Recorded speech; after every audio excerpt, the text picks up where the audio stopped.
It's like, prepping for like a marathon, right? Mm-hmm. Like you're miserable for a while, and then you do it, and you're like, yeah. And then you can be like a degenerate again. Mm-hmm. Have you ever run a marathon before? Hell no. Would you ever run a marathon? No. Have you ever considered maybe possibly running a marathon? I thought of running more in the future, but no. I think running's been my least favorite form of exercise in anything I've ever done. What are your most favorite forms of exercise? Hey, save the content. Wait, you're recording this. Okay, yeah. Okay. We haven't officially started, okay? Okay. So why don't we Shall we start? officially start? Okay, and then we can get back into it. We can let you do the intro. I don't know how the intro works. No, it's okay. We can do like a. You always need like the countdown. I'll say one word, you say 10, one word. 9, 8, 7, So we need 6, to clap. 5, 4, So we can, like, 3, sync up. Wait, that would be 2, 1. Hello Welcome to 3D the podcast. 3BD. Oh, wait, shit. Wait. Wait. Rewind. Wait, did I start with 3? I don't know. You started with 3. Oh, okay. Okay, go again. Okay, welcome. Hi. Why are you doing this? Oh my god, he's into. Welcome back to the TBD3B. Oh, now we're not doing that anymore. The interactive podcast where we talk and Kachi also talks. Oh, yeah, and Kachi. you listen. And everybody else listens. Welcome back. Special episode featuring our special guest. Yeah, it's me. Such a I'm Kachi. chaotic intro, but welcome everybody back to TBD3B episode 35. Oh. And as you probably all know now, we have a guest today. We have Kachi. Exciting. Hello, Kachi. Yeah, that's my name. This is our first in-person guest episode in over a year. Incredible. Wait, that's fake news. Because Tejas was probably less than a year ago. We had Tejas on as a Just guest? around a year. What, you forgot? No, bro. That was our last episode before everything fell apart. Right? Oh, wow. I Yeah. forgot about that. Exactly. Time flies when you're having fun. I was going to say I we should have guess. Tejas on.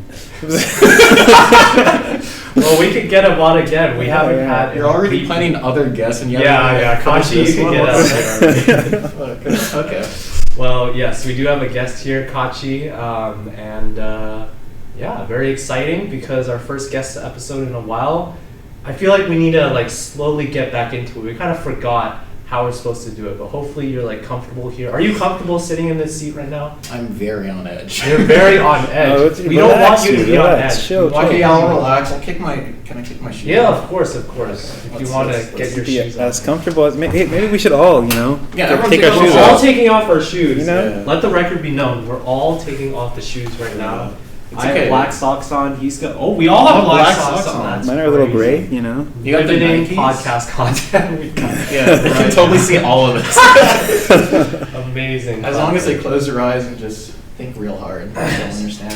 Exactly. So this is we're recording this at the very end of the semester. In fact, for me, I have finished all my classes in terms of lectures and actually attending things. Took my last test I think I'll ever take. Wow. So it's very much at the end. How are you guys doing with the semester right now? Do you still have more stuff? Do you have class tomorrow?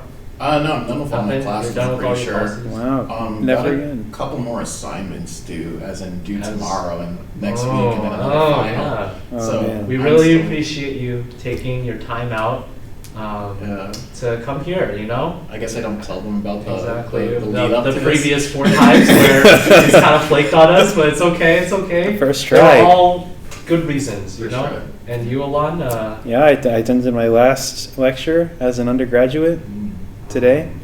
It was Intro to AI, my favorite class. The one you're pass failing? Yeah. Do you have a final exam for that class? I do indeed, yeah. Yeah. That'll be the last test I ever take as an undergraduate. Damn.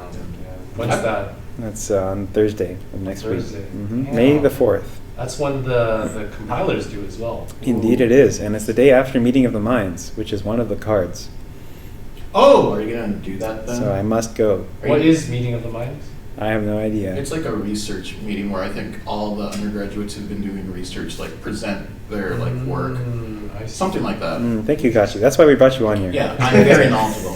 He's our CMU lore expert. So are you actually trying to fill out all the cards before you leave in the last like 2 weeks? This is an interview where we ask you questions, Kachi. I have no questions I can ask. Alon, why are you dodging the question?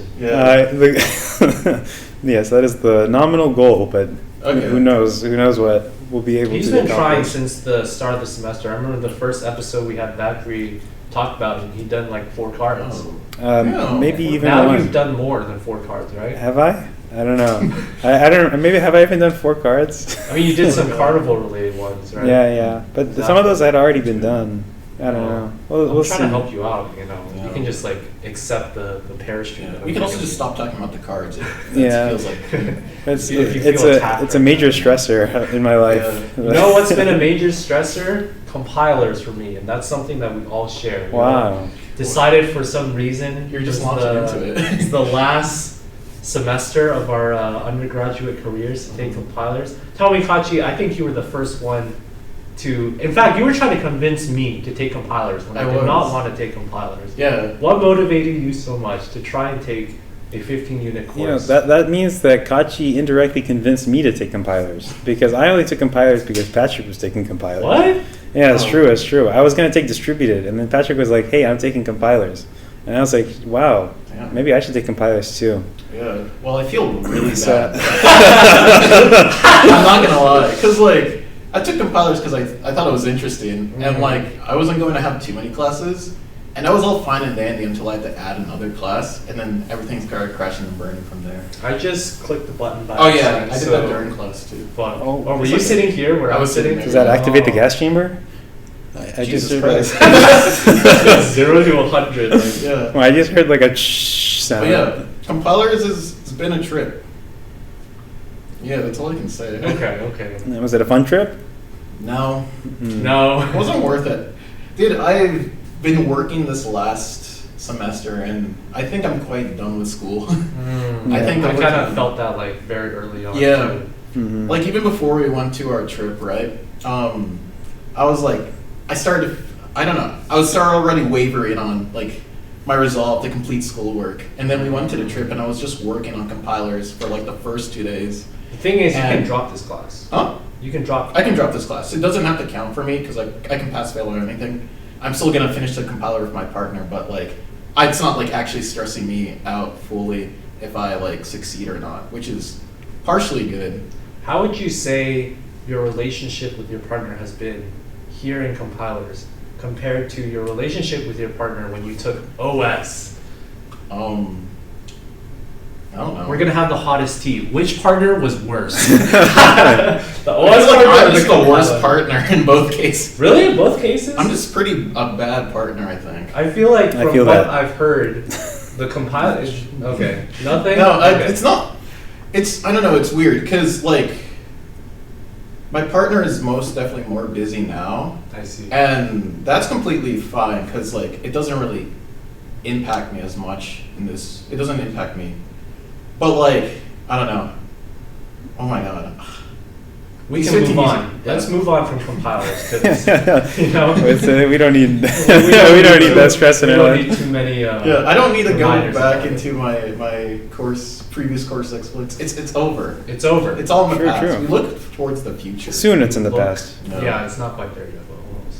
Oh yeah, no, it's almost there. So as I said, this is recording basically last week of classes of this semester, Mhm. and then we just have our finals week, which means since this is our last semester, we have essentially completed 4 years of college. Yeah. Has that really hit you yet? That graduation is in like 2 weeks. Nah.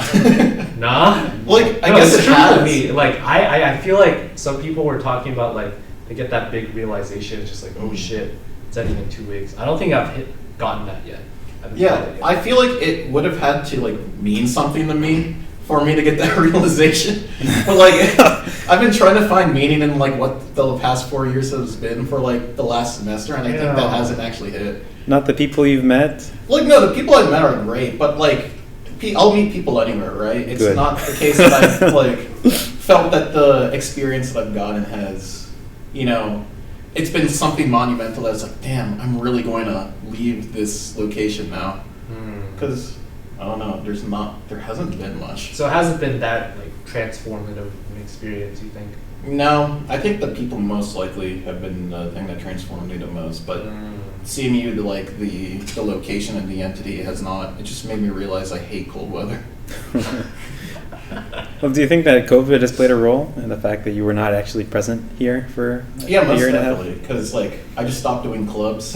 It sounds like me, right? And then I came back, and then every time I tried to do clubs, I was just busy, and then.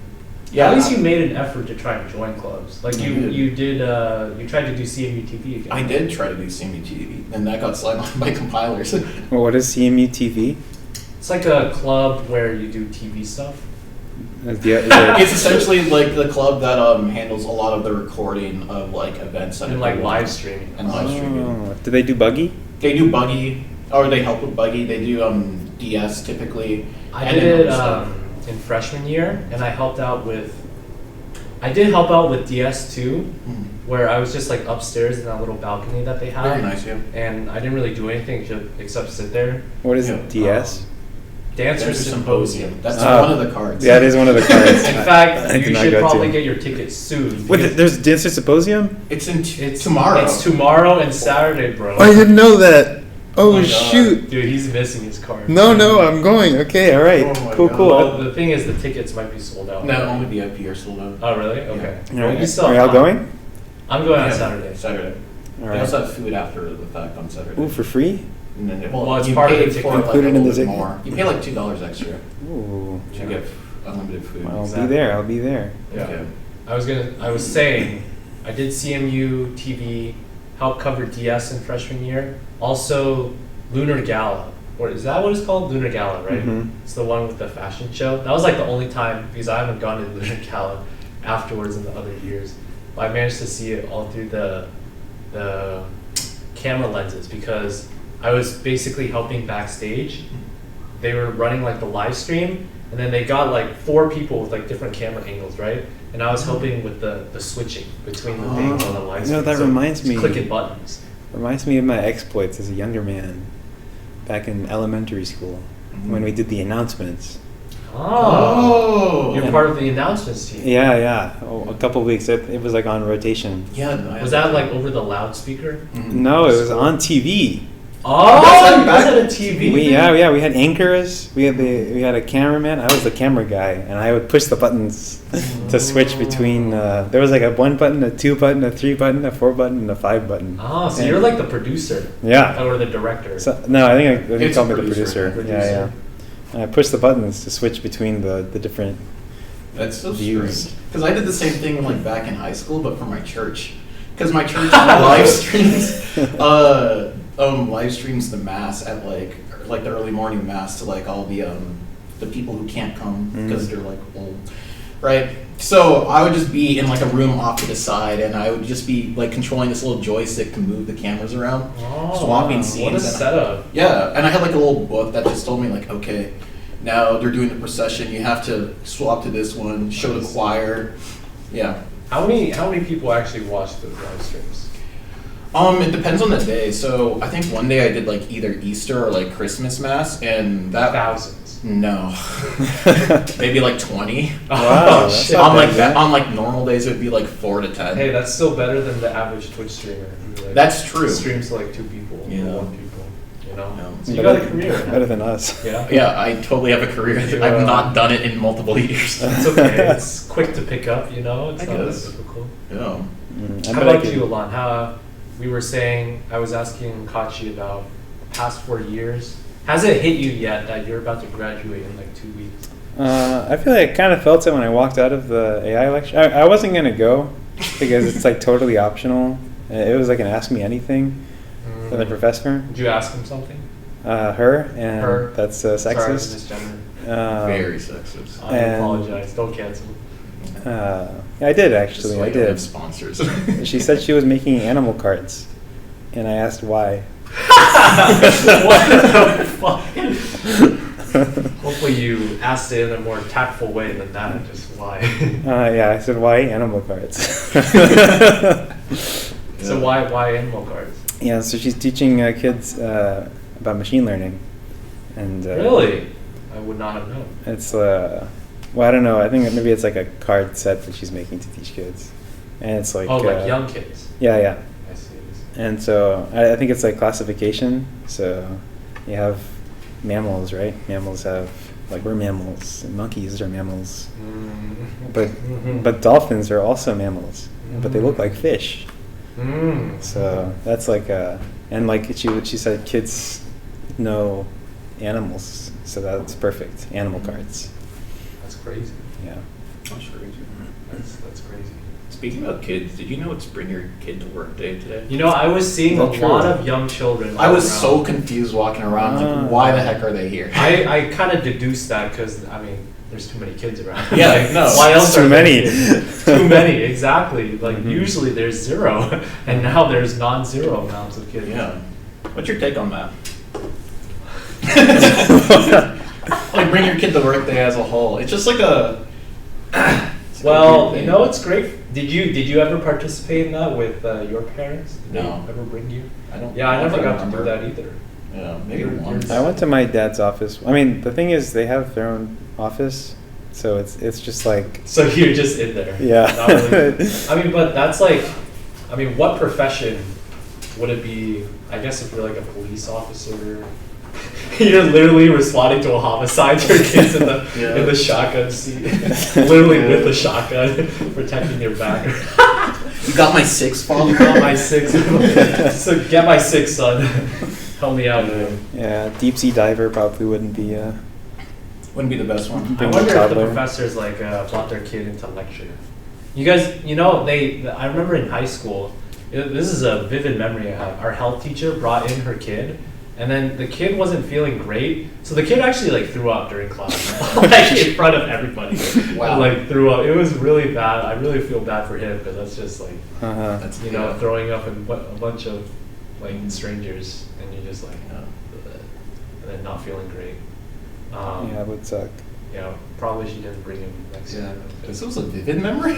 Well, it's just like, you know, I don't remember anything else in health class. Oh, you're except for that. Actually, I remember the class where they had the condoms. Condom on like a Yeah. banana or The something. only reason I remember that is there was a brand of condom called Iron Grip.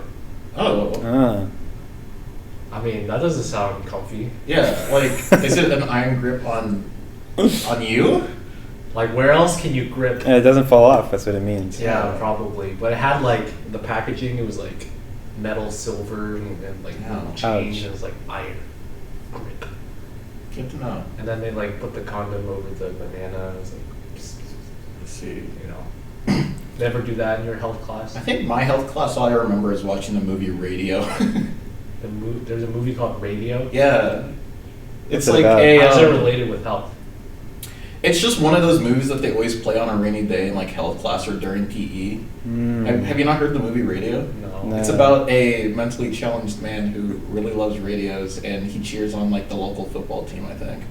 So it's like his life going on from like, you know, getting like when he was young to like getting, I guess, his first radio or something, and then like I'm not explaining this well, it's not that focused on radios. So what's the relevant health content in that movie? I don't know, I think it's supposed to be a feel-good movie. It's got Cuba Gooding Jr., if you know him. No. No? Okay. Nice try. I forgot what other movies he was in. Is he but related yeah, to Robert Downey Jr.? Not at all. Do you think Junior's the last name is Junior? Yeah. That's Is it not? Lon's idea of a joke. Oh, I'm Hey, you slapping laughed, my knee. didn't you? Yeah. Mhm. And then we were confused, but it's okay. Yeah. You got the reaction that you wanted. Yeah, but Yeah. it was just, I don't know. They played that movie very often. The movie Really? Radio. So Very I watched often? it like a couple of times. Yeah. Did you finish the whole thing? I think I've seen the entire movie. Do I remember anything Does he die in specific the end? other than he's like his mom dies at some point. Oh. And that was like super sad. I'm like, damn, this guy who loves radios just lost his mom. I don't know how he's gonna cope, but he copes, I guess, relatively well. No, Did you she'll cope be- by listening to the radio? Yeah, he got his radio. He cheered on the local football team. I think they won their big game. Woo! Oh. Then at the end, it shows like a photo of like the real guy that it's based off of. Then at the end, his mom comes back as a radio. Yeah, no, she jumps in from the top ropes with her mic in hand, ready to. That's how she dies? No. Oh. You said the mom comes back. The mom's dead. I know, she's like reincarnated as a radio. That's Patrick's idea of a joke. See? We all laughed. See, it was successful. Yeah. After you. That was a good joke. Yeah. Oh. Would you guys be reincarnated? Would a we radio? be? Would you want to be? Or are you like a one and done kind of guy? Well, the thing is, if you're reincarnated, you don't know you're reincarnated, so it really doesn't make a difference. Yeah, have we been reincarnated before? Is this really one and done? Maybe it's like 30 and done. Okay, what if you're reincarnated but like with context? With context. That like a previous life existed. Context. So it's like when you finish the game and you unlock new characters. Yeah. That would be pretty cool. That'd be pretty cool. But Why like, did my old person select this as the character? That's what I have to ask. That's true. Well, you don't get to select, do you? Like, Radio's mom couldn't select not to be a radio. Oh, true, true. Yeah. I mean, I'm pretty content with my previous dude's Yeah. selection. That was my idea of a joke, but no one laughed. So. Just make I like a just little. had to say it out there, you know, because. Just you make know, it like a try little my best. symbol and we'll like chuckle. Well, I'm can gonna do both. edit it in laugh tracks. So Oh, you're gonna fix it in post. Okay. We'll fix it in post. Sounds good, Nobody will sounds know good. that I kind of flubbed that, you know. It's okay. Yeah, you're just gonna cut out like it's just gonna be us laughing. It's Oh, you can add the aw to when we said aw Aww. to the laugh track. Yeah. Remember when we said aw? No. Okay, well you'll know on the recording. You know when We'll you're know when I edit this. Yeah. Uh-huh. So part of as this being your last, you had your like last carnival as well. Yeah. What do you think of carnival this year? Did you do anything last year when it was like in person as well? A little bit, not too much last year. I guess I don't know. Carnival was all right. Was it alright? Yeah. Did you use it as a break or were you working too? I used it as a break. That's good. So it was like I saw the booths. I went to friends' events and all that. I saw a little buggy. You know, I did a little bit of the party. I saw you at Buggy. Yeah, I did see you. Yeah. Did you get a hot dog? I did get the hot dog. Yeah, I got Yeah, two. Very good. Were they expensive? They were Free. hot dogs, dude. $0. Wow. Free hot dogs. They had free apples too. They had free donuts, free water, also free Wow. sodas. So good. And you get to watch the Buggies for free too. Yeah, it was very great. Well, technically not free. We had to, come here, and that's Pay quite tuition. expensive. That's true, yeah. Yeah. Included. Mhm. Well, you didn't have to pay tuition to it. You just had to fly to Pittsburgh. Yeah. What if you lived in Pittsburgh? Then it would be free. Well, you'd have to drive. It's gas. With You gas. could have walked, but then that you're paying in your body calories. So what else did you do during Carnival, Kachi? Yeah, that was, That was our idea of a joke. I see. Yeah. No, that was the majority of it. The booths are cool, I would say. I didn't really go into too many last year. / I don't think there was like 2-story booths.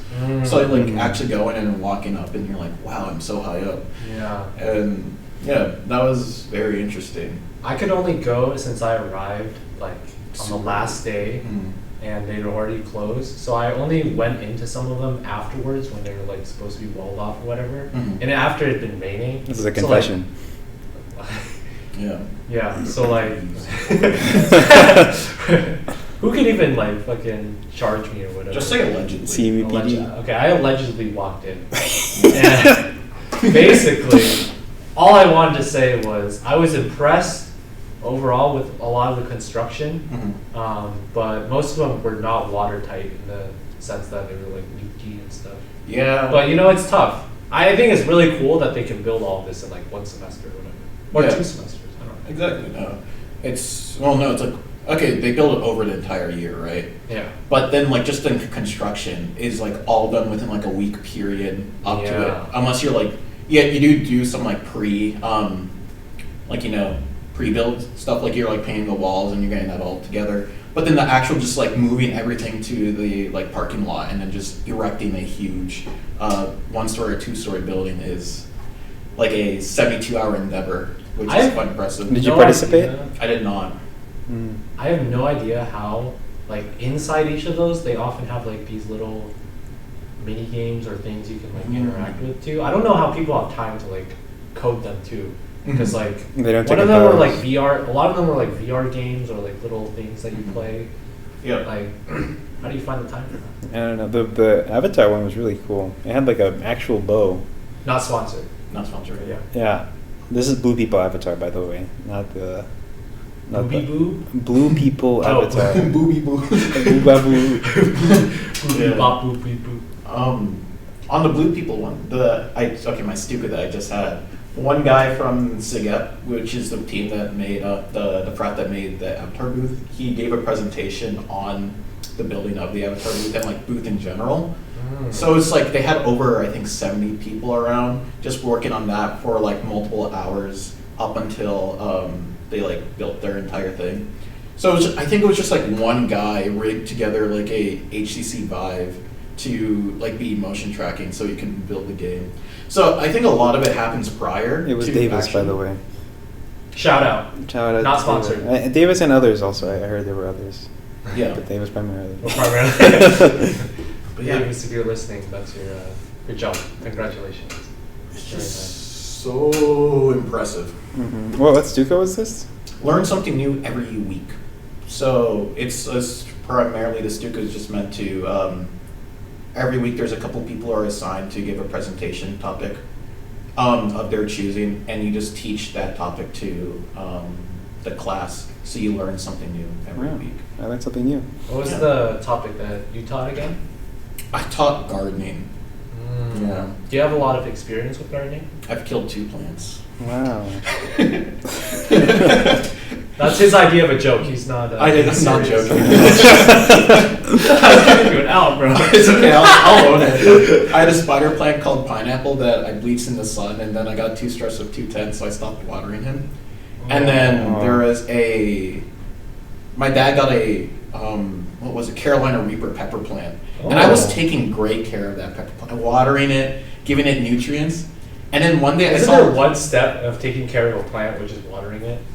Yeah, and I put it out in the sun too. Oh, okay. It's like a very hardy plant, so it's like not that hard to actually Oh, take care of. like it. Tom Hardy. Yeah, it's not. All What? right. Like Venom? It's not that hard to take care of Venom. Didn't he get like super injured? No, that was. Well, that was my idea of a joke. Sorry. Okay, This sorry. is Tom Hardy. Let's just You move really on. just derailed me. But yeah, I have my Carolina Reaper plant. You okay?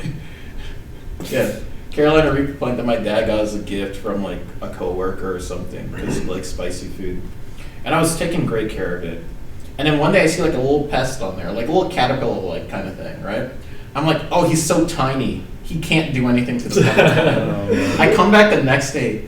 This fucker grew like 10 times his size. He's like He was the feasting. size of my like thumb now, right? Wow. And he's just feasted on all of the pepper plants. He ate literally every pepper, half the leaves, and he's just like running around rent free Wow. on my pepper plant, and he murdered it. Actually, In red. cold blood. Wait, so this plant was big because you said you had like was like a- peppers and growing. And Yeah, it was like a pot this big. So you could actually see like the little peppers. Some coming of, out. like we picked some of the peppers, dude. Oh. I had them frozen for a long Peter time. Piper. Picked the pickled peppers. Fuck. I got by a. So you A tongue did pick twister. some of them. Did you get like try them out? Were they actually like? I never tried them out. I think my mom cooked them into something. We just like picked it and froze it. Mm. I did have a friend who came to my house and she ended up eating one of the peppers, and then she was like, "Oh shit, Spicy. yeah, it's spicy." And then she just kept saying, "Oh shit," and just started chugging water and milk. Yeah. Yeah. Are you good with spicy food? Relatively good, I would say. You've been to chicken, right? What's like your I typically get medium. It's like a comfortable thing. comfortable? I've gone hot a couple of times. Yeah. Uh, Is it hot? Yeah, it's more hot. It's I've hot. never gotten damn hot though. Yeah. Mm. I've still never gone to chicken, but You want to go? I'm right now. Yeah. When does it close? 10. Oh Oh, shit, we can't, well, who knows how long this is gonna go. We can take a little rain check. Can we not? No. Rain Not check on the check. podcast again? Not rain check. Sorry. A little break. break. Right. Yeah. That's. Oh. We can. Is there a end this fancier chicken word break? for break? A A pause? Intermission. Mm. Mm. Chicken intermission. Chicken intermission. Oh. A Chicken intermission. This is their idea of a joke. Please comment down below whose joke is better. That wasn't a Ideas. joke. I thought we were having I a think- musical moment Yeah. there. Are you a musical guy?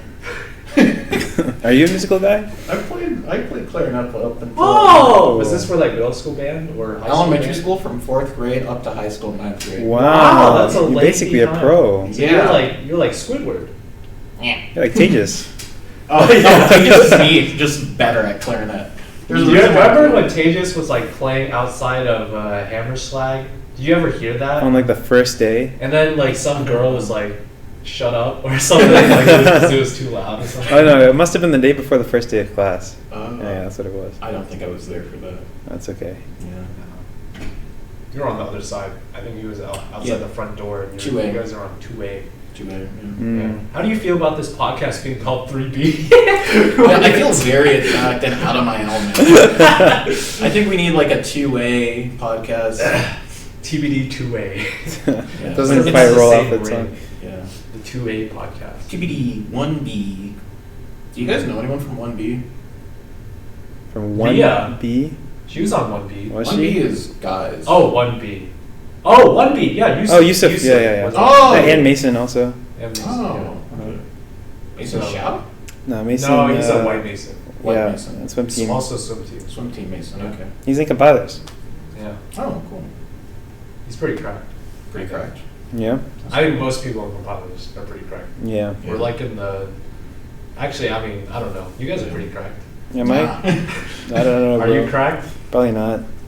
Do you guys remember that thing they made us do in like freshman immigration course where it's like, hey, where do you think you'll be in the percentile of like CMU SCS students?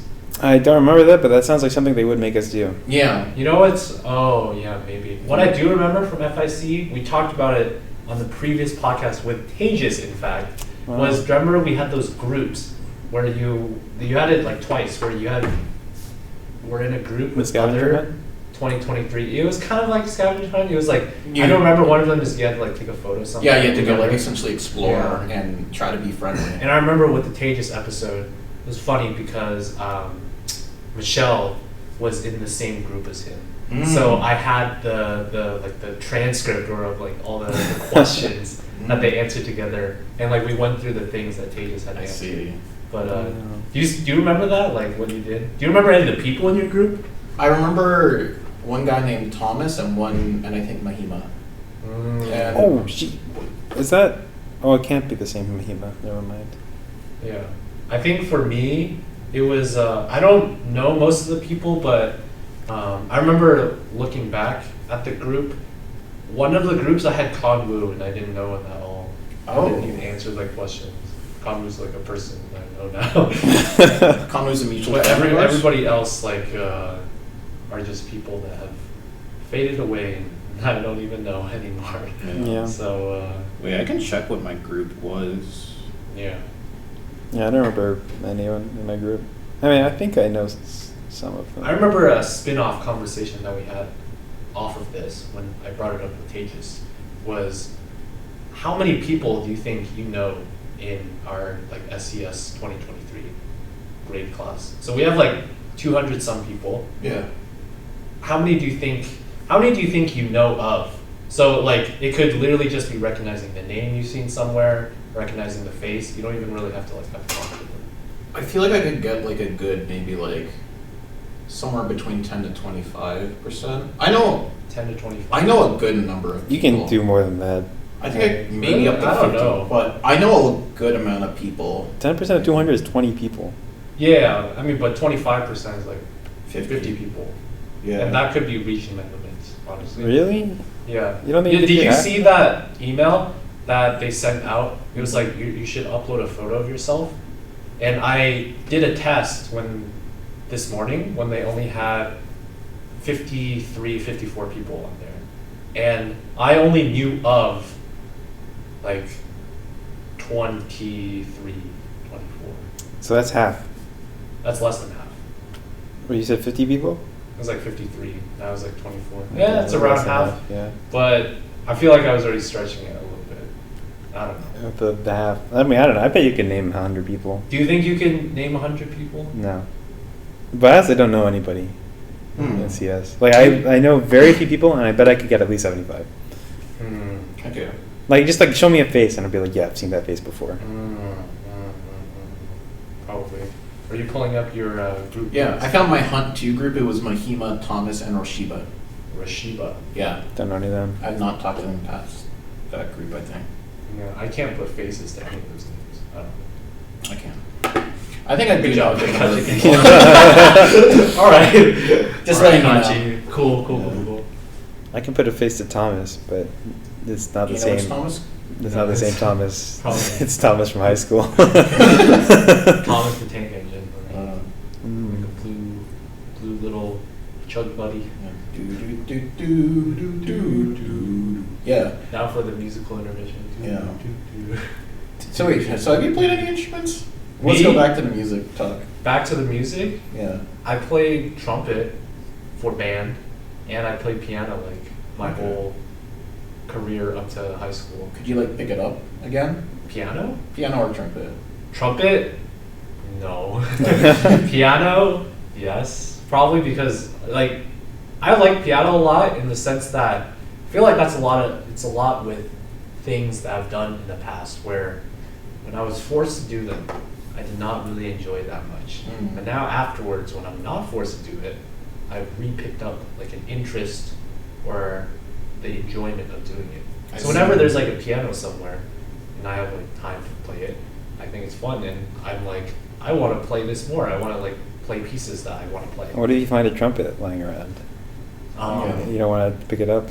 Not really. You know, I picked trumpet because I mean, what were the options I had? I had trombone, trumpet, clarinet, flute, saxophone.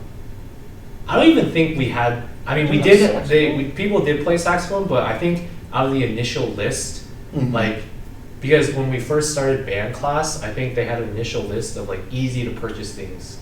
Like they could easily direct you to places to get them, or like they had some kind of thing where if you wanted to purchase one right now, and they had like those four and like one other one, but saxophone was not on there. Though there were definitely people who did sax because they just had to go through a more difficult process of getting one. Yeah. So out of like those four, I did not want to do the flute. I don't know why. You're sexist. Yeah, I'm sexist. Thank you. I did not want to do the clarinet. Okay. Is that sexist too? That's not sexist. You just didn't want to be Squidward. You know what's funny? You said that's sexist because that was one of the two flute concerto people was a guy.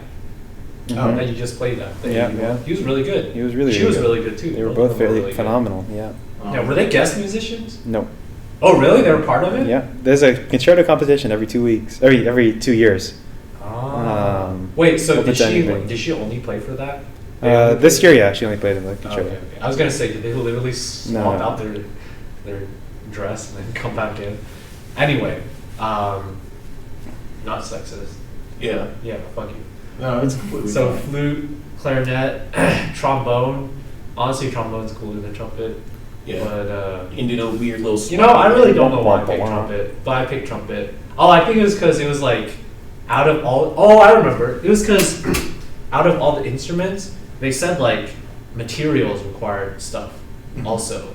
So like with clarinet, I remember you had a crap ton of stuff. You have like a reed, a ligature, you have a thing, mouthpiece. you have a thing. Yeah. There was like a list. And trumpet was just like trumpet plus oil or something. Like Yeah, it was oil with super the simple. mouthpiece, yeah. So I was like, that's my guy. That's my guy. I would play Wait, trumpet. have you ever seen those like plungers that you put in the trumpet or whatever? Yeah. Oh, you go to Home Depot, you rip off the plunger. Oh, you What- are you talking about? Huh? There's okay two The things. mutes. Are you So saying for- Oh, is that a mute? Okay. Yeah. You So put it for- at the end. Uh-huh. Yeah, those are mutes. Yeah, so for Oh. a trumpet, you can get a plunger from Home Depot and you can make that like sound if you wanted to. Okay. Or they also have like special mutes that change the noise of the sound of your trumpet. Wow, that's really complicated. You know, a mute on the stringed instruments is like this big, and it's made out of rubber, and you just put it on the bridge. Yeah.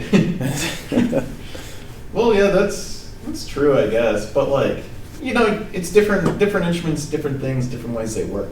Yeah. I don't think you're blowing air through your violin, right? No. Or cello. What do you play again? Cello? Well, play is a strong word, but He's very Enjoy. insecure about his. He was second cello, first chair, right? Cello 2. Cello 2-1. Cello 2, first chair, right? Yeah. Well, Look at that, he's first chair. That means Well, he's but like he's the- also second cello. No, but that's still like a leader of all the 2 cellos. yeah. Well- You still sit in the back. Cello 2. That was not in the back, but there was someone behind you. True. I'm in You the were better middle. than her. Actually, no. Do you have your cello here still? Yeah. Oh, Yeah, you yeah. play it in time? Well, he's in the AUO. For rehearsal, yeah. Oh, did you go? Wait, were you in the concert that Yeah. I didn't go to? Yeah, Yeah. so it was. Did That's you go? what we were talking about. I was talking about the flute concerto. I did not know that. I was just Yeah, here. yeah, I was just nodding along. I was apologize. there on the stage, playing cool. There.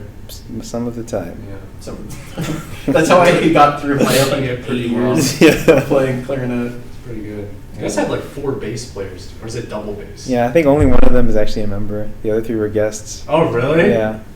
Yeah, we had a lot of guests. So are guest musicians like other students, or they're literally like just old people that come in? I don't know. I think it's whoever they can find. Maybe sometimes it's a School of Music student. Like we had our principal cellist, like the section leader for us, was a guest. I saw it was on the Yeah, she was like 30. Oh, really? Yeah. Yeah. Damn. She didn't look 30. Yeah. Well, I was far away, so you know, I didn't know. Man, thank goodness too, because I had like she's a very like when you have a professional, it's like it's so much easier to follow. To follow everything. Yeah, because she tells you when to come in, right? Like a measure before, she'll put her bow on the string before it sounds to come in, and so it's like, oh, I know it's in your own measure You away. just have to pay attention to learn that part. Dude, you know how hard it is to count like 36 times 4? You have to watch the conductor waving his stick, and I have to like count. I have to count. 3, 2, 3, 4. It's so hard, man. It's so much easier just to watch Watch someone else who the is leader. counting. Yeah, exactly. Wait, so like And even then, I sometimes lose count, but always she'll do a little. She'll do it. Yeah, exactly. She'll do a little lift up the bow and then start playing, and that's how you know. So did all these guest musicians always come to rehearsals too? No. First, that's why I said it's really nice when she came, because she didn't come until the second to last rehearsal, like the week before. And before that, I was like completely lost. I had no idea what I was doing. I wonder what the rehearsal sounded like. Did it sound messy? Or not? Yeah, I mean, in the beginning, for sure. We were all sight reading the music. Yeah. I mean, that's crazy. Like, you guys played like an hour worth of music, Mm-hmm. and this is all learned over like 14 weeks. Mm-hmm. That's pretty crazy. Is it? Yeah, especially for the ones that were playing the whole time. Yeah. I feel like we had similar experiences when we, at least in my band. You know, it's like, it's a best effort at that point. Or it's like, oh, I kind of know how to do this, and you're just like kind of mimicking it. Yeah. I like play because you have to. It's really hard to look like you know what you're doing, because you have to actually know where you are in the music. Yeah. So I have to know where we are, but I know I can't play it. So I'll play like the first note of every measure or something. Yeah. Well, we couldn't tell the difference. How many people do you think are faking it there? Not many. Okay. Yeah. You're one of the select. I think out of the cellists, I was the only one. Oh, Really? Faking most of the time, I see. but I don't know about most of half the time. Well, most of it is like whole notes and half notes, and so that's like easy. That's Like, easy. I can play those. I get those Have a little bit of notes. pride in yourself. That's good. That's good. But any that's like a 16th note, allegro, vivace, whatever. That's I'm just. You know, once it gets a little bit too funky with the rhythm, you're just out. The thing is, you also have to like be in the same. Like, I've put some thought into this. I have to know when I have to be on like which string, so that I look like I'm changing with everybody else, so it's uniform.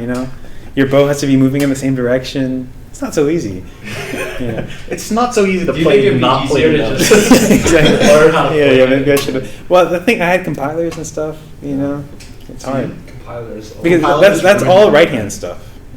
Left hand, like I don't know what to do with. Wait, so since you're left-handed, you still gotta play like everybody else. Actually, I have an advantage because I'm left-handed. Oh, really? Yeah, because it's more technical. With the strings. Yeah. I guess. Is there such an advantage with the clarinet? No, because you play like this, where you. I think this is the correct way. One of the two. One of the two ways you hold it. Yeah, it's this way, right? So you have your left hand on top, your right hand on bottom, and you're going to be doing stuff with those hands no matter what. Mm-hmm. I guess maybe it would be more useful depending on like how and what like register I guess you're trying to play in, because you could either be playing mostly with this and then adding the your right hand sometimes, or you're like playing with all of them if you're going higher. Yeah. Is it harder to play higher? It is. It takes like more air, more control. Your embouchure has to be good. Embouchure. Yeah. Wow. That's It's just like how. Yeah, it is a good. How do you word. spell that? Like EMBO. Oh, really? I thought it was CHRN. OM. Wait, how do you, EM, huh? I It's think French. I'm pretty sure it starts Wow. with EM. I might be Embouchure. very stupid. I'm gonna guess this is how you spell it. Oh, you were close. Yeah, I mean, yeah. I don't even know what you said, but EMBOUCHURE. embouchure. Oh wow, embouchure. Embouchure. So this is where the French comes back into the podcast. This is a French podcast now, right? No. Does he Yeah, say yeah. enough French words so you can like put? You know, he's French really in the pad? stopped after you came back from France. Yeah, because I've forgotten all the French. It's all gone already. Yeah. No more s'il te plaît, s'il te plaît, S'il te plaît. s'il te plaît. Si- What's 99 again? Dos feel these nuts. I don't remember. No, it's these nuts. That's 19. No, right? no. 19. Yeah, it's these nuts. What is it? It's Oh. 99, yeah. Oh, Exactly, these nuts. Oui. 4, 20, Plus 9. 10, 8, 10, 9. Oh, 10, 9. Yeah, Okay. 4 numbers for one number. These nuts. These nuts. What's your favorite French word? Favorite French word? Yeah.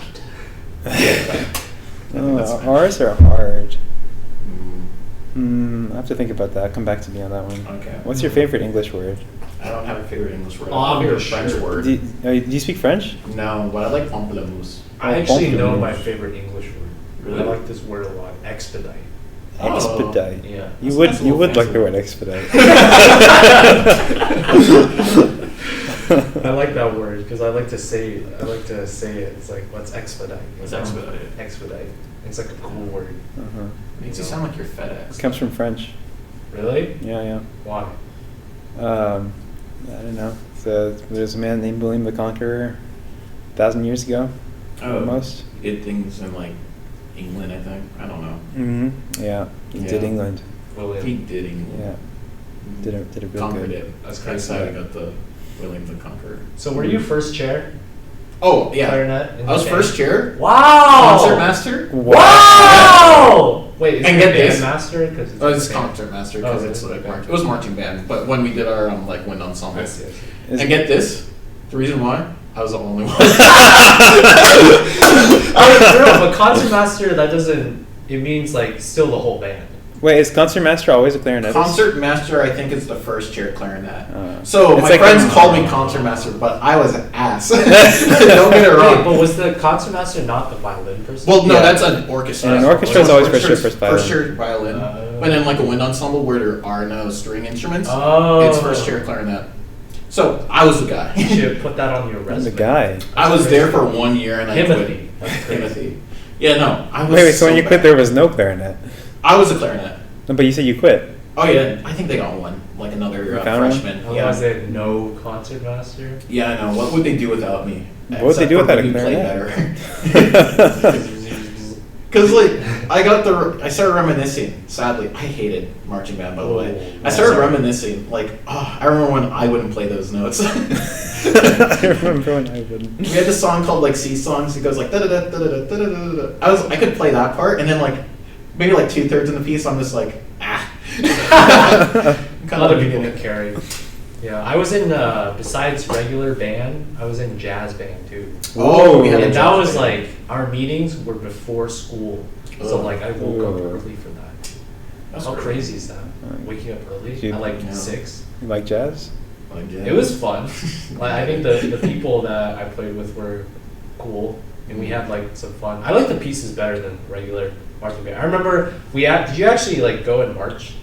Yeah. Yeah, we had to do that. We actually participated in like some parade that Oh, happened. we did too. So we like literally just walked around for like an hour playing the same radioactive, I think, was what Welcome to the. Oh my god. yeah, except band. And it was playing the same thing over and over again. And you know, I was gonna get to it. Why We played that once too, also. radioactive? In a middle school orchestra, yeah. In the orchestra with the strings? Yeah, string version. Wow. Mm. Anyway, I think I was trying to get to it, or at some point why I like playing piano, but I don't really like the trumpet or like picking it up. It's because blowing on the trumpet for a long time. It blows. That's his idea. It's pretty. It like hurts your mouth after a bit, and you like run out of air. You just don't got the chops, bro. Nah, yeah, I don't.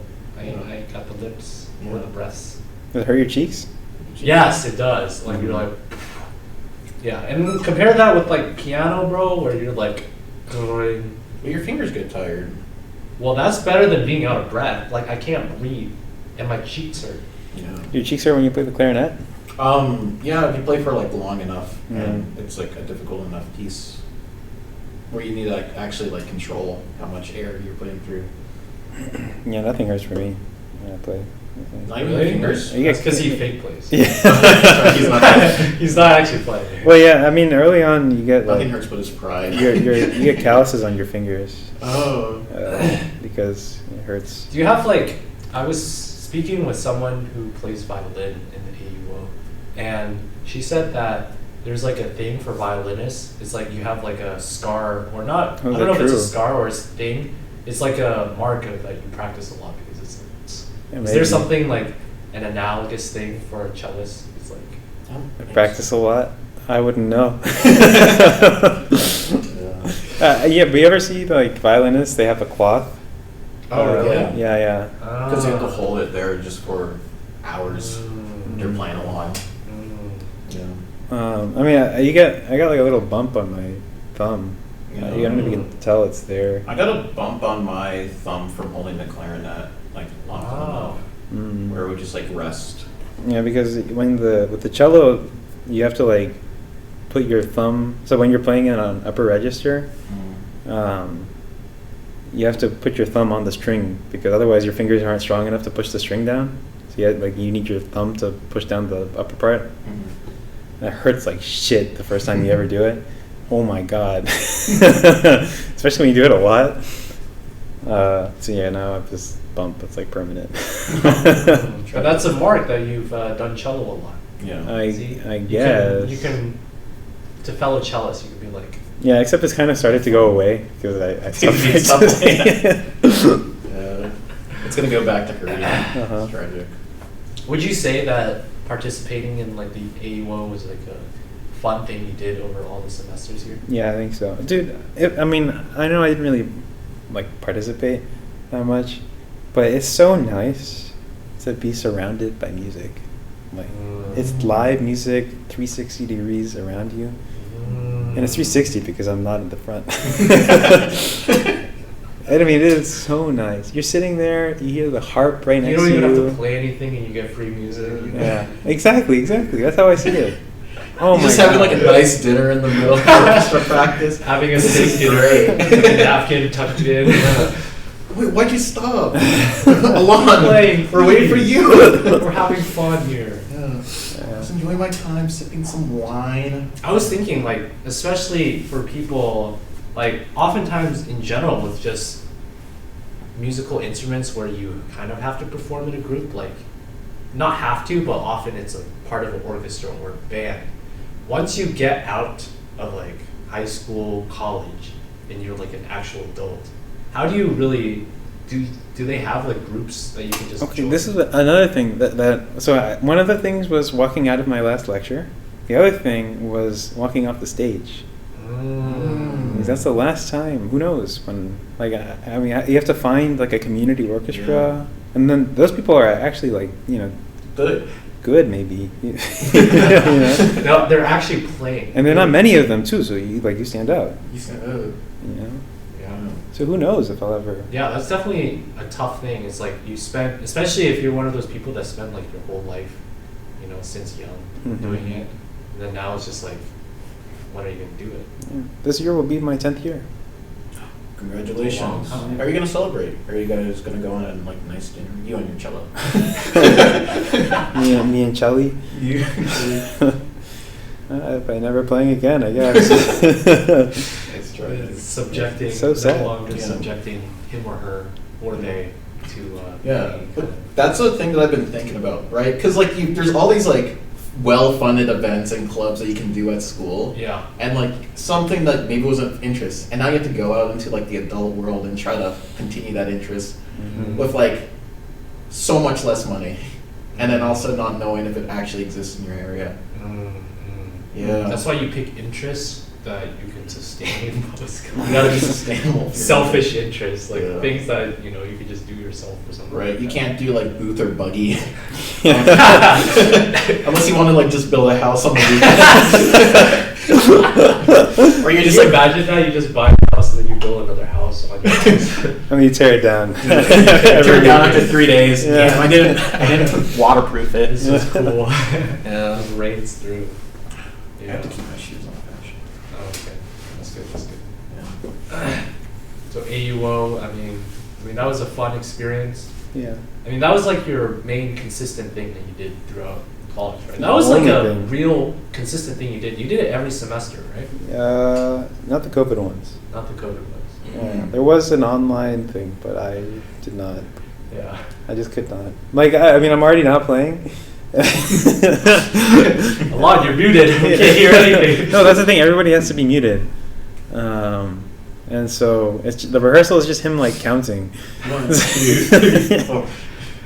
like the main reason I go is to be surrounded by people who are good at music, and You don't get that anymore. You Yeah. must. Okay. so I didn't participate. I see. Makes sense.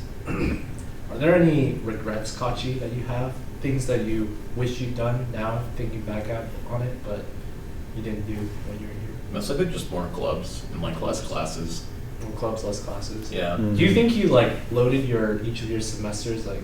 Not with even. classes? Like some of them I definitely did overload. Like this semester I think I had a little bit too much. Last semester, I don't know. I think just ever since the COVID semester, I've just been like waning with like my interest in school because it was up until like this semester where I wasn't really, I think, truly interested in most of the classes I took. And then like now I'm taking like network secure software system. I'm taking like stuff actually in my concentration that I care about. And like, I now leave. So it's fine. But Grad school? I was thinking I actually have like research interests to do in grad school if I were to go to grad school. But now I'm gonna go make money. Master That's Kachi. fair. Master. All right, who was telling me? You were telling me, right? If but that's for academia. That's what it is. Oh yeah, because you're Like, like a teacher. No, No. like It was over the conference. Mm. A lot of people, there were a lot of academia people, and they were talking about some of the challenges and things in academia. Right? Was that what you were? Yeah. So what Patrick said is, you shouldn't have research interests. You should have interest in research. Yes. Oh. That was what one of the PhD students at CMU who came along with us on the trip. She was like, the most important thing is you have an interest in research, not Okay. really in like what you're actually interested in research, because you have to love the process I see. of research. I At least guess for I'm- like PhD stuff. I'm not getting a master's then. No, but that's more Maybe- like yeah, that's it's more like PhD. PhD. Okay. I mean, masters. I know like some people. You could just take courses, can't you? Like I could there are, just take course-based courses, yeah. masters. But I would like want to take courses that I'm actually interested in. Yeah. So what is your concentration or minor that you're doing? I'm doing a concentration in security and privacy. Security and privacy. Yeah. When did you decide on doing that, or was that something that you knew coming in? I thought I was gonna be like one of those ML nerds, you know. As It's- everyone. Yeah, everyone. AI major. And then Yeah, you took then I ML. took- entered the ML and I was like, this is ass. Like everyone. Did you have was it Lila and Nina? Yeah. Oh, did we take it the same semester? Yeah, COVID, right? Yeah. First Nina just went very like way too fast. And then like Lila was the one always doing like this very dry and she would she like would statistics. she would stop the lecture halfway. She'd be like, "Oh, there's a mistake here," and then she'd exit the Yeah. slides and then she'd edit fix them. it. Yeah. Oh my god. And just like learning everything. I just hate ML and AI now. Like everything ChatGPT, it's all dumb. But security is where it's at, dude. I've always had like an interest in security, so it's like, okay, let me take this course. I liked interest in security, so then I was like, let's progress. You know, Maybe you could work at ADT. ADT. That's my idea of a joke. I see. I'm sorry. Yeah, No, it's okay. I'm It's trying all- to work at Cox Home Security instead. I mean, it's like the same. ADT is like a home Yeah. I got it. I just didn't laugh right away until I made my. So where will you be working, Kachi? Oh, do I have to tell them? Do I have to tell Oh, this? you don't don't have have to. to if you don't Oh, want to. You don't have to share it. Oh, will you be Audible. doing security stuff at Audible? No. Oh. I'm doing Great generic company. software engineering. That's Generic exciting. software Exciting. engineering. Not a sponsor. Mhm. Oh yeah, not sponsored. Yeah. Not We're sponsored actually, yet. in fact, oh yeah, maybe we should put our stuff on Audible too. Do you think that'll reach a bigger audience than Spotify? As a I think I have to legally non-Audible- say yes. You legally have to, I mean, you're not an Audible rep yet, right? Employee. I've entered there for like 2 summers, and What I is have it? a return offer that I currently accepted. That's like at will, so they could technically just reject it whenever. So I feel like I should be in their best like I light. see. Especially with this job market. Is Audible good for podcasts? You guys got podcasts on there? I think we're working on it. I usually associate Audible with like audiobooks. So I Yeah. don't know if you guys That have was their podcasts. core product for a long time. I don't want to show them right now. But like, yeah, that was their core product. They're trying to go into podcasts. We're in kind of like a little tussle with Spotify on them trying to get You guys are podcasts. tussling and muscling. Tussling and muscling. It's funny because I worked at the LA office, and they had like a little summit. And during the summit, it's weird because all the product managers come in. So my office is typically just like software engineers and all that. Yeah. But when the product managers come in, they like have all these like nice little slides and like, hey guys, this is what Audible means to me. And like, we have some competitors, and then they like list off all these competitors like Spotify. Here's what we think they do well, what they do poorly. So it's weird because like I never actually get that side of planning. Weirdly enough, it's just like, oh, we need to get this coded, so you code it up. Yeah. Do you think you want to do that? Like go into some product management kind of? No. No, okay. You don't like that. No, I think it's just weird. It's just weird. I don't want to make a PowerPoint and then tell them true. like, this is what Audible means to me. Mhm. We're like a cool Okay, but feature-focused company. Do you or want to go beyond just the code monkey. base, something. coding, just Yeah, I think I'll try to swap into like a security role at some point. It's just I want to like work for 2 years and then gain the experience. Uh-huh. While also Why 2 years? Is that just like You're typically supposed to work like 2 years, so you actually have like a strong background after a strong like resume after graduating from college, or you're like stuck in this weird place where it's like, okay, you graduated, but then you didn't really get enough experience if you leave in less than 2 years, Really? and then like most of your stock vests. Actually, no. Oh yeah, stock vesting is Stock vesting is like another thing. Oh, Depending on true. if it's like front loaded, then you can get like most of that, or Yeah. I think it's typically back loaded. That's So great. yeah. I don't have any. Oh, I get a bonus in the Either. first 2 years, so Private that's company. what I need to do. Yeah. hmm Mhm. Yeah. You excited? You excited? I thought you were looking at him. No, I'm looking at you. Yeah. Am I excited to start? I guess. I start on 9/11. That's kind of cool. That's fun. Yeah, never forget. Never Um, forget. Pray. Never forget. Great. Yeah. Yeah, I think I'm a little bit excited to start work. I get like a whole actual summer break, so I think I can like fully de-stress now instead of like my previous years of where it's COVID or I'm I'm stuck in a hospital. Yeah. Yeah. That's Yeah. it's a real toughie. Yeah. Yeah, I remember like you came over to visit Bay Area Mhm. when I was this last summer, Yeah. and like one of the first things you said was like my lung collapsed or something. It's Just such a came in. conversation starter. It is a conversation. Yeah. So Please for do the you want to unnamed. like tell the whole story of like your bodily complications? What's happened? Wait, sorry, I don't bodily think I've heard this. complications? I don't know. You've had like the lung collapse. You've had. Other It's things. been like a long. Yeah. How did this start? And like, if you don't mind, like sharing. I'll share a little bit. I'll give you like the brass tacks or The brass like the- tacks. Not the brass tacks. Okay. It's Spark Notes, Spark notes. Cliff Notes, Cliff notes. whichever one you use in high school and middle school. Yeah. So Now they it's use ChatGPT. ChatGPT, of The course. ChatGPT. Okay, go ahead. So like a year and a half ago, Mhm.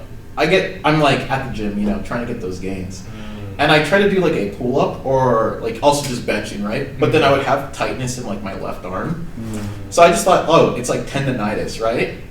Cause like, I guess I just, I went too hard or something.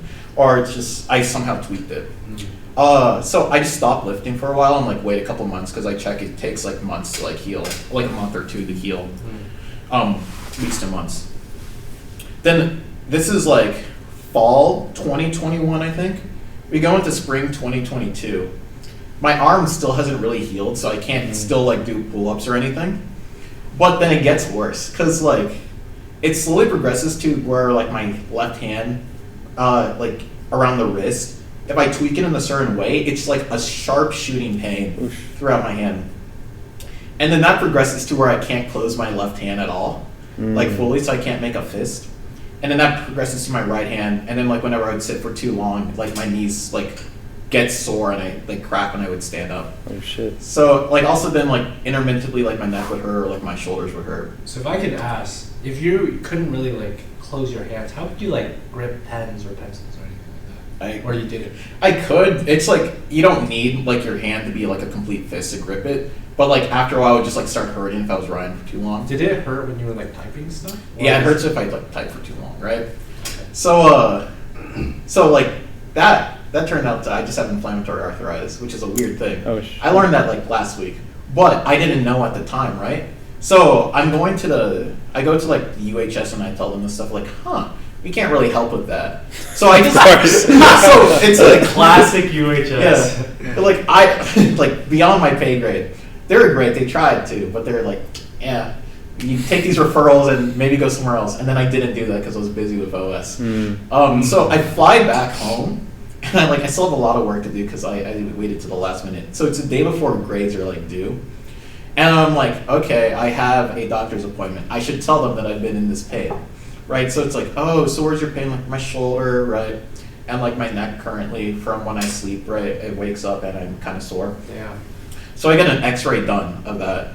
So I go home, I start to take a quick little nap, like do some homework. And then my mom comes up like, Kachi, you gotta go back to the hospital. I'm like, huh? It's like, they say you have a pneumothorax, possibly. And I'm like, what's a pneumothorax? She plays a recording like, yeah, so you have a pneumothorax. That means there's air in your lung. I'm like, There's air in my lungs. yeah, that's where it's supposed to be, right? Instant thought. I search it up on my way to my car and it's like, oh, a collapsed lung. That could be pretty bad. So I go drive back to my doctor's office and they're like, oh, hey, you're Kachi. I'm like, yeah. You have any shortness of breath or anything? No. You feel good? Like, yeah, no, I feel kind of fine. Like, okay, we're going to take a chest x-ray now. Because they saw, they took a shoulder x-ray and neck right prior. So I take the chest x-ray and then I go sit down and wait for my doctor. She asked me the same thing, like, hey, how are you feeling? Any shortness of breath? No.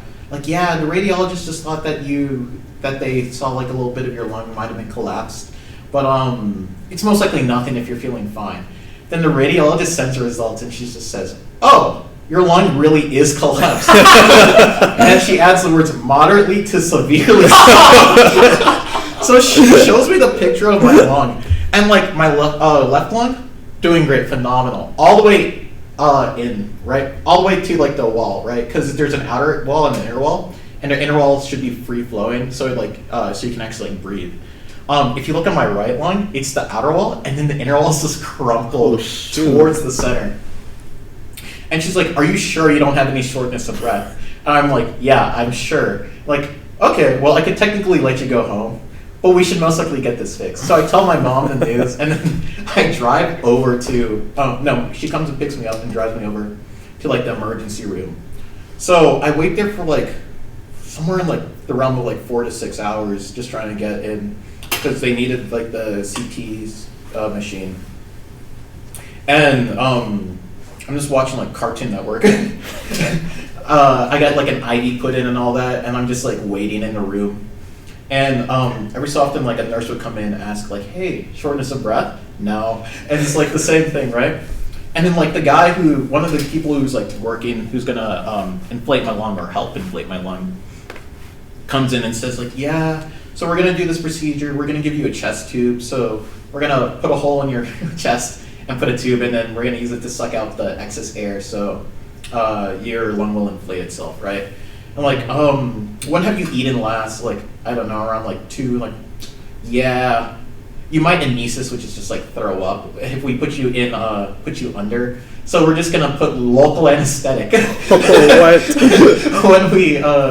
when we insert the chest tube, I'm like, oh, so I'm gonna be awake? And he's like, yeah. I'm like, oh, okay. So I get my ass wheeled over to the CT room, and you're like, okay, you're gonna feel some pressure. And they like pierce my wall with a big needle. I didn't see any of this because I'm like looking away. I just feel they put like the lidocaine and they like pierce my wall, and like this is uncomfortable because they're like pushing in and you're like really getting in there. So they do that, and then they start pulling air out of my lung, and that's the first time I felt like I couldn't breathe. It's like because I feel like it's sucking in from my air from my mouth, even though I'm like trying to just breathe normally. So yeah. So that lasted only like 10 minutes, but it felt like forever.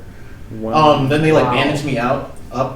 They connected me to like a little bubbler that like, it's like an airlock, so it prevents air from going back in after they've sucked it out. And then like I'm wheeled to like the room that I'm going to be staying in, and they like hook me up to the wall so they can like just pull a constant vacuum. And I was there for like 8 days. Yeah, I would get like my blood drawn twice a day, x-ray like every morning. Every couple of days they would like up my pressure that they're taking, they're pulling on my lung so it can like try to inflate. It was weird because whenever I'd need to go to the bathroom, they would like unplug me from the wall, and I can feel like my lung collapse a little bit back in on itself. Yeah. I had a neighbor one day. He That's just fun. would be like, he's an old, pretty much senile man. He's like, "Hey, let me out!" Screaming into like the early morning hours. So it's like 2 a.m. and he's still fucking hollering. I'm like, please close my door or something. I couldn't sleep because I'm like sleeping on my back propped up, and I just had to hear, "Hey, let me out!" And I'm like, why is this guy not shutting up? And I'm like, can you do something about it? Like, there's just nothing we can do. And he would always leave my door just slightly cracked to make sure I wasn't dead or something. And so I just have to hear this coming from the hallway. Yeah. That was a little fun day. I got another CT scan. They realized my lung hadn't fully inflated, so they're like, okay, we can do like another procedure. So a couple days later, I get that other procedure done. And that one was wild because the day prior, one of the procedure aides comes in, the CT aides, cardiothoracic aides comes in, and he's like, yeah, so we talked about the surgery. You've heard about the surgery that we're trying to do, right? And he like sits down, like spreads his legs as wide as possible, and he's just like, ugh. And I'm like, he just like settles into my room and is like, yeah, so you know what's going on, your lung hasn't fully expanded, so we want to do this procedure. And he like walks over to like my little bubbler setup, right? And he just starts fucking with it. He's like unplugging me from the wall. And I'm like, he should not be touching that. And he's like, yeah, you're already at max pressure, tapping on like the top of the bubbler thing. I'm like, yeah, I'm at max pressure. And like, yeah, so unless you say otherwise, we're gonna most likely proceed to go with the surgery. And then he leaves. But before that, he reduces my pressure all the way down. My nurse comes back in and she's like, did you mess with the pressure here? And I'm like, no, the CTA that came in and just started fucking with it. And he's like, she's not supposed to do that. And then like marches out. But doesn't fix it. No, I think she fixed it. Or just like let it be. But yeah, so then I go into the operating room like a day or two later. I forget when. I'm wheeled out at like 10 a.m. I have to do like a weird little cleaning thing. But then I'm like in the med surge area where I'm just like sitting. They put like a little blanket and they just pump warm air into it. Right? And I'm there for like an hour maybe, and before I'm like moved to the operating room, I like shift myself onto the table. And then the anesthesiologist comes in and he's like, okay, we're gonna give you a little something to calm you down. And I'm thinking, okay, a little something to calm me down, and I'm out. I'm out, and then I just wake up in the place that I was. My throat hurts because they put a breathing tube in, and I'm like, I have just more things on my arm, and I'm like, what the fuck happened? I thought they were gonna make you high. Right? I'm like, the tube that was popping out of my chest here is like now gone, and there's like just a tube coming out this like bottom side of my body here, and I'm just like slightly in pain. I'm like after like 5 to 10 minutes, like someone comes over and it's like, oh, you're awake, and they wheel me back to my room. So I go back and I'm like coughing a bit because it just hurts. And I'm like, what's going on? I'm still like kind of high under the drugs. And they prop me up and I'm like, Kachi, how are you doing? Good? Like, are you good? I'm like, Like, can you respond? Like, yeah. And this time I'm like, I don't know. It's just, I was just in more pain because they did surgery. And that was just so weird. So yeah, I was there for a couple more days. What was it? This is all during the summer. This is like all during the summer, like just. Is this before you came to the Bay or after? Oh yeah, way before. Oh, it was all before. Okay. Yeah, so. By the time you came, we flew back to school. We flew back from school like finals weekend. Yeah. Then I graded that week, and then the week after that, I was in the hospital, and then that was the beginning of my internship, which I missed flying out because I was in the hospital. So I had to delay my internship start date, but I still couldn't fly out because I just had my lung like pumped up again. Yeah. So I had this like larger chest tube that ran down this like my back, and that was uncomfortable because like I would lie on it and then I could feel it like compress within my body. So it's just like it's like pushing up on like stuff inside, and it's that was terrible. And I couldn't like lie on my side, or I risked like yanking it out. And then on like the last day of my chest tube, one of the aide comes in like, okay, yeah, your lung is like pretty much fully inflated. Yay. Like as inflated as it's going to get, right? Like, okay, so we're gonna remove the chest tube. So can you go lie on your side on the bed? I'm like, wait, you're gonna pull it out while I'm awake? Like while I'm awake? And I'm like, yeah. She's just like, yeah, but it's okay, it's gonna be really quick. And then I go lie on my side.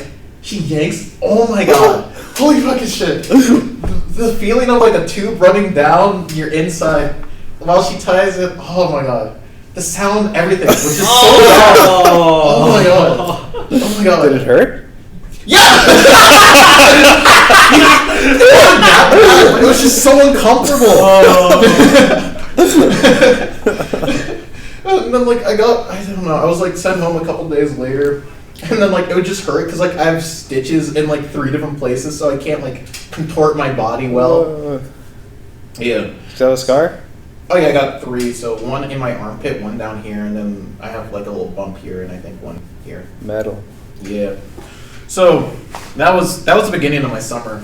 I started my internship late. I had to do part of it remote. Oh, and then that's, like, the only first half, right? Wait, but also, after all of this, really, how you feel shouldn't have changed that much because you didn't feel anything when your lung was collapsed. You still have your inflammatory arthritis the whole time. Yeah, no, that was still progressing. Literally nothing's like they said like, oh, maybe it's like in terms of how you're feeling. They were like, oh, it's something called referred pain. So like when something else is wrong in your body, it like provokes something else to be in pain in your body. Oh, so the arthritis provoked? No, it was just completely different.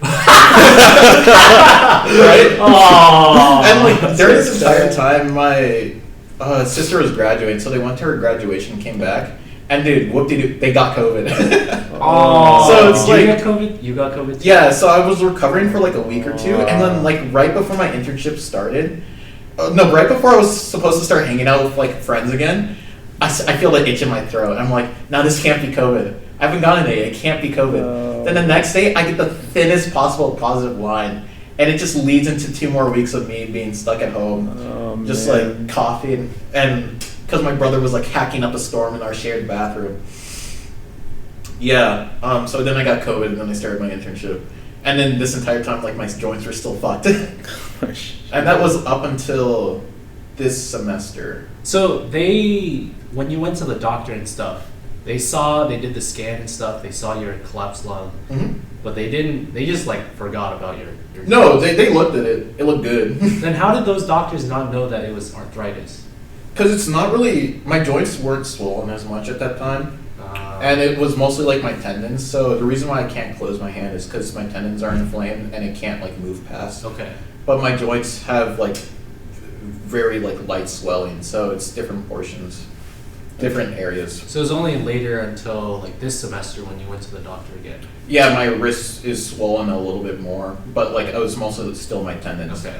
Yeah, I finally got the MRI for that. They're like, yeah, it's You got arthritis. Yeah, Oh, that's what we man. thought. I'm not that old. Oh my, dude, I had to learn that like this just happens. You know, it's sometimes. great. I always associate arthritis with like old people. Yeah, it's like typically you know all it's those the right like way to do it. commercials and stuff. They're like rheumatoid arthritis. Rheumatoid arthritis, and it's like some 60-year-old silver Yeah, guy. it's like next to the commercial for Cialis or Viagra, you know. So it's just like What commercial are you watching?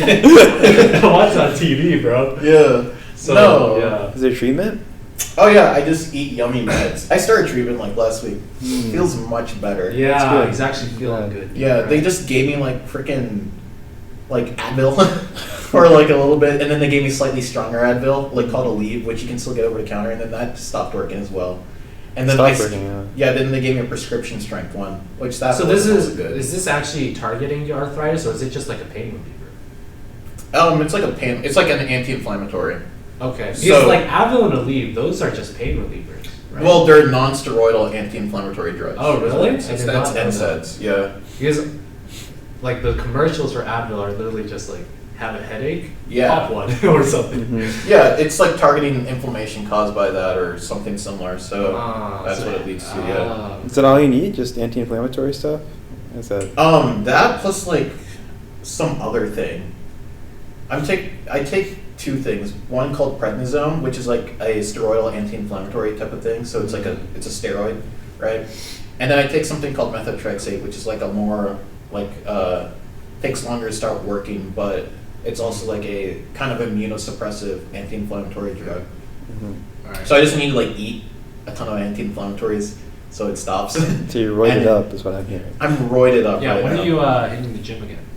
When I can. Once you can close your hand. Once I can close my hands, I think that's a good So sign. it's getting there, but not quite there. It's getting better, yeah. I can like push it again Oh, that's to good. close it a little. But yeah, yeah, it's wild because they took the MRI of my hand. Man. That was its own thing because it's like I'm in like this weird position because they have to get my hand, but you still have to put your entire body in the tube. Have you ever seen an MRI machine? No. Mhm. It's like a little small tube that you have to put your body into, so they run magnets around you and make loud noises. But when they do it with your hand or like a wrist, they don't have like a special little small MRI machine. They still put your entire body in there, but just like you're contorted with a weird Mm. way of your hand. I've seen dogs go in it. Yeah. That was really cute. Cute.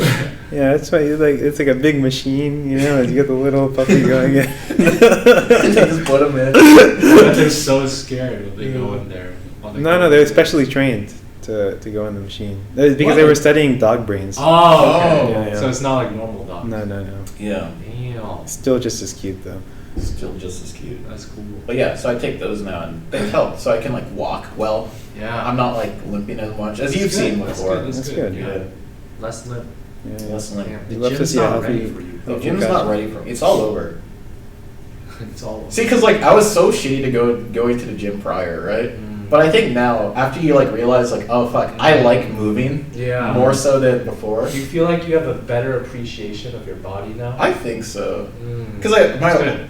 my thought, I used to just have like the fear of like losing my mental, right? Mm. Like, oh, if I just go insane, then like Damn. all bets are off. Yeah. But then like if my brain is fine, but I just can't move my body, then that's also Yeah. now. I mean, That's a new fear, is what I True, thought true. of. Mhm. Yeah. You need both the brains and the brawn. Exactly. Losing mental, yeah. Yeah. I do that after every CSGO match. That That was a good one, yeah. Yeah. Yeah, that was my idea. You playing CS2? I have not. Oh. Is it I have out? not played CS, well, like the beta, Uh-huh. but like you need to have like a drop for it. But Right. you need to have played CSGO a lot before, and I haven't touched the game in like a year Yeah. or something. Mm. I uninstalled it, so Oh, okay. Oh, I wow. don't even have it on my You waiting for TF3? I'm gonna get rheumatoid arthritis before that drops from old age. Yeah. That's gonna be a while. I mean, that's. It's I never mean, coming. I feel like you're the first person that has gone through that I know that's gone through that much extensive bodily damage and Mhm. Wait, experiences. how did your you know? lung collapse? Do you know? Yeah, like Oh yeah, that's the whole thing. bro's lung just asking decided him, to shrink. like, Like, yo, he just had enough. Just Yeah, they're like you. So you've ever had like any sudden chest impact or anything or like XYZ? And like no. The only time that I thought that like something was weird was like back around Thanksgiving or like even when I was one of the times I was flying to or from Pittsburgh from my home, right? It's a case that like I was like flying back and like oh, I can't really breathe right now. So I thought it was like I just had like a COVID anxiety type of thing because like it was like the height of COVID, right? And I was like just back in person with like a lot of people again. I'm like, ooh, this is weird. But I'm like taking like shallow breaths while I'm up in the air. But then I land and it like persists for a couple days, and then I just like it just kind of like stops or I get used to it. And then at some points people would be saying like, Kachi, are you breathing heavily? Like, I guess. Like no, I don't think so. But like I felt fine still. I was somehow still trucking along, even though my lung was collapsed. So I have to trucking a lung. Trucking along. No, but yeah. So it's just the case that my lung was most likely collapsed for multiple months prior to me figuring it out. Yeah, Wow. which is good that they figured it out because they said if I got COVID, it would have been bad. But you did get COVID. But you No, got now after. it's collapsed. Wow, you Convenient just timing. skirted around that Yeah. like potential disaster. Yeah, Like all it it was right here, and you did a detour. Thank goodness for inflammatory arthritis. Thank goodness for inflammatory Yeah, arthritis you're causing me to miss my sister's graduations so I can get my lung reinflated and then I can get COVID safely. Yeah, safe COVID. Safe Make sure you COVID. get your COVID safely, not Mhm. unsafely, right? Yeah, go to a reputable source, have them cough in your face. Yeah. Get it from a friend, not from a stranger. You Yeah. know? Don't do anything with strangers, right? Stranger danger. That's good. Yeah, I guess I just have had, I don't know. I mean, yeah, that's a crazy story. Wild I mean, medical Yeah, that's stuff. wild. I'm very glad You're okay. never had anything like this. This must have been. Did you ever have like broken bones or anything like real No. medical before? I have like one heart thing that I have to get checked up for every so often, but that's Is that just like a genetic thing? yeah, like a genetic thing. I see. So I've like gone to the hospital for that. I ran into a pole once, but that didn't do anything. Could that have caused collapsed No. lung? No, that was second grade, so I would hope not. It's a long term. It's just been collapsing ever It's since just been second slowly grade. collapsing. Yeah. No, that was actually just my lung in second grade. It just never like grew Yeah, with my no. body. Just wanted to shrink. Yeah. Damn. Yeah, no, I'm relatively pretty okay healthy. That's good. That's good. Yeah. Before the pod, unless you included it, we were talking about sports that we would do, right? Were we? Were we? Yeah, I must have remember. been gone to the Yeah, bathroom. Were you talking about sports? Yeah, Kachi and I were having an intimate moment Very while you were gone. Yeah. Well, don't Talking worry, about- it was all recorded, so now I'll listen back to it. That's crazy. I'll know your intimacies. Yeah. What sports would you do? What do you mean? Just like if I could be a. Oh, yeah, yeah. I Yeah, remember we were talking about running. running and like would Yeah, you run yeah. a marathon and that was You like, know what's funny? You guys, when you were talking about marathons, Mhm. I had this bright idea like 2 weeks ago. Let's all run a 3 marathon. weeks on. I want to run a marathon because, you know, my sister, she's run a half and a full marathon. So I was just like, you know, I'm not doing anything interesting in my life enough. Yeah. So I need to run a marathon. So I just told her that, and then I did my first day of running in like 2 years. Portugal. Yeah. As the last day in Portugal, which I like mentioned in the vlog. Well, that's why you ran 2 miles that time When? I was working on compilers. Oh yeah. So I actually just ran 3 days in a row. Yesterday, the day before. I ran 4 miles on Wednesday, like just all around. So I've done like 6 days of running now, and Wow. I'm slowly getting there. My plan is to run the Seattle half marathon, which will be in November, and then run a marathon in like March, April, or May. So I'll do like a half marathon first in like November, and then like a year from now, hopefully be able to do a full marathon. Are you on a plan? Kind of. I like looked up online, like kind of a schedule is basically, I don't know, they do like 3 or 4 times a week. And it's like the first few you do like shorter ones, and then on the weekends you do like a longer one, and then you slowly like ramp up. So I'm not really sticking to a plan, which maybe not be the best idea. I'm just going off kind of just slowly getting back into it, because this is only like day 6 of running. I'm still trying to slowly build it up. I think once I get closer to it. You already ran 4 miles, huh? Yeah. That's 4 You more. ran the whole time? Yeah, I'm the main thing I'm trying to do is like run the whole time and not go fast. So like I could be running the whole time. I'm not like gassing myself out. So I think I was running most of the time. Like sometimes I had to stop because like traffic lights or whatever and crossing streets. But I think I was running most of the whole time, and I was averaging. I'm trying to keep it so I'm always averaging at least like a 10-minute mile. Okay, that's pretty good. I don't think I could run 4 miles, 10 minutes a mile. I can. Yeah. Yeah, That's pretty so- good. You're fit to begin with. You are fit. I don't know. Crazy. I haven't been running for a while, but yeah, Yeah. we're trying to get there. So Did you run in high school? no, not at all. What, I did it for PE in freshman year, then never run it Wow, again. that's pretty good.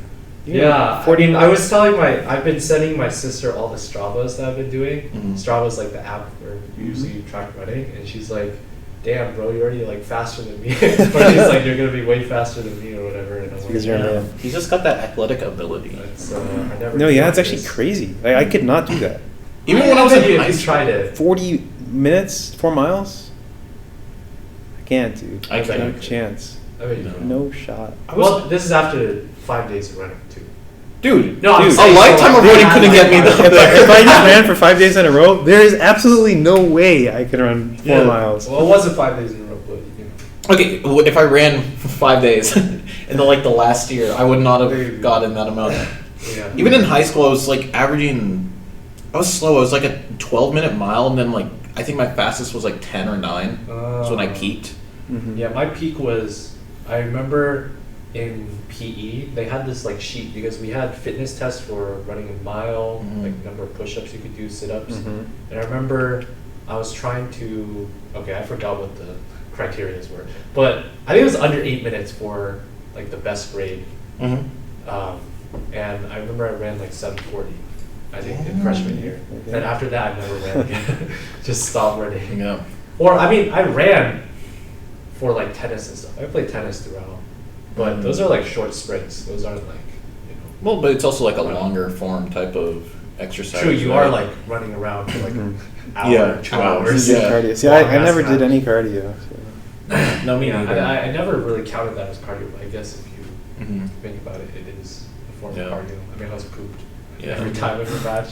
One of the things I kind of regret, or not really regret, but it's something that I want to work on, and I've identified about myself. I always used to think that I had good mental, like I had ice in my veins. I was Ice like, in your veins. I was not a choker. And then I played a few tennis matches, and there were like a few matches where I had like a lead, and then I just choked. I did not have ice in my veins. I'm not that guy in terms of strong mental. Like I just got, I don't know, when I started losing, I'd just be like, fuck, I gotta finish it out here, and then I kept losing, and I'm like, fuck, I just don't want to play anymore, and then I kind of give up. So I've recognized, at least from that experience, I don't actually have that strong mental that I like to think I have, and I'm not sure how I can like build that or gain it. But you have to play more tennis and like. I feel like Play strong that. mental is not built solely through like your tennis activity, but it's like how you choose to live your life, kind of. Like Like- choosing to live. Can my you life. stick it through the whole marathon? Yeah, can you stick it through the whole marathon? True. Can you continue playing TF2 even though it's a dead game? Can I get through a season without my team dying? Yeah, without your team dying. Yeah. Right. I don't know. Do you feel like you have strong mental in other aspects of life? Well, maybe. I just feel like maybe with sports or like gaming, maybe I thought I had inflated mental. Like I Okay. don't actually have that. I see. I feel like I have better mental than some, but that's always like a low comparison. That's because fair. some people are just bad. Some people are so funny. They're just not those people. They're Do you not. guys think you have like good mental strength, whether it is whenever you're competing or something or anything? Do you guys ever do a lot of things that involve competition? You literally just kicked the mic. Yeah, sorry. I'm sorry, listeners. But hopefully that didn't blow your eardrums. Sorry, what So was you the guys question? did you ever participate in a lot of like competitions or like? I did things- academic competitions a lot, I think. Not Did too you do many. like science bowl or something? I did Science Olympiad, and then there was one called TSA, like Technology Student Association. Chinese students. Sorry. Yeah, no, Transportation security. Yeah. Okay. That's my idea of the joke. Sorry. But my team was always super bad because my school wasn't like academically the best. Shit. So So you were the carry. I wasn't the carry. Oh. No, one of our projects just broke right before we had to go demo it, and then it was like we had to make a little like balsa wood plane essentially and try to get it to last in the air as long as it could for Science Olympiad. We went to throw it. We throw it, it breaks. We get like the shortest time in the air. No, but like my peak was we gamed the system on one of the TSA competitions because we were supposed to rescue a bear from like this trapped container, and like I look over, I'm like, that bear has like a little bow tie. So instead of making like the weird contraption where you have to like flip the bear over and like lift him up, we just made like a long hook. We picked it up through the little bow tie, and then we dropped it onto the like landing location. Think smarter, not harder. Yeah, that got us best in state. Wow. For the In TSA, California? Yeah, for the TSA The competition. carry. Right? We go to nationals, absolutely bomb it. That's still impressive though. Yeah, That's dude, we gotta- insane. wait, You hold should put that on your resume, along with Concertmaster. I think I put that on my college apps. Ooh. Yeah, but we were so bad at nationals. It was just more of like That's a fun okay. trip to DC You at that still Hey, did that's best good. in state. That's 1 of 50. Yeah. That's crazy. That's crazy. Damn. 50. Yeah, no one cared about it past that, but it was good. We took pictures. You got that. Maybe that was the deciding factor. That's when I in peaked. Getting into CMU. Yeah, that's when you peaked. No, I don't think so. What do you think you peaked? Do you think you've peaked yet? I hope not.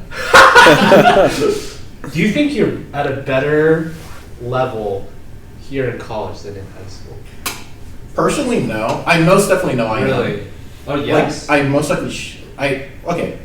I don't think I've regressed since high school. Okay.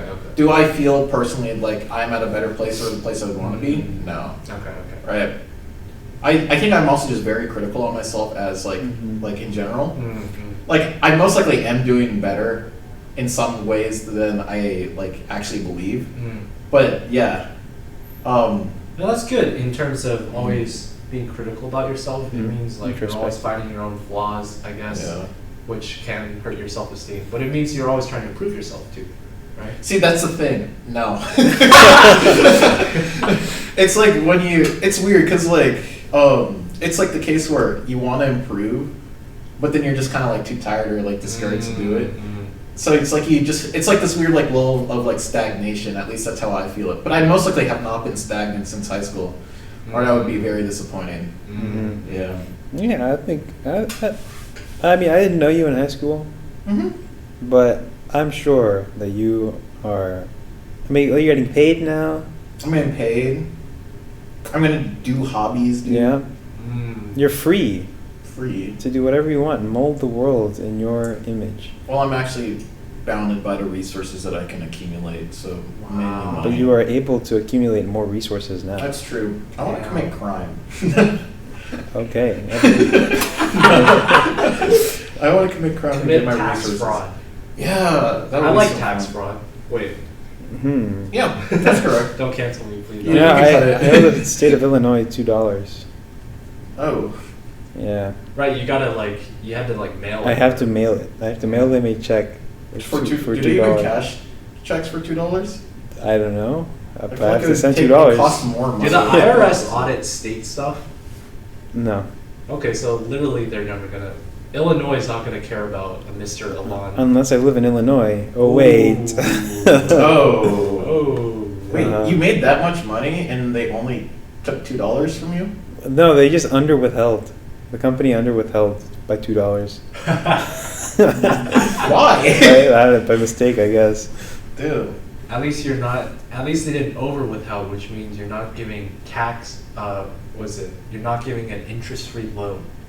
True, true. That's what people always say. They're like, don't overwithhold. Yeah, Just that's giving true. interest-free money to the government. Fuck the government. You know. Fuck the government. Yeah. Libertarian. Uh-huh. Are you libertarian? No, I don't Thank think God. Thank That's dangerous. That answers the next question. Yeah. I feel like Where do you lie on the political spectrum, Kachi? Strangely enough, I think I've gotten more liberal in like the last semester. Strangely enough. Why Well, is not that strange? like I mean like not like like normal mainstream liberal, but like actual like. he's not one of those normies. I'm not one of those normies. That's why you're wearing a red shirt. That's It's not even salmon. It's more The red salmon than party. more red than whatever the color of. That means I must be straight Conservative. Republican. Look at this. I'm always wearing this red jacket. Yeah. No, but red as in okay. Wait, what? Liberal as in communist, right? Communist. Oh, he's a commie. Yeah, no. I like socialism now. I don't think enough to actually learn about it, but it's cool. Uh-huh. No, I was watching like Big trends, you know. Yeah. I like it. I got into like liberal YouTube for like 2 weeks when I think I was procrastinating my compiler or Liberal stressed. YouTube. What's liberal YouTube? Like, what are the channels? Like Young Turks, Hassan, Kind of like Hassan Hassan Afi. Champagne Socialism. Yeah, there's one called ContraPoints, H Bomber Guy. There's like a bunch of them. I watched like a whole video. I'm like, oh, that's pretty cool. And I watched it, like, yeah, I do agree with that. But like, I also got tired of it because a lot of liberal YouTube is just talking about like, damn, we hate like right wing, like we hate just like conservative YouTube / conservative talking about because they are typically pretty shit. Well, no, but then, now like, you have to that's what it balance is. it out with conservative YouTube. No, conservative YouTube makes you hate women. I was thinking about this earlier today, and I talked to a friend about it from back home. But have you guys ever gone on like that weird little self-help type of like? Have you guys ever hated women? No, it's weird because like you go on like self-help on YouTube, and it's like, oh, I want to better myself so I can be a better guy and all that. Yeah. And Focus then on it yourself. turns like super like incel women real quick. It's like it reminds me of Jordan Peterson. Exactly. Yeah. Black pill. Black pill, yeah. Yeah. You fall into that trap so quickly if you try to go on self-help. It's like, oh, you gotta make your bed. And like, oh, you're not in love because women are X way. I'm like, what the fuck? Yeah. Damn. It's very weird. That's good. You're very conscious of.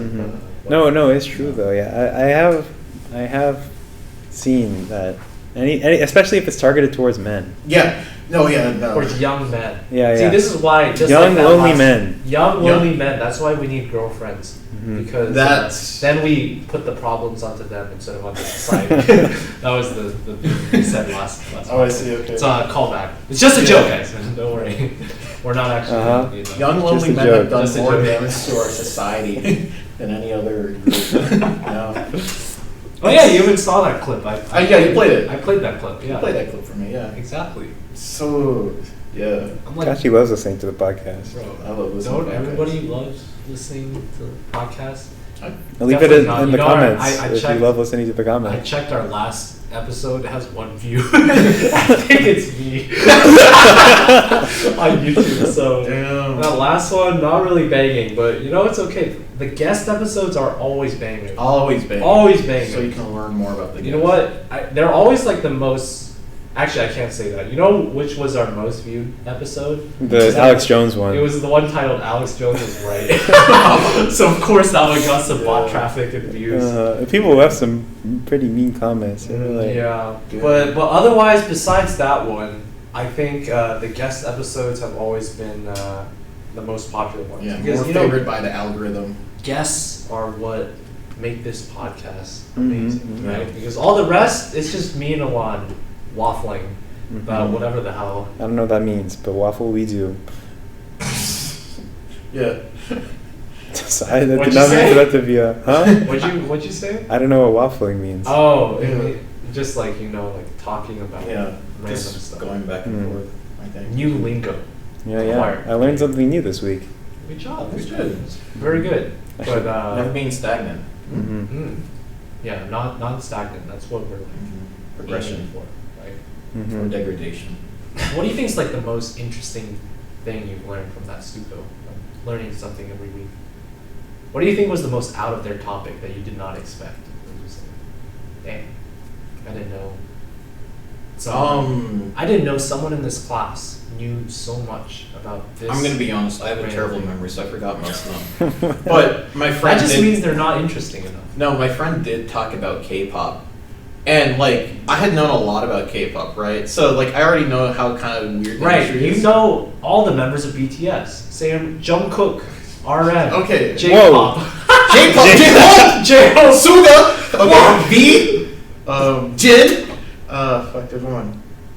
Oh, you're choking. He I'm- doesn't have strong mental. He's choking. Jimin, Jungkook, RM, V, Suga, Sugandhi's J-Hope.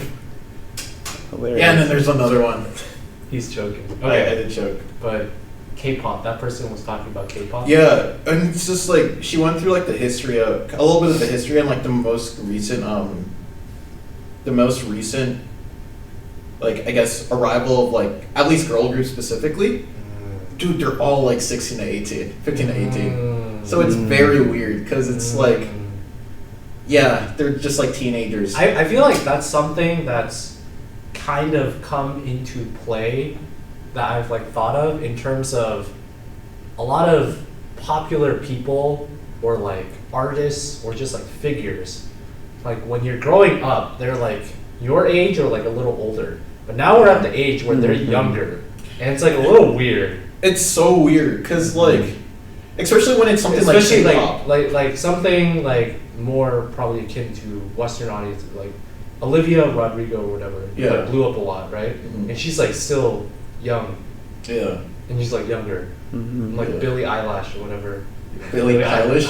That was a joke. That was my idea of a joke. That was your idea of a joke, okay. But she's like She's she's younger like than younger us. than us also. Yeah, Because all I these think she's like people, our age. like all of these like young upcoming people, they're now all like younger. They're not upcoming and like Right? Because no one really cares if you're up and coming when you're like 30. Like someone could True, be you're, doing like, just arguably washed. like really great. Yeah. Yeah, but it's like, yeah, you're washed. You should Yeah. have done it like 5 years ago. Man, that makes me so depressed. Why do you always think I this is why I feel like stagnant. You just look over and like, damn, that guy's in the NBA? What the Oh fuck? man. I shouldn't have given up on my hoop dreams, this man. guy's doing it all at 19. You know. Yeah, doing it all at 19. Crazy. It's just we're fucking oldies. You're like Okay, yeah, 22. this You're got 22, depressing. right? I'm 22, yeah, I forget that sometimes. Yeah, you're. I might as well start digging your grave, man. Yeah, might as well climb into a pit. Yeah, might as well just. Have you like, started looking at start- coffins? What hearse you want to use and stuff? Yeah, I want them to play at my funeral. Exactly. What would you want to be played at your funeral? Yeah. That's a good You said question. Kachi, I'm the only one that has Are you supposed to like? You're the oldest. Are you supposed to play something at your funeral? I've only been to like. Caps, I guess. Well, no, it's a military It's- funeral. yeah. I think I've only been to like one funeral. I've never been to a funeral. Really? Yeah. Yeah. Missing Wasn't even, out. wasn't even a family member. But yeah, that was sad. No, it was sad because like the funeral was for one of my best friend's mom. Oh. And she died really. I mean, she was like Suddenly? still like 40 or 50 because she died of cancer. Yeah. And that was really sad because you know, like this is a person growing up, been to his house many You met times, this person. like interacted with his mom a lot of times, and then this just like happened. I mean, it like all happened. I forgot how quickly it was when they like learned the cancer, and then like it must have been like a year or maybe 2 or even less. It was like fast. Yeah. And it was like really sucks because this happened in like the middle of high school, and I just don't even know. I cannot imagine how he felt and like how he's doing afterwards. Like just not even having a Yeah. mom, right? Like it was just very sobering. It's just like Yeah. Mhm. This Gotta sucks. count your blessings, as they say. yeah, Yeah. didn't count, but should. You should. I'll do that soon. Yeah, I'll just Mhm. count them, you know. Yeah. So that was very sad. Yeah. And lots of people crying. I don't think, and I think the point was bringing this up. I don't think they really played. I mean, they played some music, but it was all like, you know, somber, yeah. some quiet harps or yeah. You don't want to play like big band jazz. Yeah, they didn't have any of those things where people are like, and I want to go out when I'm at my funeral. They better play this song or whatever. I mean, I guess better that's play just culturally 22 by Taylor Swift. I'm not. I guess culturally, you should not have expected that because you know, Yeah. they're like older Chinese, Taiwanese people, not Americans that are like, hey. Yeah, I think in some cultures, I don't know, because like I'm Nigerian, right? So Yeah, I've heard of those like happy funerals. They're not like full-on happy funerals, but there's like a wake where it's like almost a celebration of life prior. I think. Yeah. Or like one of the two where it's like there's like a somber day and then there's one where there's like more music and it's more lively. I mean, they have. I don't know if this is Nigerian, but the coffin dancing thing, that meme that it's came not up. Nigerian, but What- yeah. Was that Ghana? Maybe Yeah. not. Yeah. One of the, I think, Kenyan, one of this. Kenyan.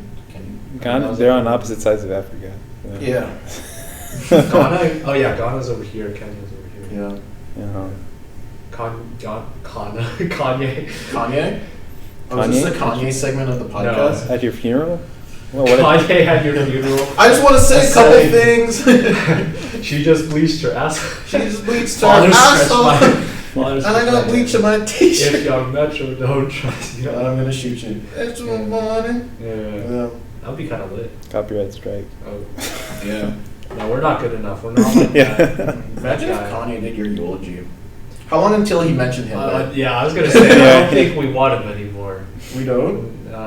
You want him? No, I didn't. No, I think he apologized to Jewish people. Yeah, he apologized to Jewish people because of Jonah Hill in 21 Jump Street. Yeah. Do you know that? Yeah. I didn't saw hear that. It was like he like had a post or something. He was like, now I love Jewish people. I've like learned to appreciate Jewish people because of Jonah Hill in 21 Jump Street. They were like, he's opened my eyes or something. It's like, wow. I wish I you'd get didn't- medicated.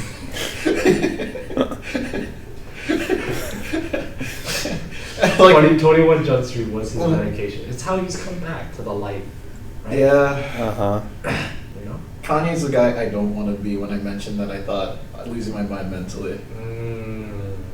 If I'm never not mentally sober enough to realize that I just start praising Hitler and then it takes 21 Jump Street out of all movies, not like even like Schindler's List or anything else that's actually meant to be like to tell a story, but no, because I watched the movie 21 Jump Street, I liked it, and I learned one of the guys is Jewish. That's. I mean, you know, God comes to us in very different ways. Yeah, no, but Kanye, he like speaks in crypts. Yeah. You know? Have you noticed that? He like Crips or Bloods. he like what? That's two Don't worry, gangs don't worry, in don't Los worry. Angeles. Oh, okay. Funny joke. It's So maybe it your means idea of a something. joke. I think it's a metaphor for something. It's a metaphor. Well, I don't know. Or is it a simile? Mhm. You can use like a Raz. Oh, yeah. You can use Jonah Hill. You know, what does Jonah Hill represent in our greater life? I think Jonah Hill is an inspiration because, you know, he was like porky or Mhm. like wider. And now he's like slim. Mm-hmm. Slim. He's like a fit man. He doesn't like to talk about it, I've heard. Really? Yeah. Yeah. I mean, it makes sense. I feel like because people just want to like kind of reduce him to that. Just Yeah, like, he you were was- fat and now you're not. Yeah. Mhm. Which, you know, that's never fun to be reduced to one thing. Yeah, he was like typecast as like, haha, fat guy. In like Wolf of Wall Street, what else was he in? I don't know. I like. Super bad. Oh really? Superbad. I know him from Moneyball mostly, but that wasn't really typecasting. That was just like Yeah. him. Oh, but yeah, it's like his previous roles. And then, I mean, like 21 Jump Street. He was kind of like the haha fat. Cop. yeah, all like a lot of his previous roles. Have you ever watched Maniac though on Netflix? No. What's that about? It's about there's some guy essentially builds a machine that lets you like you take some drug and then you go in and you experience some life, so it's like your inner psyche and you try to come to terms with like some trauma that they're holding on to. So in it, Jonah Hill is like this I think schizophrenic like son of a rich family that essentially hates him and like tries to hide him away from everyone. Oh. And then he accidentally gets tied to some girl, which I forgot who. I think Emma Stone is the actress. She's like coping with the fact that her like sister died and it was like partially her fault or something. So it's their stories of trying to come to understand what they're like moving on in their life after that. But it's like such good set design and all that because it's like weird like retrofuturism. So it's like you go back to the 80s when you had like that weird like beige plastic and then like those like electric colors painted all over.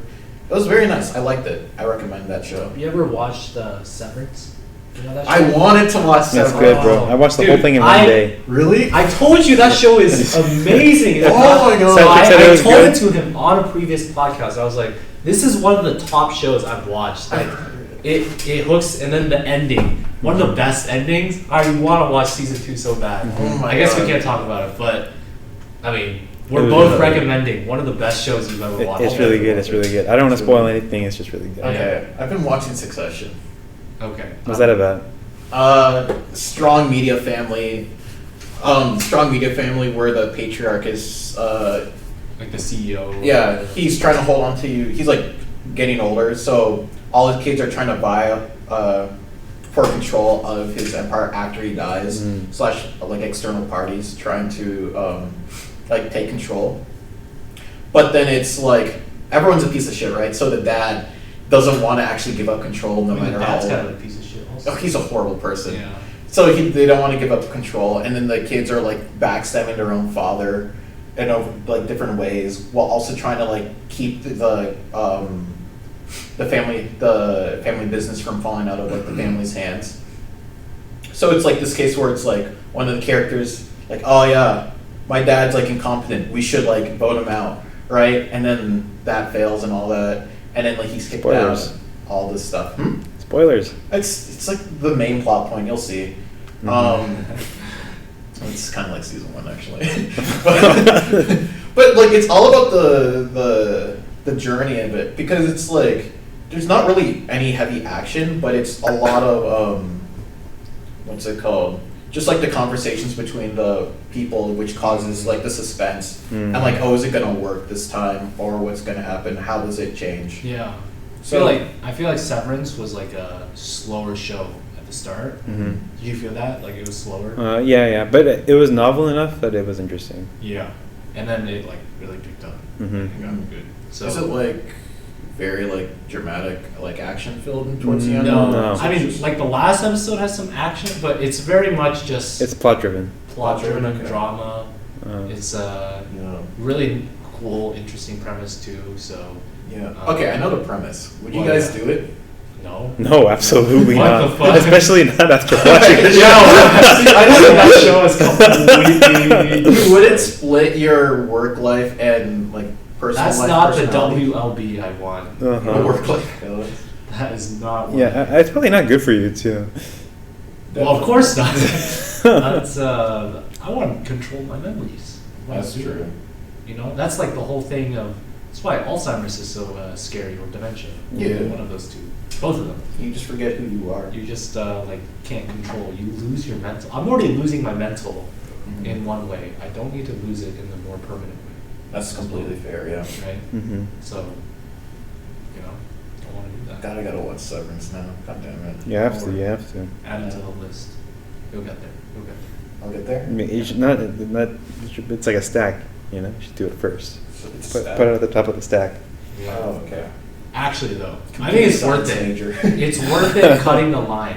I Really? think it's a. Or as Spotify would say, add it to the queue. Add it to the queue.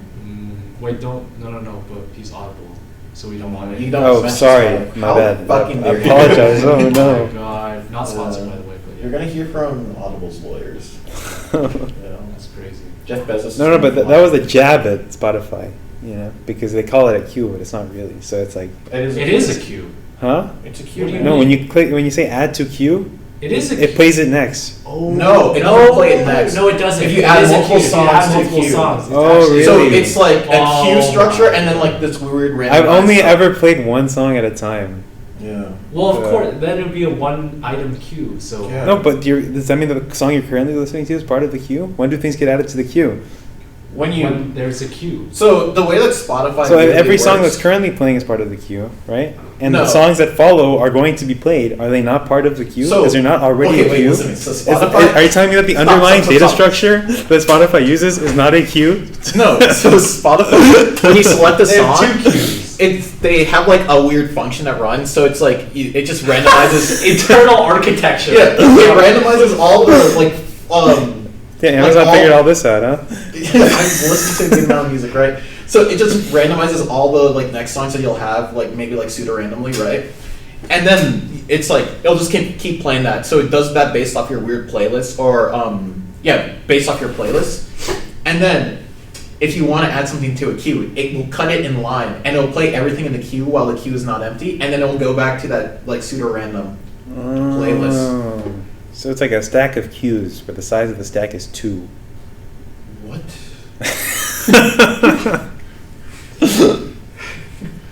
Damn. If you know It all just- this, how's Audible losing, bro, to Spotify? They're not losing. We're making money on audiobooks. Uh-huh. Copium. Yeah, we are. I've ever heard, bro. Yeah, I learned over the summer that Audible is cash flow positive. That's good, that's good. We bring Hey, in that that's- revenue. Hey, my mom listens to your books. On Audible? Uh-huh. She listens to your books. My Literally your books. Oh my god, that's crazy. You are Audible. I am Audible. You are. They can literally hear me right now. That's crazy. I bet they can. Yeah. I would actually not be surprised. Big brother. Yeah. Yeah. So how was your as we're talking about Audible, how do you think your summer experiences were? Like just as a interning there, like maybe not just at Audible, but how do you feel like the internship experiences? Do you think they were like satisfying? They were Yeah, so both my internship experience, first summer I was remote, but I went to their headquarters in New Jersey, and I couldn't go in person, sadly enough. I thought I might have been able to, but I was at least in the same time zone. Yeah, I hate doing remote work is what that taught me. Oh. I'm like, So you're an RTO proponent, return to office. not like full on, because I do still like having like days to myself when I'm working from home, but like Yeah. if it's fully remote, there's like no separation. I will just like be in bed while trying to work, and that always fails. You need some level of severance. Some level of severance, yeah. Some of that LWLB. Uh-huh. Work like not WOB. Yeah, I fucked up with the first L. No, you're fine. Second summer, I started late, so I didn't really get to meet the people right away. So that was like a slow start because it was kind of awkward. Mhm. But even past that, it's like Audible was such a different internship experience. I feel like than other people because like you go to like frickin' Meta, right? You know, like a shit ton of people from your school, and there's also just like a ton of people. I don't know. Like your age. That's not really true for my thing though. Like at Menlo Park, I did not interact with the people at my school that much. Like I did not even know Kunal was there until I literally met him on a bus. Yeah, I remember. And like the two people at my hotel, you know, Yuna and Alora, Mhm. like and Jimmy also, but like I didn't really hang out with them that much at all. Yeah. And like I definitely didn't know them before, so I don't know if that really matters. Well, it's still the case. I guess you're right, but it's still the case that there was just like more amount of people that you could have interacted with. Yeah. Because I think my internship class was just like 12 people in like a small WeWork office, right? And I was also like the odd one out because I lived in the area, right? So I could just commute like an hour each day rather than like living at USC with everyone else. So it's like they would be like, oh, we're gonna go do X on the weekend, and I'm like, I'm at home, and I don't want to drive like an hour in. Or like the one day that I did, it was like canceled and I didn't see it. So it's like I spent an hour driving just to like pick up food and then go home. So that was like, so I don't know. It was an okay internship experience because we did do like a lot of cool things. We got to look through Culver City. We got to tour Amazon Studios, Sony Pictures. Mm. Just That's cool. we got to like And that's a lot of cool stuff. yeah. Honestly, I feel like Wait, is Sony owned by Amazon? No. Sony Pictures was like just literally next door to where we were working, and since we are on more of like content generation part of Audible, it made a little bit of sense for us to go. Wait, so everybody that you were working with, like all 12 of those people, they were all on content generation? Because that's like the office and all. It's like, so what I do at Audible is essentially there's a marketplace provided by Audible, like called ACX, and that matches people who like own titles, so rights holders, to some piece of like literature, and it matches them with producers, so people who can like record it and then get the audiobook recorded, and then together they can like create a contract and post that on Audible to sell the works, right? Okay. So that's what I was doing. So it's like a lot of like community-led, content-driven. Okay. Yeah. But the question was like, were all the people that were there at the LA, they were all part of like this? They were on this ACX team. I see, Yeah. okay, that makes sense. Yeah. Another weird thing is like a lot of them were like old, so like 26 to like. Oh wow. The interns? Really? Yeah, it's like 24 to 28. So there were like And they're like still master living at students. USC, bro. Well, no, it was rented out. Yeah, Audible, I get but it. yeah. It was like, Yeah. Oh, sorry, was that your idea of a joke? Wait, why were they okay, so I old? wasn't even trying to make it a joke, but like, Wait, why were they so old? They were just like master students, like a good number of them. Or like, yeah. Yeah.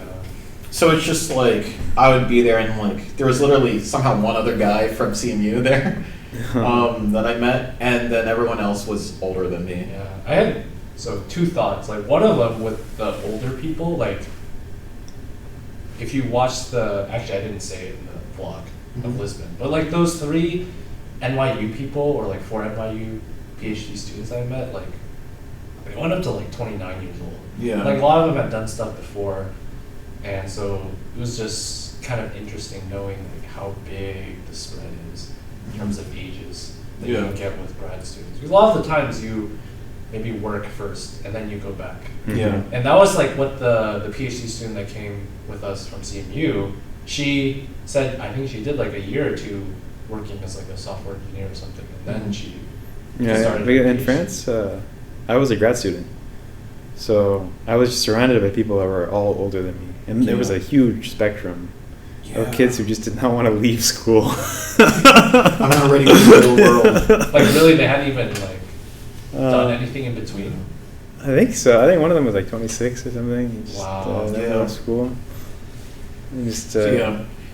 he did a bunch of studied abroad. Like he went around. Oh, he's been around town. He's I think the second loves thing mine. I was gonna say was it's kind of a double-edged sword where you're doing an internship like close by enough to where you live, Yeah. where you can't, I guess, fully participate with your other intern people who are like living there in a different place that isn't like your home, Yeah. right? And I there were some people that were from the Bay Area that still chose to like do a housing option so they could like Yeah. more be with like the intern experience, Yeah. even though they like lived in the Bay Area. Like I got it like an extra like 8K. True. It's worth it, I guess. And I got like that housing, so yeah. No, I think it was. Yeah, you're definitely right. I think it was just like a culmination of like everything that had happened had led me to like not be able to fully give myself to the internship experience. Mm-hmm. Yeah, which is just so weird because then you see like, what was it? Just people who like went to Amazon like in Seattle or like Meta at in New York was popping apparently. Yeah. Yeah, where everyone's just like, dude, I met like X, Y, and Z because everyone's the same age. Met Daniel. Yeah. We don't- Sorry, that's just We're gonna bleep that. throwaway joke. Random person. Yeah. Random person, doesn't matter. Yeah. Okay. Yeah. Don't search up X with this video. You'll see him. What? Don't worry about it. We'll tell you later. This is off pod discussion. Okay. Yeah. So I don't know, but I'm excited to start, even though it's still like a pretty smaller office. Also, like the LA office was literally just—it's not even built. They rented out a WeWork and moved there like. So is it gonna be built by the time you go there? I think they put it on pause because of Oh. the stuff. But I think they moved to a different location, so it might. Be So is it still gonna be like an hour commute? I'm gonna live in the city. I'm moving. Oh, you're moving out. Okay. Yeah, I'm not gonna stay at home. I'll lose my mind. No, you know Gus, I heard. our first guest on the podcast. Oh, Yes. Yeah, he's like father, like son. sure. Working at Tesla. Uh huh. Commuting Oh together. yeah, that's the craziest Can you thing. imagine? Bring your kid to work day every day. Every day. I know. Literally bring your kid to work in the same organization too, Yeah. where you'll be like eating lunch with them and It's shit. so funny because they're I don't working in the same know. building. I can't do that. That sounds kind of like fun. Nah. I don't think. It's like the family business. At Tesla. They start making You guys can moves. crunch together, go into OT, sleep in the office together. The mom's like, where my men go? Where'd they all go? Where'd my men go? Where'd my men go? Imagine that his dad becomes like VP of technology or something, but then Gus undercuts him to get a higher position. Imagine. That would be Imagine the succession. son is like managing the father. Yeah. I'd be proud, you know? Yeah. Yeah, that would I be mean, like, but that raise just- them right. Raise him right. I feel That's like- my boy. Not at work, Dad. You say that again, demotion. Demotion. Mark on your performance. Why am I not getting a bonus? You're looking, you're not on a PIP right now. Dude, imagine all the money they save on rent. They live in the same house. Yeah.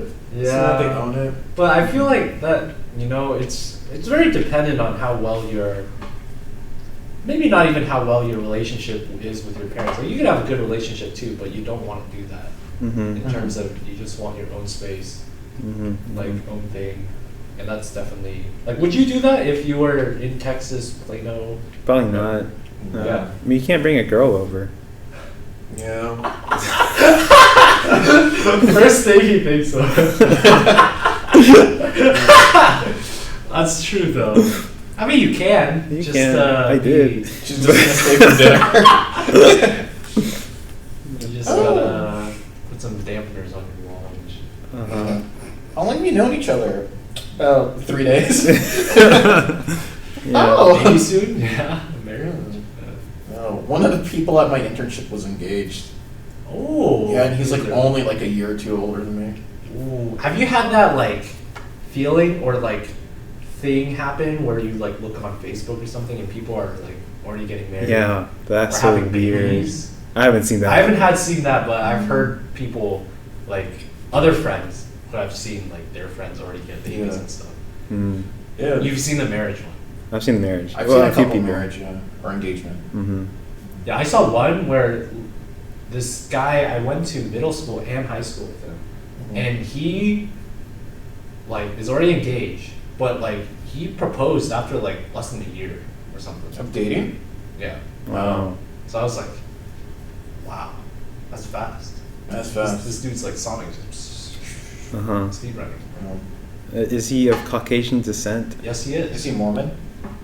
I don't think so. No. You sure? Yeah, I don't think he's Mormon. Is he in Utah? Did he go to BYU? No, he went to somewhere in the north, in the mid. What do you call that area? Like Michigan, Minnesota. Midwest. Midwest. That's Midwest. Yeah. Okay. Yeah. Midwest, North Mm. Midwest, the north, Yeah. the mid north. I don't know. Yeah. The northwest, but mid, Mm-hmm. Very mid. very mid. Except for temperatures, very low. Very cold. Yeah. So cool. So that means you're in the Midwest, like Illinois. I guess I Yes. count Illinois, but like I thought Minnesota. I don't know if that really counts. Oh, yeah, Minnesota, I don't know. Great Lakes region. Uh-huh. Maybe you can Yeah, see yeah. that. You know, like the coldies. The cold. That's a cool nickname. That's a pretty good Coldies. one. Yeah, I'll be That's up a in the good one. They Coldies. should TM. I'll trademark that and. And then charge them to use it. Yeah, Mhm. that's my side hustle. They self-help. They always tell you to diversify your income streams. Like have side hustles, so you're not like a wage slave. I feel like you just exposed that you've been on the incel self-help. Yeah. Watch those a few. I don't know if that really counts as self-help. That was just more of just. Okay, maybe that was self-help. Like, it's not self-help. It's like that weird, like, lonely guy self-help.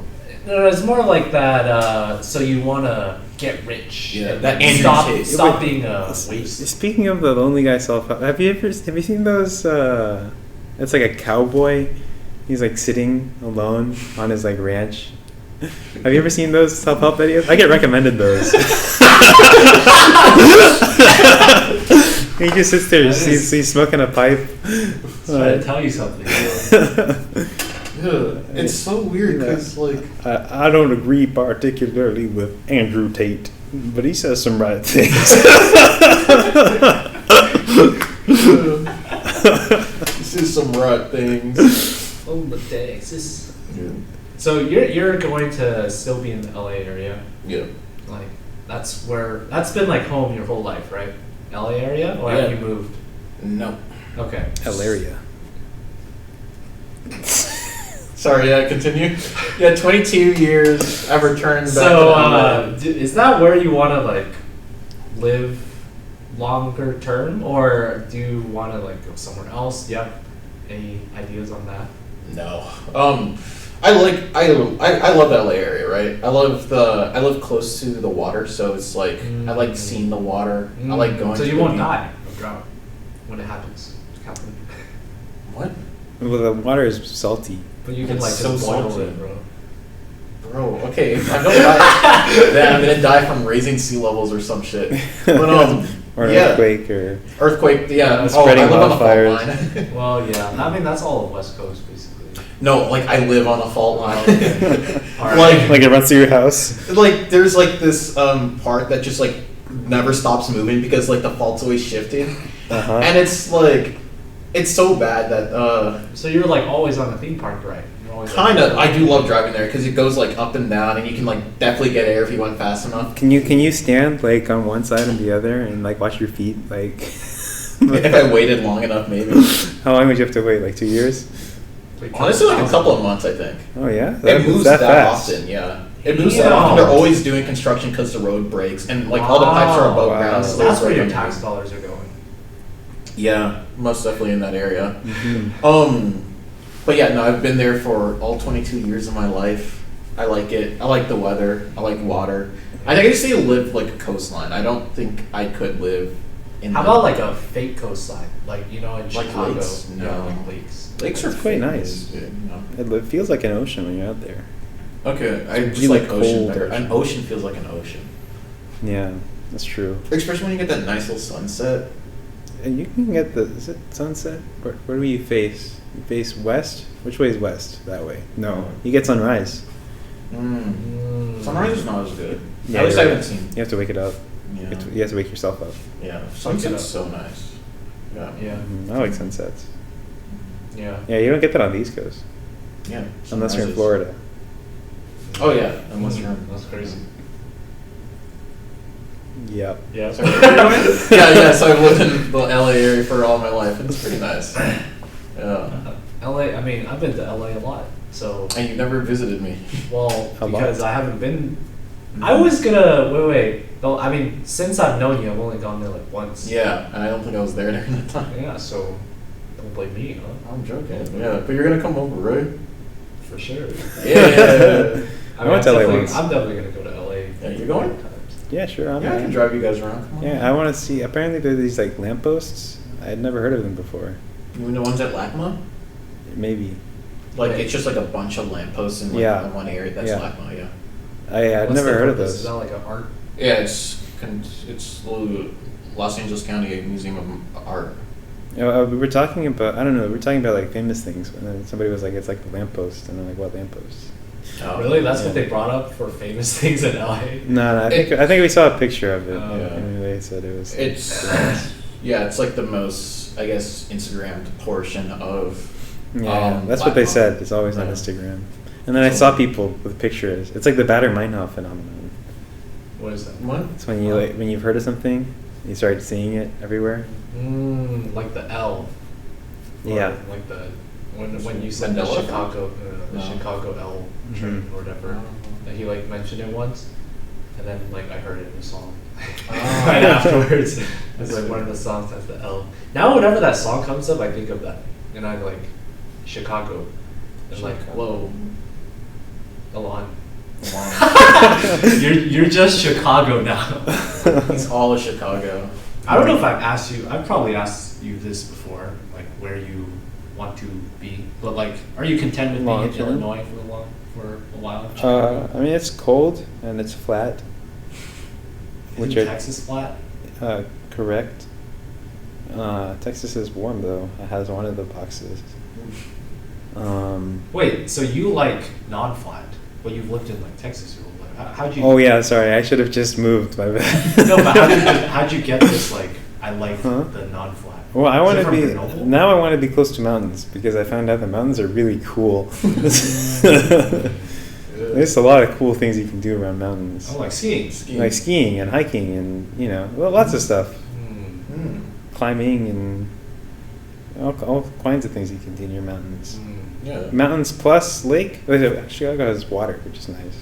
Yeah. If you can get all three, that's California maybe. It literally is. Like from my place, I could drive like maybe an hour or two to get to the mountains. I can go like maybe 20 minutes to go to the beach, right? It's all there. Yeah, but I've heard that California is like going down the drain. Nah, you just got homeless people though. Yeah. There's a lot of homeless people. What do you do about it? I don't know yet. I don't think they know either. They've tried a lot of things. Uh-huh. Yeah. It's kind of hard. Have you noticed a major homeless problem near your area? No, because my area, it's like a more affluent, but I've noticed that it's like moved in a little bit more, at least over the years. Do they have homeless people in Plano? Yeah, they exist. It's not. Is it like noticeable? Yeah, I mean they're there. A couple of them. There's one guy near my parents' office. He like holds up a sign. So yeah, they exist, but they're not like a lot, and like they're very anti-homeless people. Yeah, it's Texas. So Yeah. Well, I feel like California is also kind of anti-homeless people. They just can't do much about it because there's so many. I mean, if they're so anti-homeless people, then why do those people stay homeless? Well, no. They're all anti-homeless people, but they're like all anti-homeless, but like not here because my property value. NIMBYs. NIMBYs. Not in my backyard. We have that on the podcast once. I have to mention that every single time something comes up again. I just gotta be like, that was a podcast. The thing, I don't even remember. Like I remember, like the podcast just like blend into. It's crazy that you have to rely on me to bring it up every time. That one I remember is because I brought up the Berkeley thing of they couldn't Berkeley people. The people that lived in Berkeley did not want like more admitted students because then they're like taking up all the housing or whatever, and it's like NIMBYism. Yeah. It's like not in my backyard. And I brought it up for the podcast because I was like, I've never heard of this term before. Have you? No. You hadn't either? No, I had. Or you had? I definitely have because we talked about it in my 7th grade Texas history class. Oh. Yeah, I remember because we were learning about it one day, and I asked one of the kids in the class period before me what we were doing that day, and he said NIMBY, and I was like, "What is NIMBY?" And he said, "Not in my backyard." And then I went to class, and the teacher said, "Today we're learning about NIMBY," and I said, "What does that means? Not in my backyard." And she was like, "Wow, Elan, how did you know that?" I'm just gifted. Yeah. I'm just different. And that's like a very clear memory in my head. Did you ever have like big units on California history? Yeah, we learned about like all the missions and stuff. Interesting. I feel like I've never learned Oregon history. Really? Yeah, it's because nothing happened. But Lewis and Clark went there. Yeah. I think that's it. I had like a game based off of it, and that's about it. Yeah, maybe it just wasn't interesting enough. Like maybe, I don't know, what's like an uninteresting state, like North Dakota history? Wyoming. Does North Dakota, is that where the faces are? No, that's South Dakota. Oh. I think South Dakota is the one that even has the faces. Like North Dakota is just It's just literally. I feel like they should just make one big Dakota at this point. There used to be one big Dakota. Yeah. They split it. Merge that, and then we can bring Puerto Rico in and keep our 50. I thought you meant move Puerto Rico to the Dakota. just So it's like drag Puerto and drop. Dakota. Puerto Dakota. Puerto Dakota. Puerto Rico. Yeah. But yeah. No, go ahead. I was gonna say, yeah, so we did learn a little bit of California history, and I don't know if I can like, spew it off the top of my head. I know there was like San Juan, Capistrano, like that's a mission or something. But yeah. Spanish. Santa Fe, one of them? That's not in California. Yeah. That's Do you Yeah. like your community? Is it like very close to the Spanish-speaking parts of LA? No. I don't know why I had that question. That was very Suburbs. random. No, yeah, no, it's a fair question. Like, you're gonna get more Spanish-speaking dominance if you go more like southern towards Mexico, right? Yeah. And then like also weirdly like Downey, California is another big portion. Yeah. Then like downtown Los Angeles. You It's- said, sorry, go ahead, keep going. It's not like I don't know. It's not like explicitly, I guess, Spanish communities until you get like more Yeah. southern. Yeah. You took Spanish in high school? Yeah. Yeah. Do you feel like, so I mean, I don't know how I was trying to connect it, but I had a thought, which is my sister, she lives in like LA area too, and she like told me a lot of the times when she's like working at hospitals and stuff, because she has to do rotations and stuff, like she's been using Spanish and like Chinese too, because like Chinese people come as well, like a lot, to the point where she feels like, I don't know, I guess pretty confident in like being able to go to a Spanish speaking country and like at least get by. And I thought that was cool in the sense that, you know, something you learn in high school and you're just being able to apply it just because you're like through your work. It's a very random thought because I don't know how this is going to connect to you. Yeah, I thought you were just gonna want ask to me a like, question. I just want to like throw that out there. Do you speak Spanish, Kachi? No. At home? No.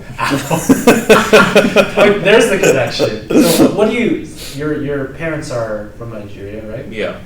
Do you speak, or what, I know they have. Are you Igbo or Yoruba? Yeah. Hey, this boy gets it. I know. Those two are He like the understands main it. ones. I know. Igbo, I forgot what the other one was. Yoruba. The other one was Yoruba. the one that Xiaoma talks. He like learned how to speak that one. Or whatever. Hausa is another And you one. went to like. Ija is another ethnic group. So you're but Igbo? Yeah. Igbo. So that's like a language too, right? Igbo. That Yeah. is a language. Yeah. Do you speak that at home? No, I understand. Like, never really was taught when I was younger. I understood it better when I was younger because my parents would like yell at me to do something. And then I would go do that task because I remember I've been like trained, right? Trained, you're like a dog. But yeah, no, I never learned. I thought maybe I should. Like, just one day I'd bring it as a surprise. I'm visiting family. Like, oh, you know that now? I'm like, yeah. You come home and they like talk shit behind your back, and you're like, hey mom. Yo comprendo. ¿Qué Pero quiso? What the? Start speaking in Chinese, and they're like, what the hell? Just to flex on it. Just a flex. Do you go back to Nigeria? I went last in like middle school. I need to go again, most likely. Just we're all busy. Yeah, I think that's actually a thing. My parents floated to me, like that short window after Peru. Before I start, I might go on another trip and go to Taiwan for another 2 weeks as well. So it's very up in the air. And I was originally thinking like I don't really want to do that. Well, then I thought like first of all it would be cool, like it would probably because they were saying now would be a good time because in the future it might be difficult to have like 2 weeks of like vacation time where you can just be like go back, right? So this might be the best time in a long while. The more selfish reason, I was also like, I could do another vlog. Make some good content from this. You can do another I think vlog. put one to my vlog series. Imagine so I was that. like, this is gonna be good. Like back to back, Peru, then Taipei. Crazy. In Los Angeles. Yeah, where you got North America, South America, Europe, Asia, all in the span of like what, 2 months, 3 months? Africa, dude. You want to go to Nigeria with me? Dude, you want to go this summer? No. Another trip. This guy just wants so many trips. Right? That's the one inhabited continent that I haven't been to. Yeah, I don't know where. Yeah, I don't know how to take you to Nigeria. I don't do much when I go there because like my family has like a house there, so we just mostly stay in the house. Do they cook Nigerian food? Yeah. I'm sold. Okay, but they cook Nigerian food at my house. Also, that wasn't an invitation. Yeah, he's trying to take advantage of. Is that a thing? Nigerian hospitality? Do you think I that's don't a know. thing? Okay. Like, Do you feel like you're knowledgeable about like Nigerian I know like culture, customs? not fully. Like I know how to interact with my family and to be generally polite, but like about like the customs and the history full on, I would say no. I know Nigerian food and I know what I like to eat. So What do you like to eat? there's something called jollof rice. So it's like a Ooh. tomato kind of like puree thing mixed with rice and like sometimes like a little coconut milk. I think I've had that before. It's good. Yeah. There's a place called African Cuisine. I want to go there. That's Yeah. Nigerian food. Yeah. They have. Yeah, Hey, you did been you get the there? oxtail? No. Am No, I I did supposed not. to? No, this is one of the things I had on your like topics list because Oh. I feel like you've gone to a lot of restaurants here. Like you kind of touted that also as like a, I don't know if you really purposely. I don't think but I other have. people have touted you as like a restaurant master person. Really? A restaurateur. I feel like you've it's just- been to a lot of places here. No, I think I'm just the guy who suggests things. Like, I think you're too, yeah. Yeah, have you know our friends? You try to say where you want to go, and they're like, "Where do you want to go?" And I'm like, "This is not helping the situation." So I just like give like But five. I feel like, topics. don't you feel like? Do you think you've been to a lot of restaurants here in Pittsburgh? Not as much as I would like to. Okay. At least like I don't have anything that I'm like itching that I've really tried. I want to try the Hungarian restaurant, Hussars. Oh. That sound it's so good. We went one day, but then they didn't see us because they're like, we're closing in like an hour. I'm like, Mm. but it's in an hour. The kitchen might close though. Hmm? The kitchen might close early. Yeah, that's true. But The winged hussars. there's That's that. the It's Polish. Oh, now why is hussar? Yeah. It's like a. But I guess I've gone to like a good number of restaurants, but I don't try like new things too often. Yeah. So then, that means like you did that all earlier on, then, like freshman year or whatever. Like this, I would say even like mostly this year. Oh, I okay. went to like the Pusides, like Thai kitchen. I went to a place called Alta Via, which is really good Italian food for someone's birthday. I need to go to Gaucho still. Oh, that's a good one. That's Yeah. that's of all the things you mentioned. That's the only one I've been to. Yeah. Then I've been to the various Thai and like Laotian places up there. Oh, shit. Yeah. Do you think you have a good palate? I don't know if palate's the right word. It's like you can appreciate really, really good food, like separate it and appreciate the difference in quality and taste from like just good food. Like if you go to a really high class place, can you like tell like this is higher quality? Is your palate refined? Yeah. The reason I bring that up is, I think Gaucho's good. Well, I can't really tell between really good steak and just like, good steak. Is that like, it's like steak and it's like, this is good. I like it a lot. But like, is it worth $50 or whatever? I would not. Like, I feel like it tastes as good as like fucking $20 steak, I guess, somewhere else as well. Like my enjoyment of it. So that's why, at least for steak, I don't think I really appreciate that or understand half the palate to really tell. Yeah, I'd have to say no. Cause like I went to like a pretty nice like sushi omakase place, and maybe it's just like I don't enjoy sushi as much, but it wasn't like the greatest food I've ever had. And I think another part of it is like I've taken a price so much into how I like my enjoyment of food. Yeah. So if like the food's like not phenomenal, but like it's like a high price, I think I would enjoy it less than if it was like the same quality but like cheaper, right? Yeah. Because like you remember how we had like Patron Pronto, right? Like that was pretty good food. I would still say it's better than Chipotle, but the price just made it so much better in my mind. That's why I was like, oh, that's like one of my favorite restaurants to go to. Like Rose Tea Cafe has not changed its quality in like the last year, but the prices have steadily raised, and I hate it more. Inflation, bro. I will say like the place that I've been that so far is like, okay, I can see why this is worth that amount of money, has been like, where did we go for May's birthday? Fogo. Fogo, the Chowder, right? Really? I thought I thought it was good, but like It might have- also because that's like buffet-ish Oh yeah. meat. Lots of. But you been to eat Fogo? so, yeah. I went one time. Yeah.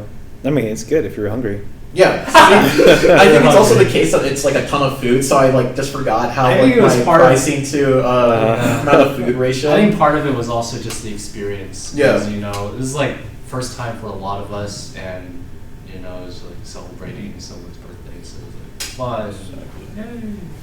Yeah. Do you think you have a refined palate? Like, I mean, you like Gaucho a lot. I do like Gaucho a lot. I just think it tastes good. I don't know. You ever been to Texas Roadhouse? Maybe. 'Cause I know those are. Have I? I think it sounds familiar. No, I went to Really? Saltgrass.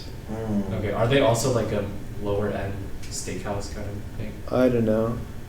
I don't think so. Is it? I don't remember. That was a long time ago. Yeah, I went was on gonna prom ask night. If you knew, if you could tell the difference between like a Texas Roadhouse steak versus No. the gaucho steak. Probably not. The answer's probably not. There's no chimichurri sauce. Oh, is that what? Is that gaucho? Yeah, it's just the green sauce. Oh. It's like Argentinian. Mm, Chimichurri. Chimichurri. yeah. My friend doesn't like gaucho, but they said the chimichurri is what makes it. Yeah, I like chimichurri. Mm. It's a simple sauce. It's got like cilantro and Garlic, I think. yeah, Vinegar something. base is what I said. It's good. It's good. Yeah. I want tacos. I think part of it is just the Yeah, maybe. experience. I mean, I think I've only been to gaucho that one time. Only once? Yeah, that when we went. Oh wow. I didn't go before. I remember you guys. Like, Yeah, we've been a few went, times. but I wasn't on any of the other ones, so Mm. just that one time. The gaucho, and it was good, Gaucho pacho. but yeah, that was not very. I mean, it was good, but like, didn't blow me away. Mm-hmm. Also, I think part of it, this is very unrelated, but it's like tangentially there. It's like, are you, do you think, a punctual person? Oh yeah. Yeah? Like, oh, You and me dude. both. Yeah, no, it's it's so bad because, at least I've known this about myself. Like, I will plan when I'm going to go to things prior, so it's like, okay, I need to get out of bed Yeah. before this time. So it's like, even when I'm trying to go to classes, it's like, okay, I wake up like 2 hours beforehand, and then like I start stressing out because like, oh, I'm gonna be late if I don't take a shower by this time because it takes me about this long, and then I'll take this long to walk. And it's weird because if I'm like late, it's kind of like an all bets are off situation where it's like, okay, then I'll just be super late. But more often than not, I try to be on time. And that has stressed me out because like I'll go on time and then like I have some friends who are like, hey, sorry, I haven't left my house yet. I'm like, what the fuck, I'm here. So it's like, See, I'm like that. I like plan things out, but I always overestimate how long it'll take me to do things. Yeah. Every time. I always miss the bus. wait, do you mean underestimate or overestimate? Overestimate the time that it'll take me to do things. So that's underestimate. You underestimate. So then you take more. Correct. Yeah. Try to sneak his way through. Yeah. I was keeping you, making Keeping sure you you're on listening. toes, Yeah, always underestimate. Yeah. See, like, So do you think, so that does annoy you also when other people are like not punctual, do you think? yeah. Okay. Because, like I try my hardest to be punctual, and, like, if I am not punctual, then I do apologize for that. But then, and, like, I think I'm not, like, late often enough that it's actually, like, an issue. Yeah, so, yeah. I mean, for me, part of the reason why the podcast died before, but it's something that I really battle with, because, like, I think the reason I always have a point of trying to be punctual as much as possible and stuff is because, like, my parents kind of expected that, and Same, that was yeah. just, like, a thing. But really, it's because, like, there was a pretty drama-filled incident in high school where I was not punctual by, like, 1 or 2 minutes, and, like, it was, like, one of the biggest fights me and my parents had. Like, there were, like, 2 incidents that were all related with punctuality. So, maybe I'll talk about it later, but the basic idea is I have, like, 2 super drama-filled fights and, like, big moments, clashes that I've had with my parents that were all because of punctuality. So because of that now, it's always, like, there where I'm like, I gotta try to be as punctual as much. Now, the issue that I have that I try to, like, fight myself with is I had, like, such bad experiences where I was, like, not punctual by a little bit, right? And, like my parents got super mad, or my mom got super mad at me. I walked over to dad, I don't know what. But, so it's like, I get annoyed when other people are punctual, right? When they But- are punctual Or when they aren't punctual. So, but I'm always like trying to limit myself how much annoyed I get and how much I like, I don't know, tell other people, because I know I've been on the other side where it Yeah. feels so unfair. Like I was only not there for like 2 or 3 minutes, and like my parents got so mad at me and it got really drama filled. So I don't want to be that much of a stickler and stuff to other people when they're not punctual, right? Even though I kind of like, that's just how I am and I try to be punctual. So it's like this constant battle where I get annoyed, but I'm really trying, first of all, to not get as annoyed and to like not have it get to other people and like be more understanding, right? But, you know, still always annoys me when, that's why I brought this up from Gaucho, because you were pretty good. I mean, you were better than Adrian, Len, and Iran, who arrives by Uber and somehow we're still like 30 minutes late. And I'm like, What do you mean by better? I came early. yeah. And like, so, I mean, that kind of stuff just annoys me. I try not to like let it show, right? Like usually I don't bring it up, blow up or anything, except for that one time when, you know. So, you know, it's like, I don't know if you guys understand that. It's kind of like a constant battle where, because of my previous experiences where I've been on the other end, I really know like it sucks, and like, you know, a lot of times it's out of your control or you're not meaning it, right? So you try to be understanding. But I think I get annoyed when it's like consistent. Yeah, that's what I was gonna say, right? It's like, it's fine if it happens once, like, okay, maybe they're like 10 minutes late, like, you know, I gave up my time to come here on this time, but like, I'll let it slide. But if it's like constantly like 10, like 15 minutes late to like the thing that you plan, then I start to get pissed off a little bit. I have a friend, right? And like ever since high school, they would like, the time that I would specify we would hang out and like other people would specify, they would still be like at home like 5 minutes before we're supposed to meet. So they leave and then they live super far away. So it takes like a 20 to 30 minute thing. The one time that I was like, I chewed them out slightly, which I felt bad because I made them cry. But I know, it's just like because they thought I hated them, right? Because I was like, I said like, no, it's not that hard to be punctual. You just gotta leave early. Because they were like 40 minutes to like an hour late. And I'm like, what am I doing just sitting in my car for like an hour? And I might just have to go home at this point because you were so late. So it's like, I don't bring it up often, but if it happens enough, then I think my resolve kind of just falters and like I let it slip more so than I think I intend. But yeah. Yeah, like honestly, I feel like part of it is me really not wanting to be a hypocrite too, because I know I'm sometimes late to things. And like, I definitely could have left earlier and stuff like that, which is why I try hard not to usually bring it up to other people who are late, because then I don't want to seem like the hypocrite. You want the where same. it's like, or you know, like they're late and I'm chewing them out. I'm showing up late. It's like, how can you berate other people or like blow up at other people if you're late yourself? So that's why I really try not to, you know, get annoyed and stuff. I'm late sometimes too. But when it's consistent, it's just so bad. But it's just one of those things where internally you're like, seething. It annoys me. Yeah. And part of it is like, should it even annoy me that much? Because I feel like it came from my parents, and I don't know how. I mean, I have just have mixed feelings about that because of how I think, since I was on the end of getting chewed out ridiculously on a drama-filled thing. Like, this should not be this much of a big deal for someone just being late. I still think that like being punctual is just like a sign of like respecting your time. Yeah. So it's like, well, I think that's part of why my parents got really mad. Yeah. They kind of, I guess, took it as a sign of disrespect. It was like I would say like maybe like 3 to 5 minutes if you know they're coming and they're just around. Like I wouldn't get to that level, but then like I guess somewhere in like the realm of 10 to 20, I start to see where it's like, okay, it's kind of like a rude act at that point, right? So I let it slide up to like maybe like 10 minutes, and then past that, it's like it affects you more, I guess, the longer as it goes on. So I don't think it's a bad thing that it came from your parents that punctuality is good, because I'm assuming that it's the same thing where my parents also.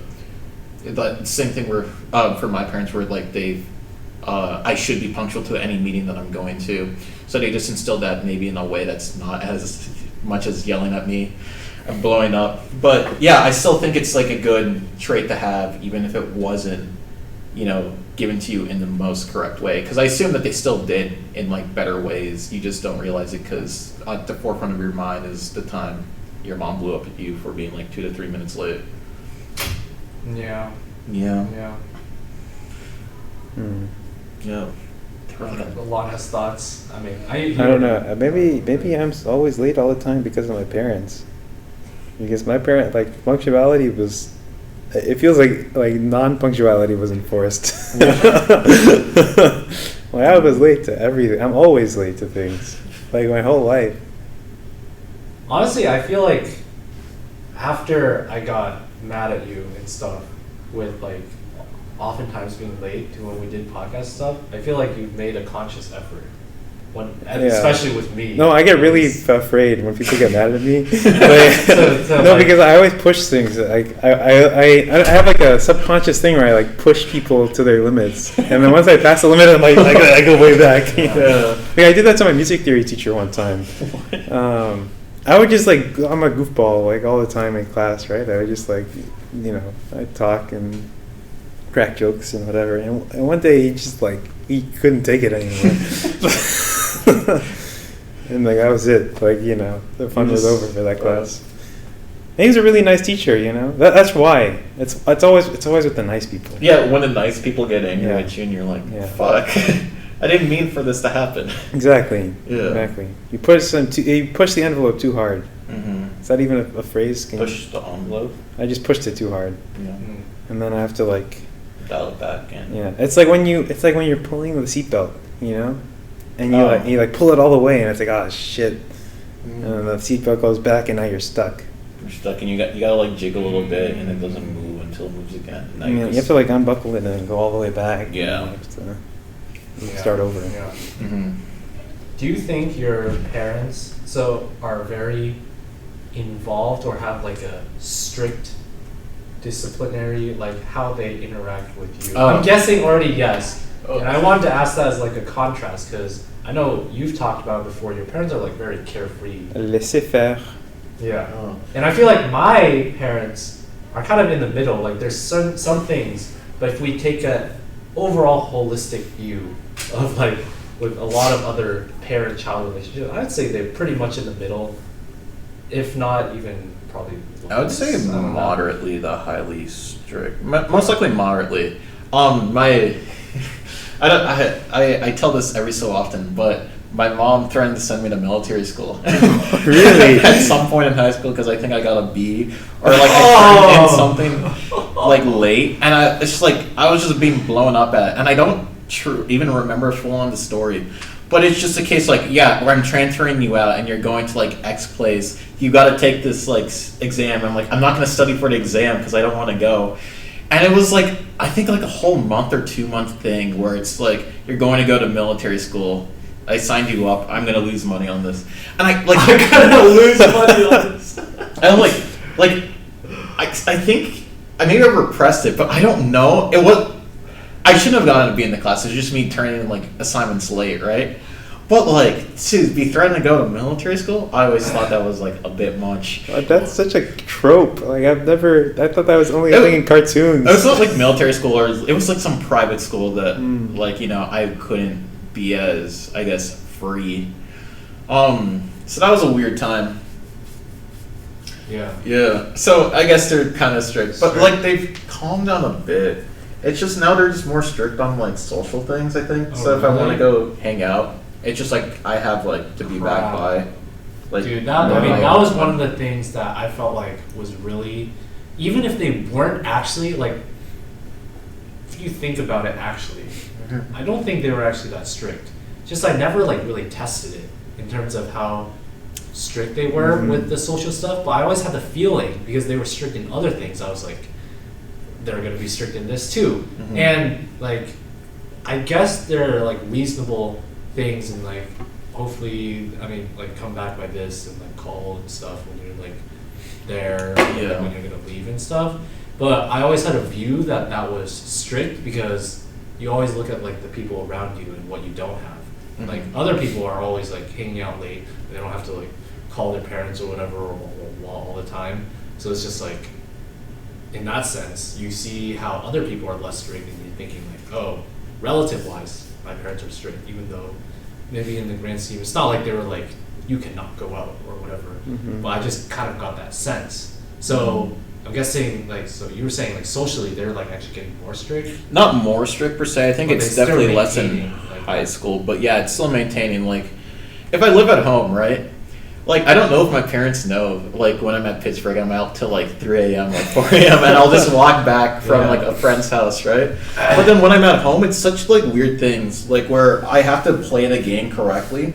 Like, I know in the end, it's just my parents are worried for me and they want me to be at home, but like, I want to go out and do things. So it's like the case if I leave from like 3 p.m., like when the sun's out, I could stay out till like feasibly like 10, 11, midnight before they start like calling like, oh, you got to come home, we're going to bed, right? Yeah. But if I try to leave past like sunset, so like 7, 8, or 9, and I don't, like, I'm just going to go hang out with friends. It's like, and I don't have a concrete plan or where I'm going. You're like, why are you going out so late? It makes literally no sense, right? So it's like, they say no, the automatic no, right? And it's a case of them just automatically saying no, and then I have to like go back and explain myself and essentially fight for it, is what kind of I think annoys me. Because then it gets weird in the cases like, oh, I want to go do a trip. I wanted to go to do like a camping trip for like 3 days with some friends, right? And like one of the parents was going to be there. Took like 4 to 6 months to convince my parents to just like say like to consider it, right? Or like a month or two to consider just like letting me go. But like now I think if I wanted to do a trip, they're more receptive to it because I think they're slightly like less anxious. So Now that you're older. Now that you're older and stuff. I guess now that I'm older, but it's still weirdly the same thing when I'm back home. It's like their rules almost. I'm like, part of it makes sense for me because it's usually because they don't want me driving like late at night. Because usually I have to go somewhere, I'm gonna have to borrow their car and like drive. And then they don't want me to drive home at night. And that makes sense. First of all, just driving at night, more unsafe. But also because I've been in college and not driving for extended periods of time. So they don't fully trust I can like drive, right? Yeah. And I mean, to be honest, like I haven't driven a lot in like all of this college time. So it all makes sense, right? If you like think about it logically. But me, where it's like, I've been having time in my life in Pittsburgh where I can like go out or like come home. I got this freedom. Late ass times, and like you just can't do that with logical reasons from them, but it still feels restrictive. It's like I can't even hang out with my friends later if I wanted to. So it's just like it sucks. It's weird too because you're like also in like an arguably safer area at least. My parents would I think consider like our home area safer than Pittsburgh. But then to say like, oh, you can do X and like, I'm also like driving, so I'm not walking. Yeah, so someone's gonna mug me, right? It's like, not like Mexico where they'll set up roadblocks. My mom always tells me to watch out for drunk drivers. Oh, every time I go out at night, every time. That's fair. I've seen. Don't you have like a truck though? Yeah. I'd be more concerned for their safety. You'd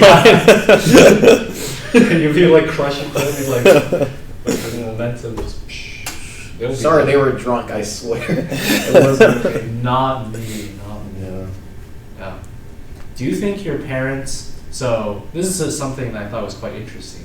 You are the middle of the middle children. Oh yeah, okay, you're bringing up my family. You have I have like 4 siblings, yeah. 4 siblings and you literally have 2 older, 2 younger. So you're middle of middle. Yeah. Do you think, first of all, how does that feel? I don't know. That's like a thing. But like, it's like a thing that exists, I guess, about my family. I don't know what to say about it. What are the age differences?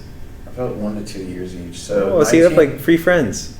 I guess like 1998 to 2000, 2001 is me. Then 2003 I think is my brother, and 2005 is my sister. Wow. Yeah. That's so nice. Yeah. So are you close? Kinda.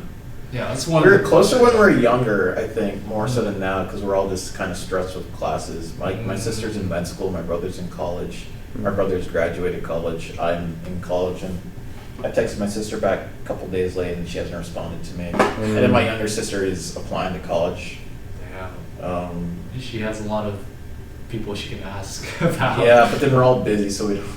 I feel, yeah, it's very weird because, like, I think I should definitely be closer with my family. Do you have a sibling group chat? Yeah, it's called. Oh wait, I shouldn't say that because it's my last I name. can cut that. That's cool. Yeah. It's called it's our last name 50.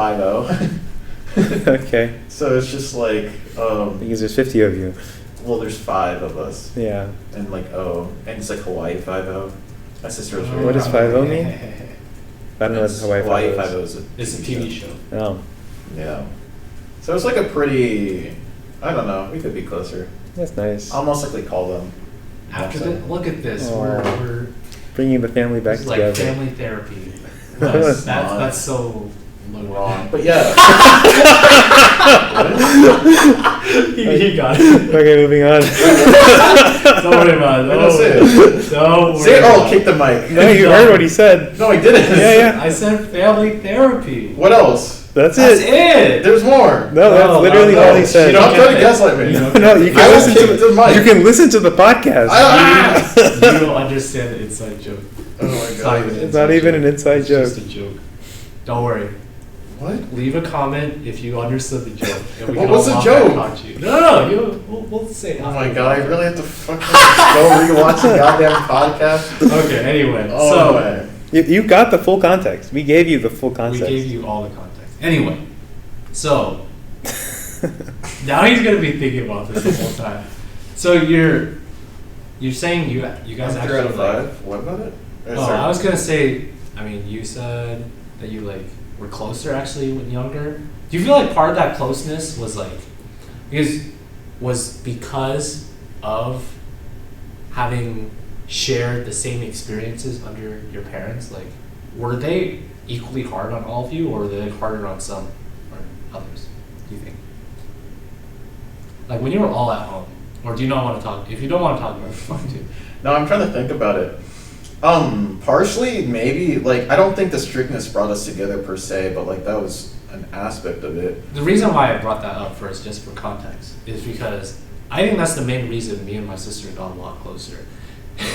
How sad that is. But it's Yeah. like we both experienced different forms of my mom's ire. And Yeah. we like really found solace in talking Yeah, to no, each other I've and talked to like, my getting siblings through it. about, like, you know, the strictness of my parents, mostly my Yeah, mom. it's really quite sad, but It's that quite was, sad, the yeah. main reason why we're actually so close. Yeah, but like, I think it was different reasons when we were younger. I think now it's kind of that way where that has brought us slightly closer. But I don't know, because I think my whole thing is if something is like stressful, I just won't do it. So I just don't. I'm like I go out to like hang out with my friends and I'm not at home because I think I would just be more stressed at home. And there's also like less things to do for myself at home. Mm. So it's just like I just like and I skedaddle. So maybe that's part of the reason, because I'm also like halfway across the country, and then like, as you may or may not know, like 3 of my siblings all went to Washington University in St. Louis. Yeah. So it's like I chose not to go there. I went here. I went to the middle of bumfuck nowhere. Pittsburgh is Instead of- not bumfuck nowhere. I guess instead of going to like my state school that's like maybe an hour and a half away, or somewhere else. Did you like, apply to WashU? Yeah. Could you have gone there too? Yeah. I don't think I I don't had want to like go a there. partial scholarship there. Wow, It's you really honestly- didn't want to go. It's honestly irresponsible that I didn't go there. I mean, but CMU's, yeah. I mean, financially, probably. Yeah, no. Even going to UCLA would have been better. Yeah. I mean, but CMU CS still. I feel like. I don't feel like it was worth it. You don't feel like it was worth it. Okay, well, no, I think it was. I did learn a lot, but like, I mean, it's like clout too. I don't. Okay, who's? I don't. Is that really gonna? Am I gonna be? Like once you've actually established yourself. I mean, it makes it really easy to get a job, I think. I guess, but like that's out of Like- college. I feel like. Sure, but that's like the most important. Like that's like the hardest leap, right? Is it? I don't know if it helped me that. Oh, I can't say because I'm not the recruiter. I think it helped me.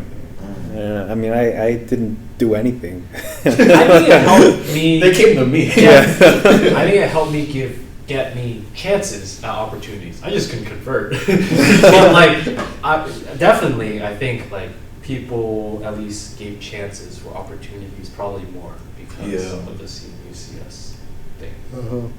I guess. Yeah. I don't know. I feel like it just wasn't worth it in like giving up so much of like the social aspects / normal college experience for it. Yeah. Do you really think like so? What parts of like the normal college experience or like the social aspects? Just like balance, so I could like do clubs, because I took a lot of classes, which I will say is partially my fault. But there's also feels like there's nothing, as I said before, tying me down to Carnegie Mellon, because like there's no like CMU-wide tradition other than carnival, and the whole like premise of carnival is like, oh, you fucking grinded your ass off for like 2 semesters, right? Here's literally 3 days off where you can do all of some like slightly degenerate things, but like within reason. It's just, I don't know. I think I've just seen like CMU over the years. Like they started cutting, because CMU's like, believe it or not, CMU's like bad with money. So What I for the emails that Farnham has been sending. no, But it's through careful stewardship of our family. I think it's a direct quote from him. Careful. CMU is bad with money, is all I'll say. So you've seen them like start cutting like hours on like a lot of their like when buildings are open, like even Hunt Library used to be 24 hours, or was like Sorrel, and they cut that. Then like a lot That's of because the they're bad at money. Is it just like they can't? they can't like, I think CMU could be operating at a loss. I had talked to someone about this who's talked to more people about it. I can get the stuff from him again, but it's just like I've just seen that they started cutting hours. Like whenever there's like a little bit of fence drama when someone like paints over, like I think it's just like nothing's good. It's like all we have is the fence, right? I'm like, okay, I can paint the fence, but that requires me to be a part of a club, which I'm not a part of a club. And then there's nothing else. I'm like, what? I'm gonna go get finals muffins because Maggie from Maggie Mo once made muffins for final students. So that's why they gave us muffins for like 3 days. You don't like the school traditions that are here. Yeah, there's like none that are extensive or like expansive or just done for the heck of it, right? If I went to like UCLA or when I was thinking of going to Harvey Mudd, it's just students doing things just because students could do things, right? Mm-hmm. There's not necessarily a reason, or it's like a tradition because some person started it. I see. So I was even talking to someone whose like father went to like Carnegie Mellon, right? And they stole like liquid nitrogen and like freezed fruit and like threw it off the like stairs. No one's doing that here. What happened? What? Wait, you went to Carnegie Mellon? They went to Carnegie Mellon. They stole liquid nitrogen. They would Wait, freeze. so we could do that. We could do that then. I Yeah, feel like we- that is not supporting your point because you went to Carnegie Mellon. Yeah, but I'm saying that no longer That happens. no longer happens. Like, We can do it. Let's do it. oh yeah, you want to go steal liquid nitrogen? Yeah. And then I'm gonna get yelled at by Farnham. We'll publish this The stash. podcast after we do it. Yeah. It's not Right now. Let's do it right now. Where do we? Okay, you want to go to Wien, first floor? There's just like huge doer of liquid nitrogen. We can pop that open. Doer? Yeah. I thought doer was an adjective. No, it's like DEWER. Oh. Dower. Oh, I see. Was Yeah. that the adjective I you thought, were thinking of? yeah, Dower? dowers. No, doer. Oh, it's DEWAR. A double-walled flask of metal or silver glass with a vacuum between the walls used to hold liquids at well below ambient temperature. Doer. You know where that is? I'm pretty sure that's one. So you can be the trend starter, the tradition starter. I just wasted all my time. It'd be really funny if somebody was like doing that right now. Let me publish this podcast and Oh, you might want to cut this part. But I thought something that could be fun is just to steal like fire extinguishers because they're just all over the place. Oh my god. So you just get a collection of fire extinguishers. You just take them because you could definitely hide them. I think That would Like, be well really done. bad, I think. That's of all the That's things so you could fun. steal, that's probably the worst thing you can steal. Imagine. Oh, what are the odds that anybody will actually like need every to like use them? 3 days. Out of you just start like taking all the fire extinguishers. That's like pulling a lead, except with fire extinguishers. Except you set could, aside. like, that's a heinous crime. like That's you the just kind of felony shit. Yeah. Like, you're gonna Yo. get booked for it, bro. That's like funny. Hey, That's like funny. Hey, look, that building's burning down. Hey, fucking me. let it cook. I wonder why it's burning. Oh Should my use the God. fire extinguishers. Oh wait, I got all of them. That or just like stealing light bulbs. That was another thing I thought. Because like that's very like Like, can you even open the fire extinguisher case Yeah, without the you- fire alarm going off? yeah, they don't go off. Oh. There's just a bunch open. So it's like you could feasibly steal like Ideas. at least like 20. There's one right there. You want to go try it? Yeah. Go. We'll do it after the podcast. Yeah. After the podcast. After the podcast. Yeah, so just like I just wish it was more students doing things just because they could. Like this is a weird example, but like even like UCLA has an undie run, right?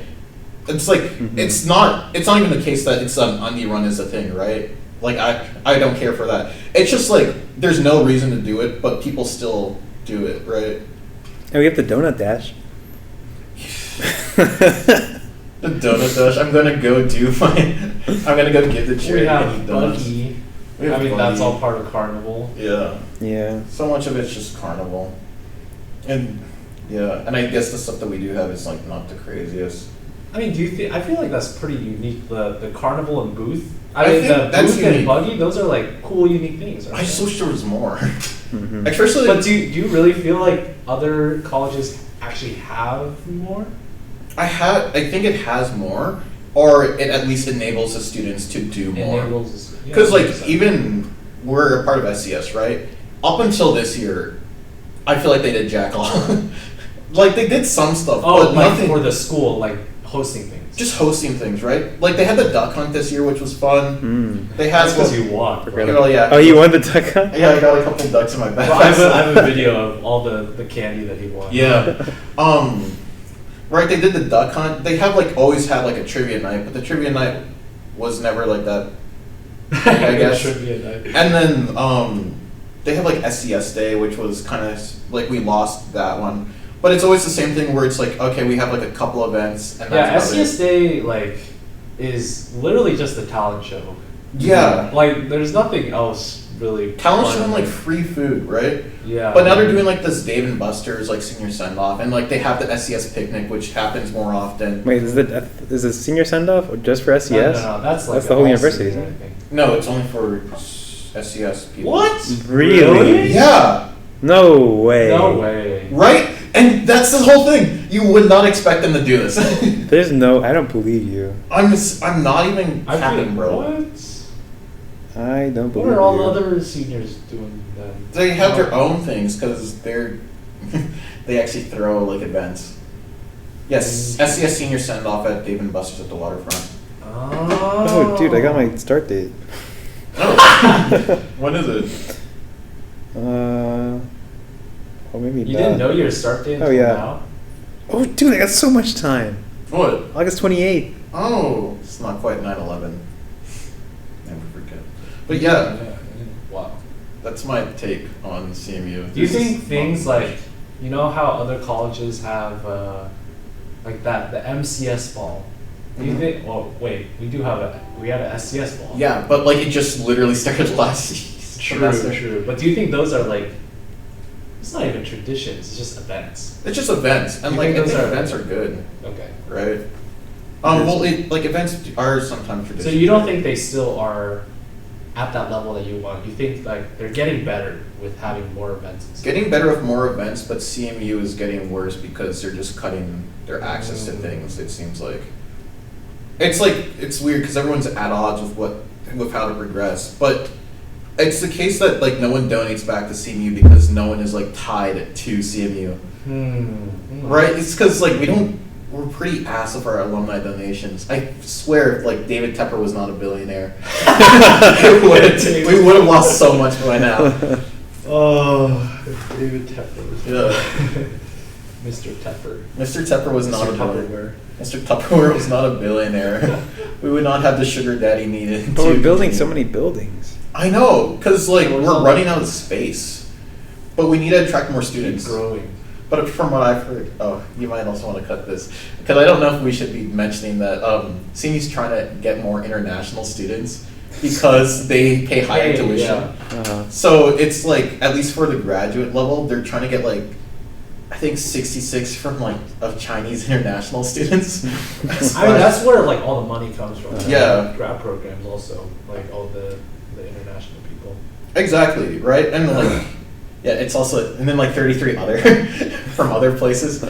Chinese international students and Indian international That's students. not even like a isolated to CMU thing. I watched a video, I forgot if I mentioned it on the podcast before, but it was about like the Chinese, like how China has so many students that go to like international and grads and stuff. Yeah, You know, they just pay more. And it's not bad, but like I still like think college is targeted because Yeah. they pay Yeah. like the full stuff. But 66% I think is like even like a lot, and we're still in the hole after that, is from what I've heard. So it's like such a weird.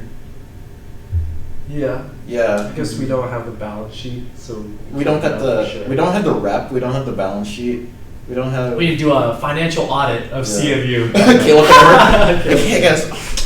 Okay, wait. What was this 1.5 million spent on a new Alon's building? not getting this. This is a YouTuber Oh. that I showed to Kachi, who literally, like, people go on his show and they have terrible finances, and he like reviews it and like, and he's just like Chipotle, Bezos, Chipotle. It's like going through people's checking accounts and credit cards and all the debt they have, and like, it's like, it's pretty entertaining. Like, I always thought at first he was like really much a dick, and I think he just like he's actually pretty nice and like endearing. It's just like when he says it in his videos, he's mad at the debt, not at the people usually. And it's like, you know, but it's like entertaining. And it's just like these people have terrible finances. I have no idea how. Why are you going to so much Chipotle? You can't afford it. I know you can't afford it. You're not a credit card person. You're not a credit card person. Cut those credit cards. Burn them. Okay, so here's what the plan's gonna be. 6 months, you don't eat out at all. You You're gonna don't start eat out cooking, at all. Okay, you sell your car. Like, that's crazy. Chipotle. Oh, Chipotle Bezos. Amazon. But he's so funny. I don't know. It's What's this guy entertaining. called? Caleb Hammer. I'll show you. Caleb Hammer. I literally just clicked the buttons again. They're going up and down. I don't know. Yeah, we need a financial audit of CMU. Financial audit. Yeah, they need it too. Yeah. Just running out of money. Do you think you're good with finances? With I was better up until this year, and then I started DoorDashing most of my food. Yeah, I keep eating out. It's really Yeah. bad. Ooh. Yeah. Yeah, I think I'll get better after, because I did want to cook more, but like when I did cook, like it was just my hands are kind of fucked through. Oh yeah, that's And then that's a also tough it's one. like if I'm super busy, it's like I That's a good focus on the excuse. thing that's like keeping me busy, or like I think about that, Yeah. and it prevents me from like wanting to do other things. Mm.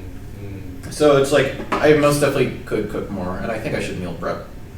Yeah. Mhm. Yeah. I think that was Cooking the is something question I was else. going to ask. Is like, how good do you think you've like developed cooking skills, or like, how much cooking have you done? Not much. I don't do much cooking, but I know like enough of the basics, so I can cut stuff and do that. I can make like a nice little like chicken teriyaki, or like Ooh. I think the one that I made the best was like a do you know like the birria queso tacos? No. Oh, so it's like Birria? the birria. So it's like a type of like stewed meat, right, from Mexico. Mm. And then yeah, so you put like a bunch of peppers in there, and then like I put short rib, oxtail, and like chuck into that, and you just like you Who's stew Chuck? that for like 6 hours. Why are you putting Chuck in there, bro? No, Where's Chuck? Yeah. Is that a thing? What's Chuck? Chuck roast? Like Chuck roast. steak. Oh. Yeah. That sounds like something I've heard of Yeah. before. Okay. It's like a cut of meat. I thought it Right, was I chuck. put that in there. I stewed it with all the spices. I blended the peppers and poured it back in. Ooh. And then you get the tacos, you dip it in the consomme, which is like the fat, the rendered fat, and like all the juices. Ooh, unhealthy. Ooh. And then you put that, you toast that, put a little bit of like Oaxaca cheese or some melty cheese. Oaxaca Put that cheese. that birria on there. Oaxaca. You eat that taco.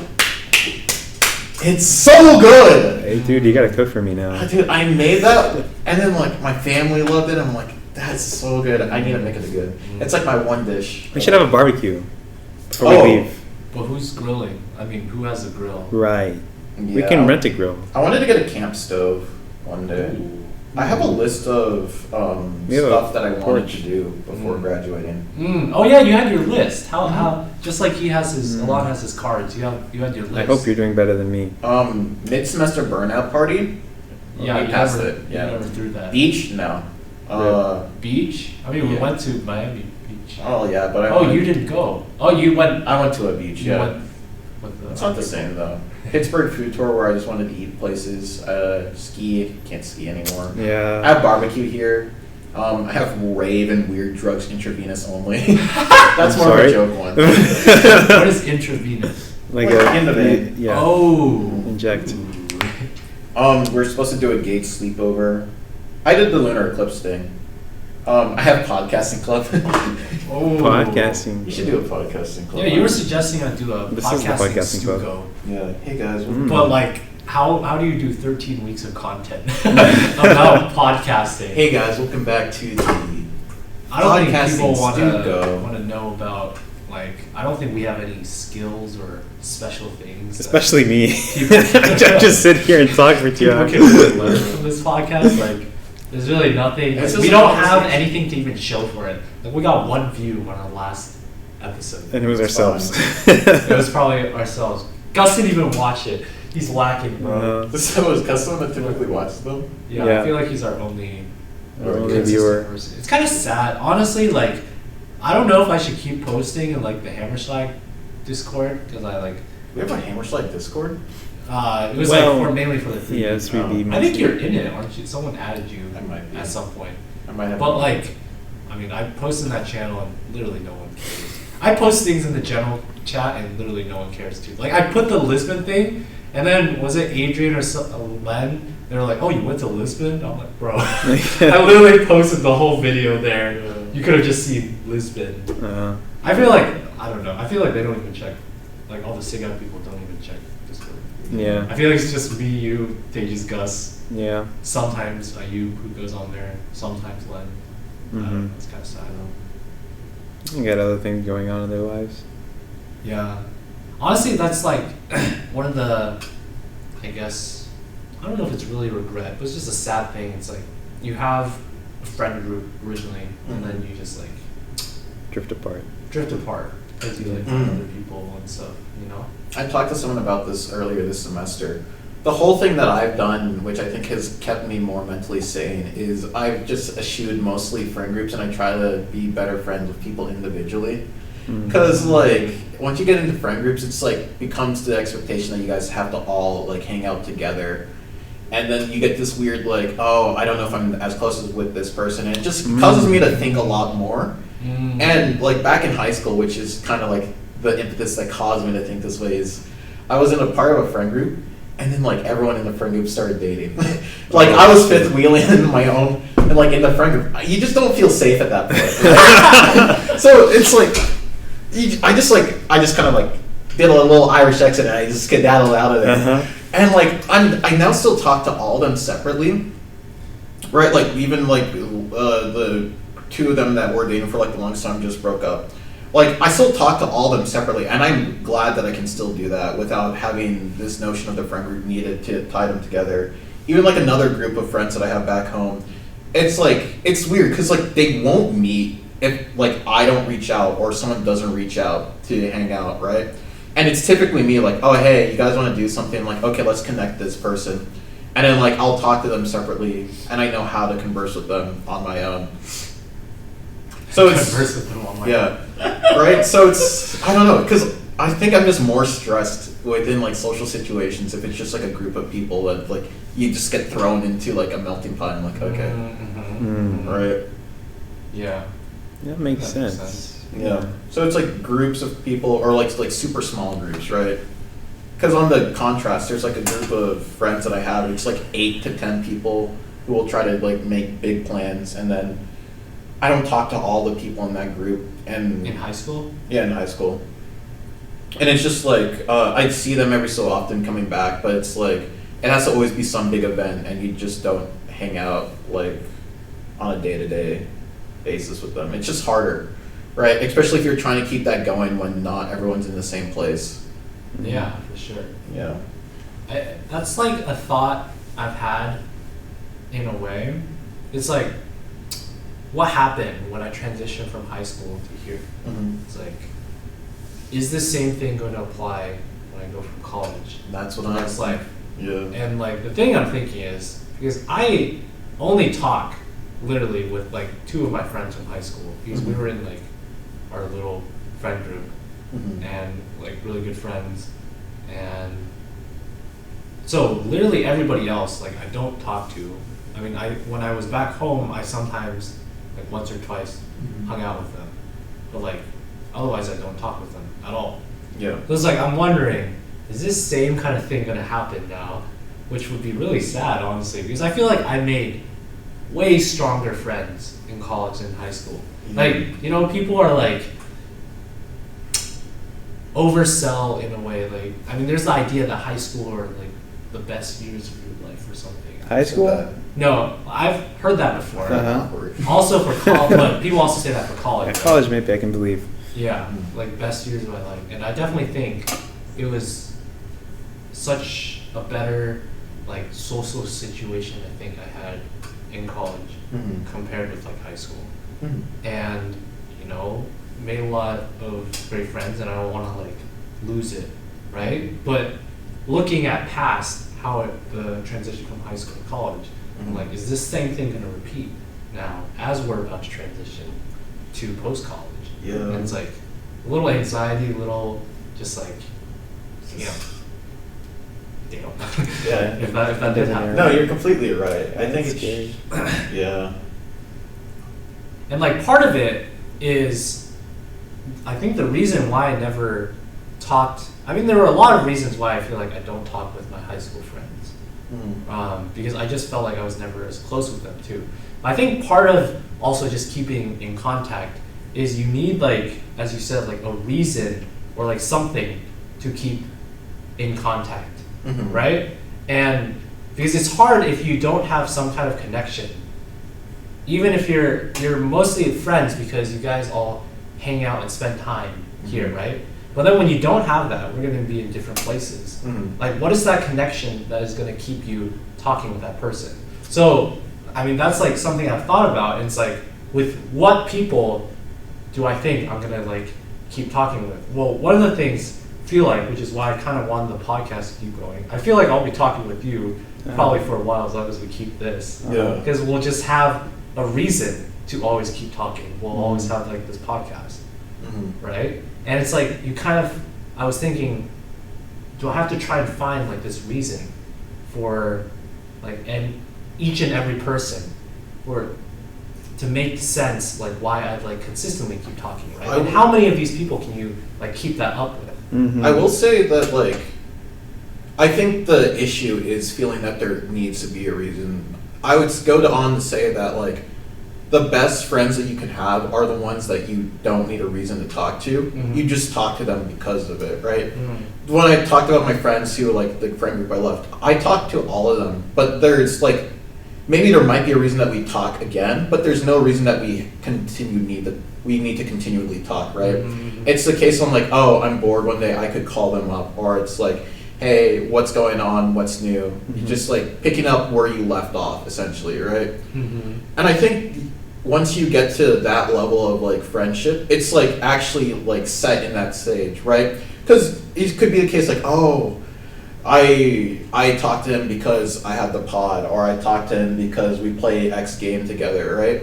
But then if that ever leaves, then you kind of just drop off. You want to get past the need to have some excuse to hang out or some excuse Yeah, to talk, yeah. but just get to the case where you guys can just talk. Yeah, the idea of being able to just call someone up, Yeah. that's like such a high barrier, I feel. Because there's like almost nobody that I feel Yeah. comfortable just like calling out of the blue just to talk. Yeah. You know? Like I my agree. family, and then like maybe one friend back home. Yeah. And then, like, I mean, it would just be exceptionally weird for me to call anybody else out of the blue. Yeah, it's like the case where it's like people start saying like something wrong. Yeah, exactly. Like, are you okay? Do you need something? Yeah.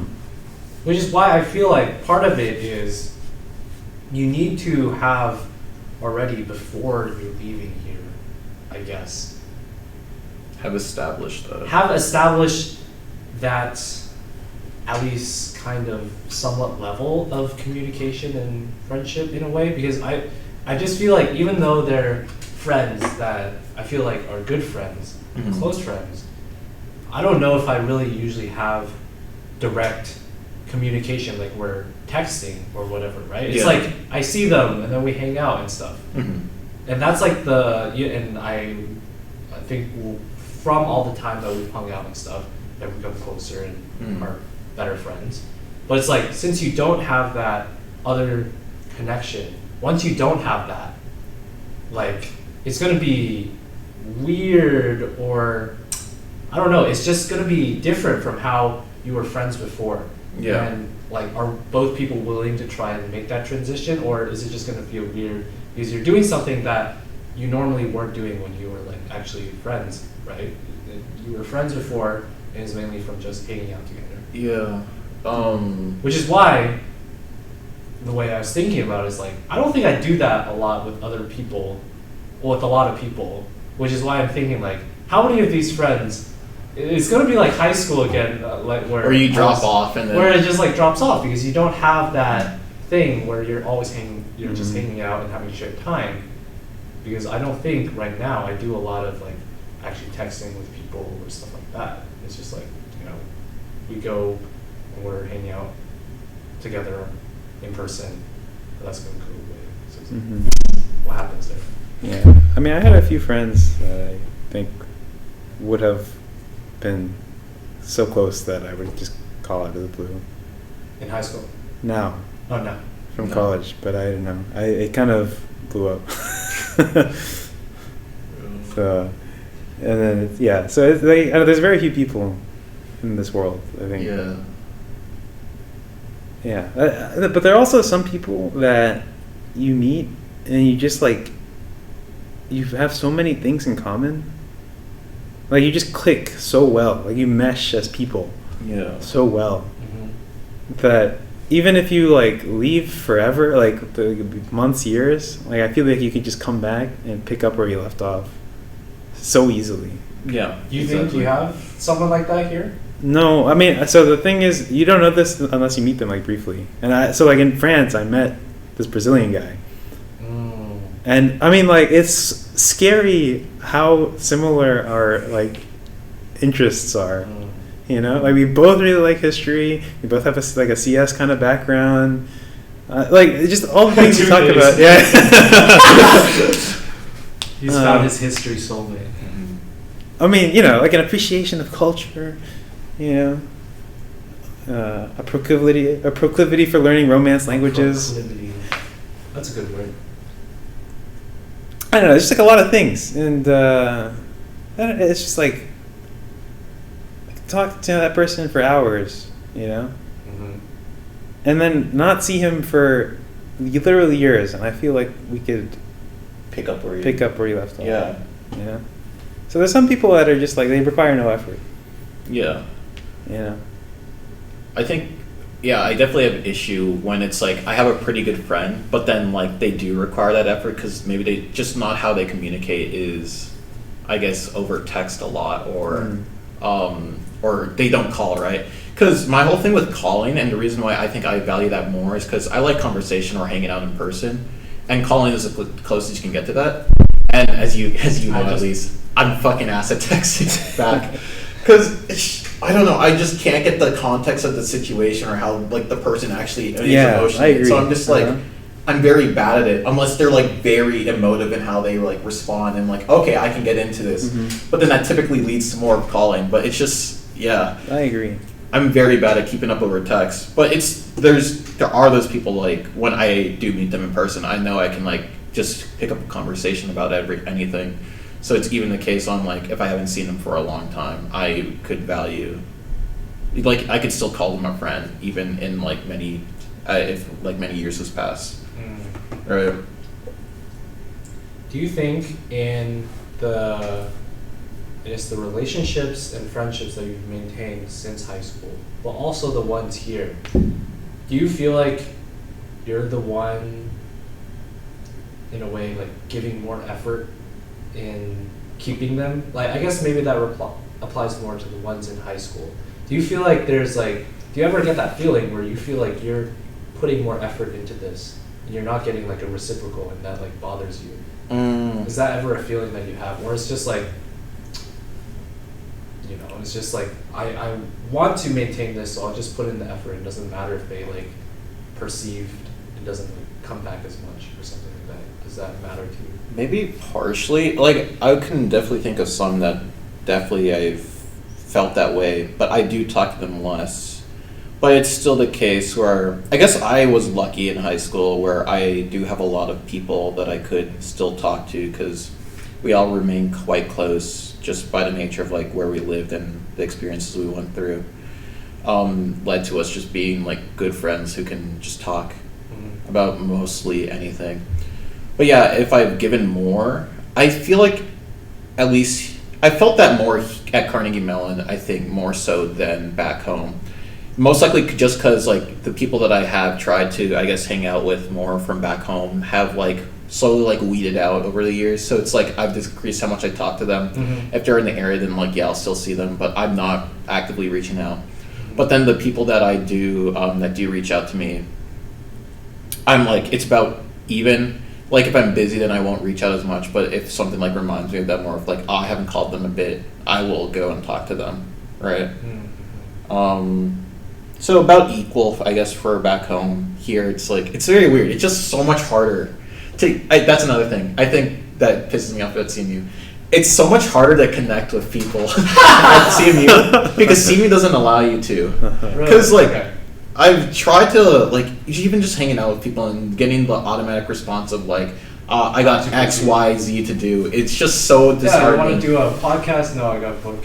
Yeah, like I feel bad. I truly do. No worries. It's just the case like at least I do like I at least see you every so often. I just run into you and then we just talk, right? Yeah.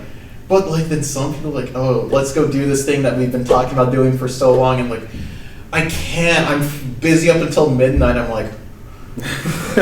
Like schedule something in, schedule in some fun. I feel like part of it, so this is something that I've kind of a mentality or perspective I apply sometimes to assessing friendships or how much they are into it as well.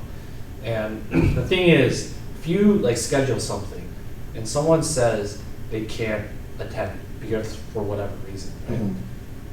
I feel like the sign whether they actually really want to do it is like if they then suggest another time. If they don't, I usually take that as a signal. It's like they're not actually that into it or they don't want to do it. Yeah. Because otherwise it feels like, you know, they're actually busy, or maybe they're trying to signal back to you that, you know, I don't actually want to do it, and the fact that they're not suggesting another time is like trying to send you that signal. And yeah.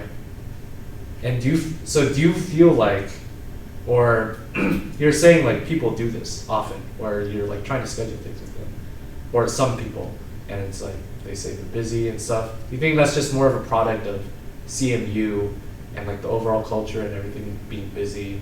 It's not like them trying to blow you off or whatever. Do you think like that line of thinking I was thinking makes sense? I think it could make sense, but either way, I think I've come to the conclusion that's most likely just not healthy. Yeah. At least for myself, because I do tend to like think a lot or overthink things. So if I'm always like nitpicking on like, oh, does this person actually want to hang out with me? I think I'll just be mentally worse off. And it's just easier to like, you know, keep throwing like freaking That's shit why I at like the wall. telling myself, but I still do it. Like, Yeah. I overthink all the time. And like, you know. Right, it's like they'll try to, because I do believe like some people don't know their schedule like ahead of time, and it's definitely like the easier thing to assume that your schedule is completely blocked off here at CMU than it is. Like I knew someone like last semester, like I've just known someone who's like essentially like, it's like pretty much always like an automatic no, because in their mind it's like I have like X, Y, and Z, and this goes on in like perpetuity, so it's like I'm already infinitely blocked off. When they could make time, but it's just like the thought in their head doesn't actually cause them to think that way. But So also, like, sorry to interrupt you. No, continue. If they really wanted to do it, though, I mean, they'd make time.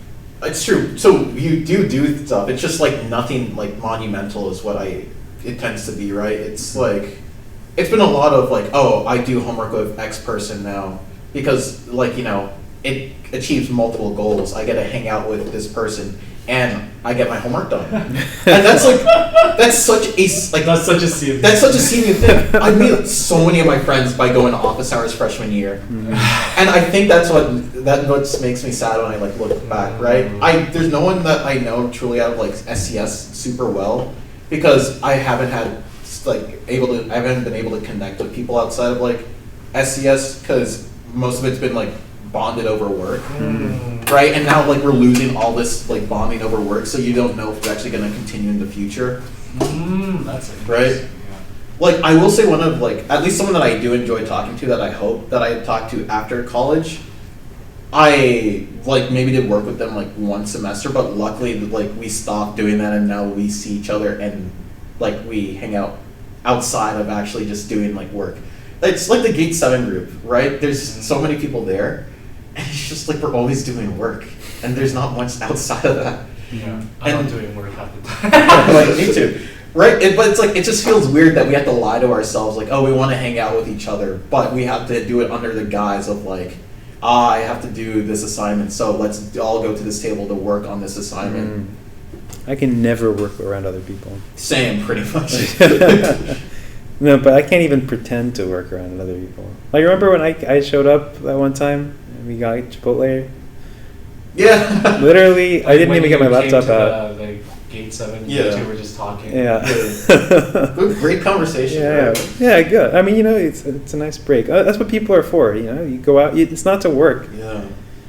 You know, So- we watched some nice elevator videos. Yeah, great elevator videos. You know? Oh, is that what? I was missing that context because I went to go to class, right? Yeah. You guys were watching elevator videos? Oh yeah, this is what you said you're gonna add this to the podcast list, but you never did. His contribution? Huh? Elevator videos? Yeah. Oh, did I say that? You did Oh say that. shit! Yeah, that was. I'm gonna go write that on the list. I'm gonna contribute, and like, yeah, no. Well, there So you go. fair. We brought it up. We're talking about it on the Yeah. podcast now. Fair. So I guess- perfect. I don't even send him the topics list anymore, That's so he fair. doesn't even have an opportunity to contribute. But he can still break things up. So Okay. you know, you're I guess- still on the hook a little bit for sharing the load. I guess the final thing that I want to add about the friendship thing is like I think I'm just gonna make more of an effort in the future to make friends outside of like my work Right. and try to get like those deeper connections because I don't want to be tied to my job, or Yeah. my friendships to be tied to my I job. feel like part of it, a lot of times when I see in college, either from like, YouTube videos, reading online, even from my sister who had her own experiences at USC, which is much more, I guess, Party. thought of as a party school. Yeah. Uh-huh. A lot of the friendships, you know, also come from like the clubs that you do and stuff. Mhm. And I feel like that was I saw that online with some vlogs that I watched of like a YouTuber, college student, and also my sister. Like a lot of friends come from being in clubs that you do, and like just being like really dedicated to that or like certain activities. Yeah. And that's not to say at all that doesn't happen here at CMU because the people that do clubs, I'm sure, I think they do Great that friends, too. Yeah.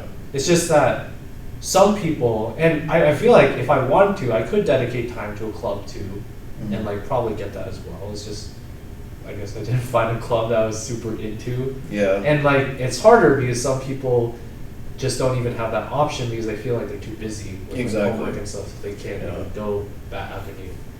Yeah. Trying to develop a friendship through Mhm. that means Yeah.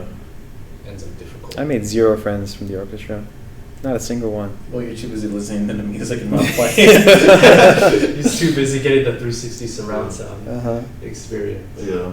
At least that's how I'm gonna. I don't know if it's gonna. If the friendships are gonna last from college. I'm hopeful. I think like at least some people can see myself talking to. You know, so part of it when I was saying the reason why having a thing that at least gives you an excuse to come back together, because even if that isn't like the best way to do it, and it's like you should be able to just talk. It's better than nothing. Right? I guess. It's at least better than nothing. And the reason why is I applied that to the friends I made last summer. Mhm. So the ones I talked to the most, have talked to the most since last summer, is because we Catan. still play Catan sometimes. And it's just because of those where even the people that I might not be as close, I weren't as close with them like over the summer, I like still have talked to them more because at least we like play Catan. Like there's this one friend that I like. Sometimes like I mean Catan's 4 players, but now we just play like one-on-one sometimes.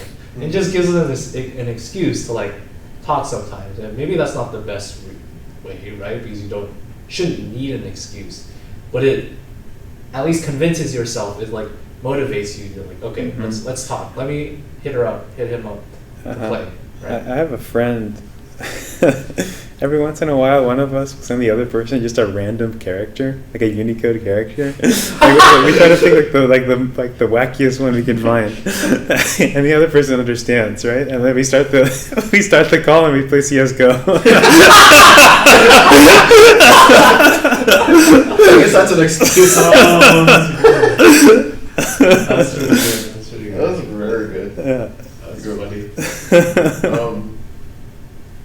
But elevators, if you want to understand. So, the way I figured this out, I don't know how you came to learn about elevator content. I was recommended a video once. You get some weird recommendations. You got Texas Andrew Tate cover. You got self-help. You got. There's a vibrant community of elevator testers. Yeah. Elevator reviewers. They go. I feel like you know what's funny? I don't know. I had this video once recommended to me.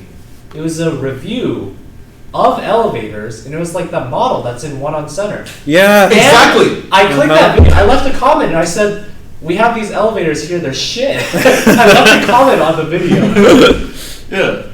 Well, no, there's a vibrant community of elevator reviewers. And I figured this out because I was searching up CMU vlogs one day back in like freshman year. And I'm like, then it says like elevator in like Cohen University Center. And I'm like, what? Right? It's like either, there's like a couple of guys. I know one of them's names. Western PA Elevator, I think is his name, his channel name. Western. And it's like just a guy who I assume doesn't go to school.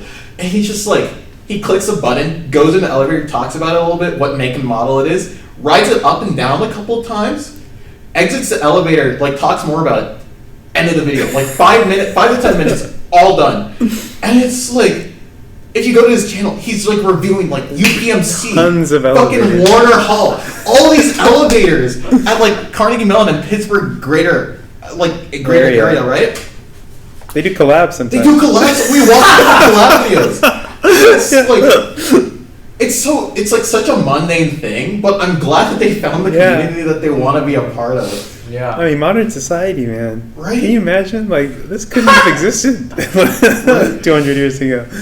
Imagine it's like, damn, look at this pulley system that these 3 slaves can pull to lift one guy to like a higher story. It's not the same thing.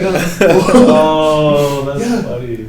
But it's just such a strange topic. Like, it could be like people like are into cars, right? And maybe I'm just more like interested in cars, but like elevators. Like, the most similar thing is, have you ever seen those like train watchers? Yeah. They're like the train watchers, but elevators. Yeah. I've seen those. Yeah. And like, it's just like enough of a thrill for them. Like to get up every day to go find a new elevator that they have not reviewed. Yeah. And to go like step in there, ride it up or down a couple times. Yeah. And like, oh, this button's kind of sticky. But like, able to give that commentary, and they know because they've been in another elevator just like it somewhere else across town. I think that's great in terms of just having something that you're so into, no matter how dumb or mundane other people think. Yeah. And, you know, I think whatever gives your life Meaning. happiness, meaning, something like that, you know, it all works. I'll watch one of the videos. Right here on the podcast. Right now on the podcast. Elevator review reaction Do you video. think, this is something I always ask at some point, what is, like, do you think you have something that you're that into? No, but I have things that I want to get into. And I think that's been my issue even since high school. I just, like, I have stuff that I'm interested in, but I don't pursue it as much as I want to. I feel like that's an everybody problem. Yeah. Like, I bought a bass last summer. Cause I wanted like to guitar? play. Yeah. Ooh. But then my hands are kind of fucked, so I didn't really play it. And I got busy this semester. Yeah. But like, it's at CMU, kind of deconstructed, but I could play it if I wanted. Music, we should have brought it. We're gonna have a little musical extravaganza. A cello plus bass band, plus trumpet plus I want to get more into All at the same time. Yeah, I want to get more into cooking. I like gardening, I think, is another thing that I figured out. I mean, you did a presentation about gardening. One thing I wanted to get into was making a knife, though. I wanted to make a knife this semester. How does that work? Like, you start with a block of metal and Let me tell you, buddy. There's two ways. You can have a stamped knife, or you can have a forged knife. A forged knife, you fucking heat up that metal, you hit it with a hammer on a handle. Yeah, that's a cool one. I don't got that. But there's a stamp knife where you can take like a CNC, like just a block of like steel, right? Like 1045 like tool steel, and you just like cut it out.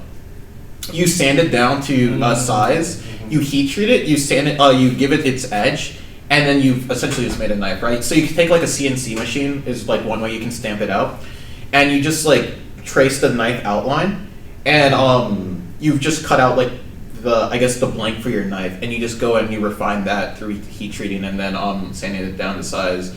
And then it's also like a little bit of woodworking if you want to make the handle and all that. The reason why I want to make one is because we have all the tools needed to make a CNC knife at CMU. I just needed to get my material science friend to heat treat it for me because that's literally his major. This guy was too busy. So, and I also don't technically have access to me using a CNC machine. But I wanted to make a knife. So I think I'm going to try to make a knife somehow after college. Because making knives are just cool. Dude, imagine a little throwing knife and just... You're definitely on FBI watch list. What do you mean? Dude, this is America, bro. Yeah, I'm not making a gun. Actually, that would be even less likely to put you on a list. They're just like, weird guys making knives. If it was a gun, I would be okay with it. Wait, yeah. Very cool. You should like make a StuCo about that. Yeah. About knife making. But I'm gone now. Yeah. But I'm gone. You know, that's one of the things I was thinking about. I was thinking more about you were saying like CMU traditions and things they have. I mean, StuCo is kind of like it's not a common CMU thing, is it not? No, I think other colleges have their like student taught courses. Really? What other colleges? Because I think Berkeley has. As a teacher, they always. Sorry, what? No, as a teacher, StuCo teacher. It just feels so weird for That you to say sounds weird. as a teacher. No, but like what I meant is. For as long as I've known Patrick, he's been like a TA or something. Yeah. I've always thought As of a him as a StuCo teacher. Right. They at the beginning of each semester they have a thing where it's like a training, but it's just like info about things to know as a StuCo teacher. And one of the things they were talking about is the StuCo program here and how this is like the only university where I know why it's unique. It's because it counts for credit here. Like you can actually have it count for credit that like helps you graduate. I just bumped the mic again. It's alright. But which maybe they have student taught stuff at Berkeley, but you know, it's like not the same, I guess, in terms of it's all such like a formal system here where you can actually get it for credit and stuff. And even besides that, like I don't know anything about how strong it is at Berkeley, but I feel like StuCos they're giving out stats of how many students like take StuCos and stuff here. I feel like you could probably say this is like in a way a CMU tradition or just like something that's more unique to CMU. I guess, but it's, in my eyes, it's kind of fails as a tradition because while the StuCo program is a CMU specific thing, there's nothing tying you back to the time when you took a StuCo, right? It's not like, because StuCos aren't really persistent throughout the years. I feel like they have like a shelf life until like once you can't find anyone, it just kind of dies out. Like like Chinese yo-yo. Like Chinese yo-yo, right? Like even to the lockpicking StuCo, I was like, oh, that's such a cool StuCo. I think this should be here for like a while, and then I can't take it because it's like gone this semester, right? It's like, but it's like the fence, right? Like the fence, it's ephemeral. Yeah, it doesn't stick around, but it's still a tradition, right? It's still ingrained in the culture. I guess it's ingrained in the culture, but like, it's like, how will you leave your mark? What class will you teach? You know? Yeah, I guess like yeah, but yeah. Well, what if they'd allow that? It's like when I come back, I'm not going to think about like, oh, I did a StuCo, right? I would like to think about like what StuCo I did, but then just not see it here anymore, I think would be like almost disheartening. Right? It's like a snapshot of when you were here. Yeah, it's a snapshot when you're here, but like I guess it's no longer there anymore is the sad part to see, right?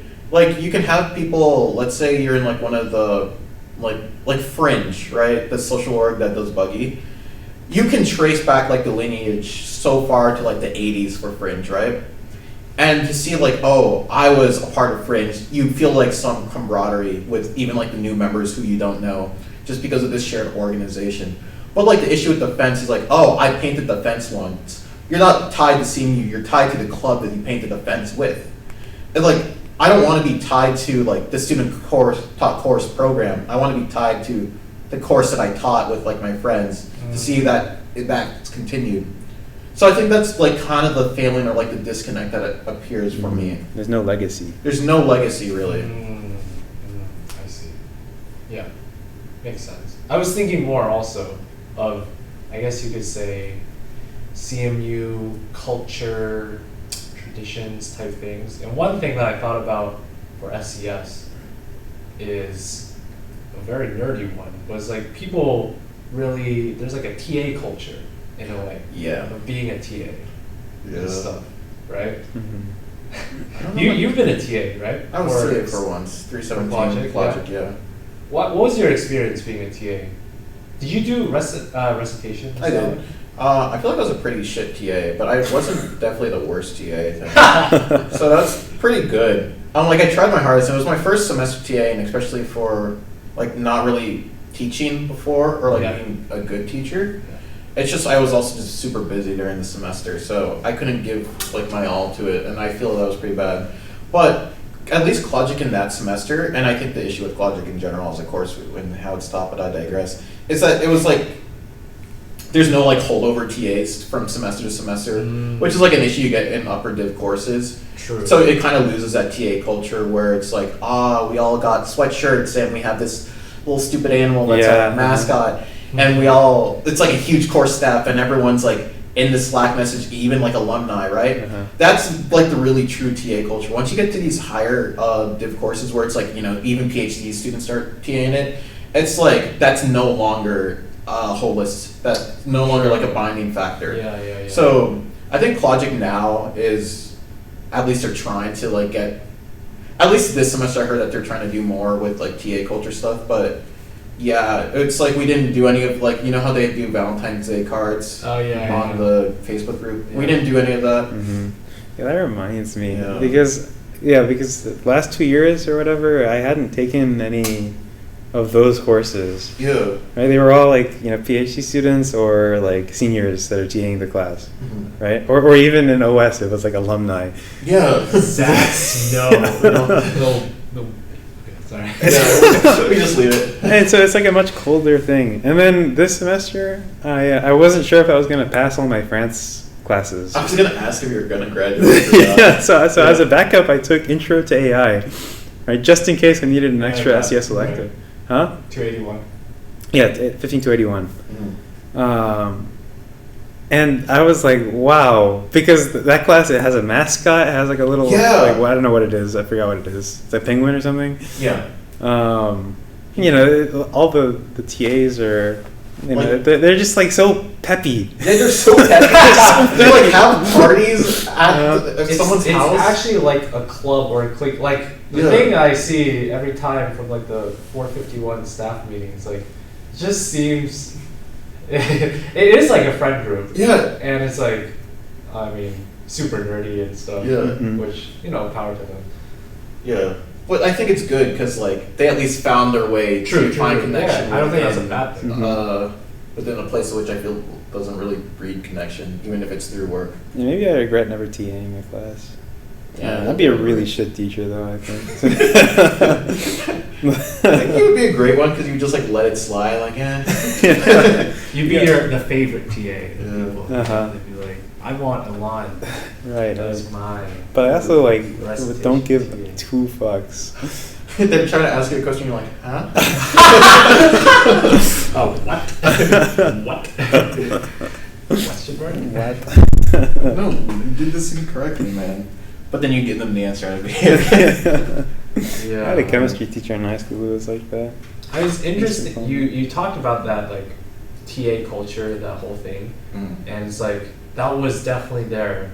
in 112 when I was there for Yeah. like 3 semesters. I think I purposely tried to not get into it. Yeah. Like, I literally just stuck with my bubble of, well, when I did it for 2 semesters, of just literally being friends with like Michelle and like Crystal who Yeah. was there, and like just select people. I like did not try at all Yeah. to like make friends with other people. I was like you with AUO.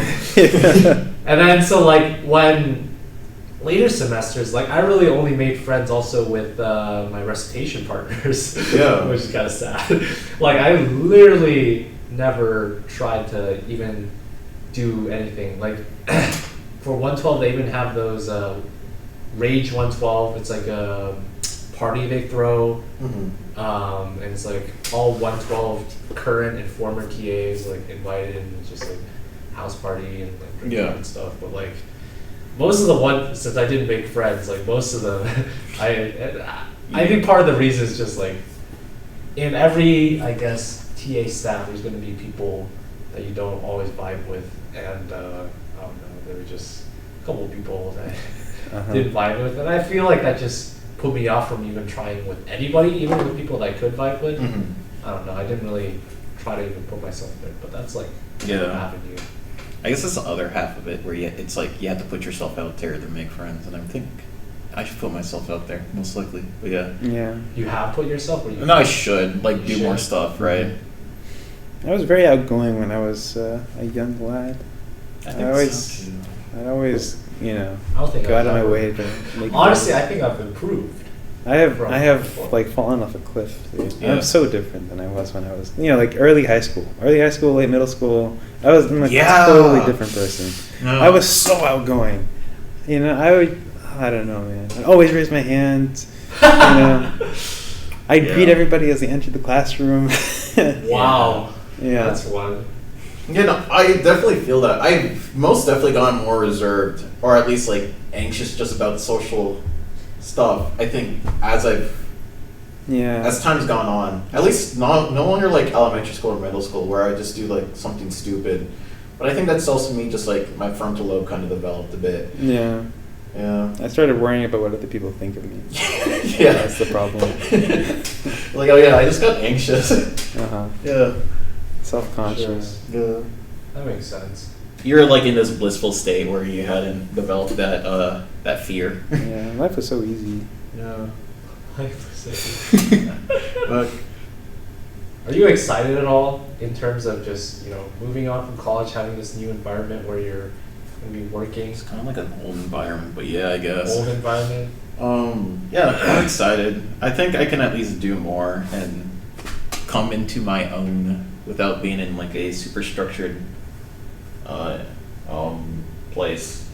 But it's just a case on if I'll actually end up doing that or if I'll just like, sit at home and watch We YouTube. said it at the same Yeah. time. I feel like that's like or is like just wasting away and not like just playing video games. That's something I think I've improved this semester.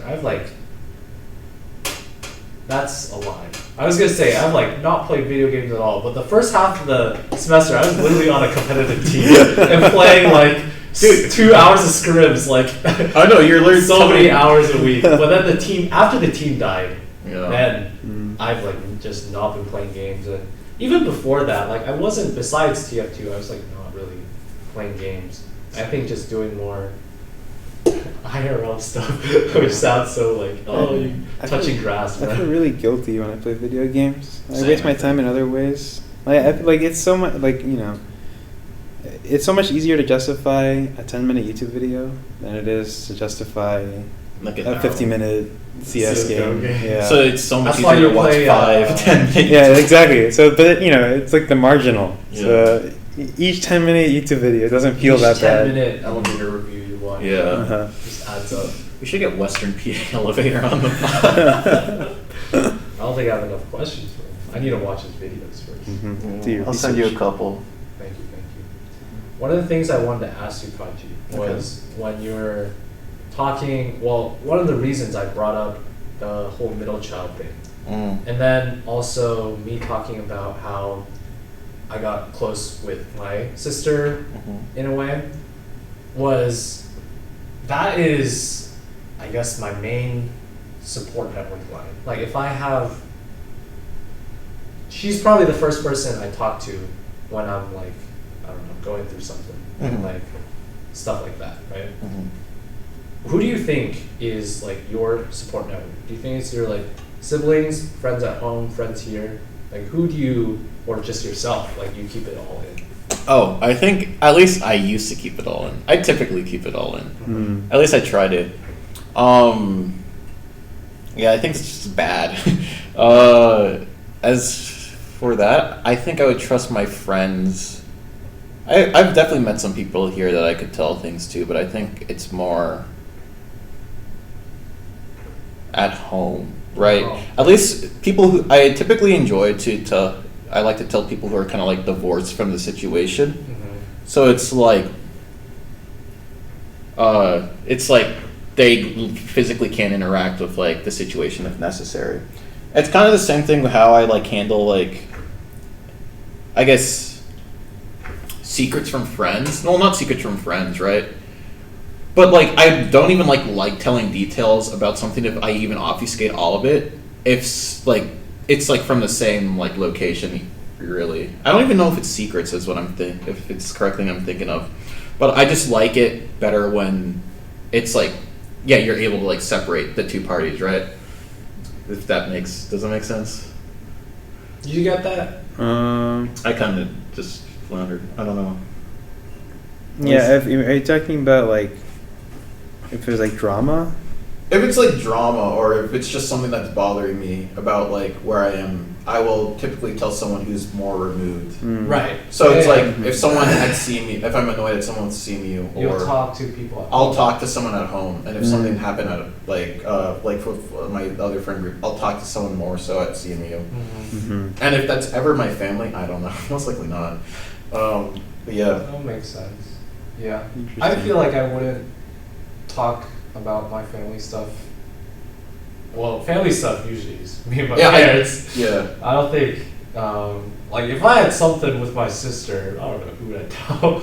I mean, Yeah. I'd tell, like, if I was in a relationship at the time, like, I'd tell them. But, you know, otherwise, Yeah. it just seems like part of it was growing up, there was a thing.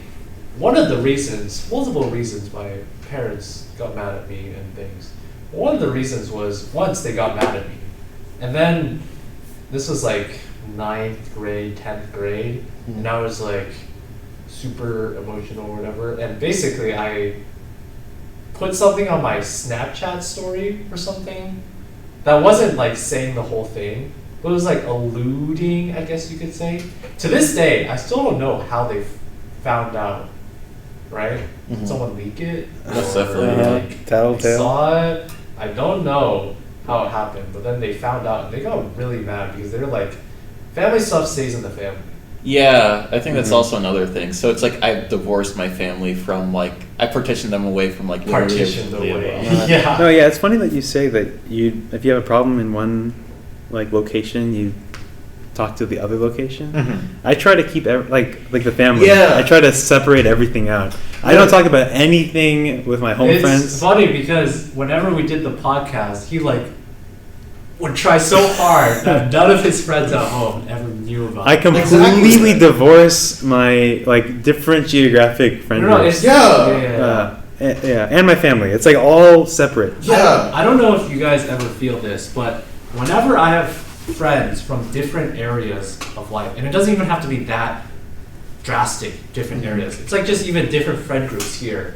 I always have, it's like unfounded anxiety. It's like Yeah, they're yeah, coming when they're together, bringing and I'm together. like, this is an like weird. uncontrollable situation. Yeah, exactly. How are they? How's That's this exactly gonna how I happen feel. here? Uh-huh. Right? Because it's essentially, it's like, I also know how I act. So I act differently with like a certain Uh-huh. I know, Exactly, yes. exactly. group of friends. What are you to, supposed like, to do? This group friend, I'm like, fuck, I can't like meld the two. I do some dumb shit and they're like, yo, I've never seen you do that before. I fucking know. Oh no! I've exposed myself.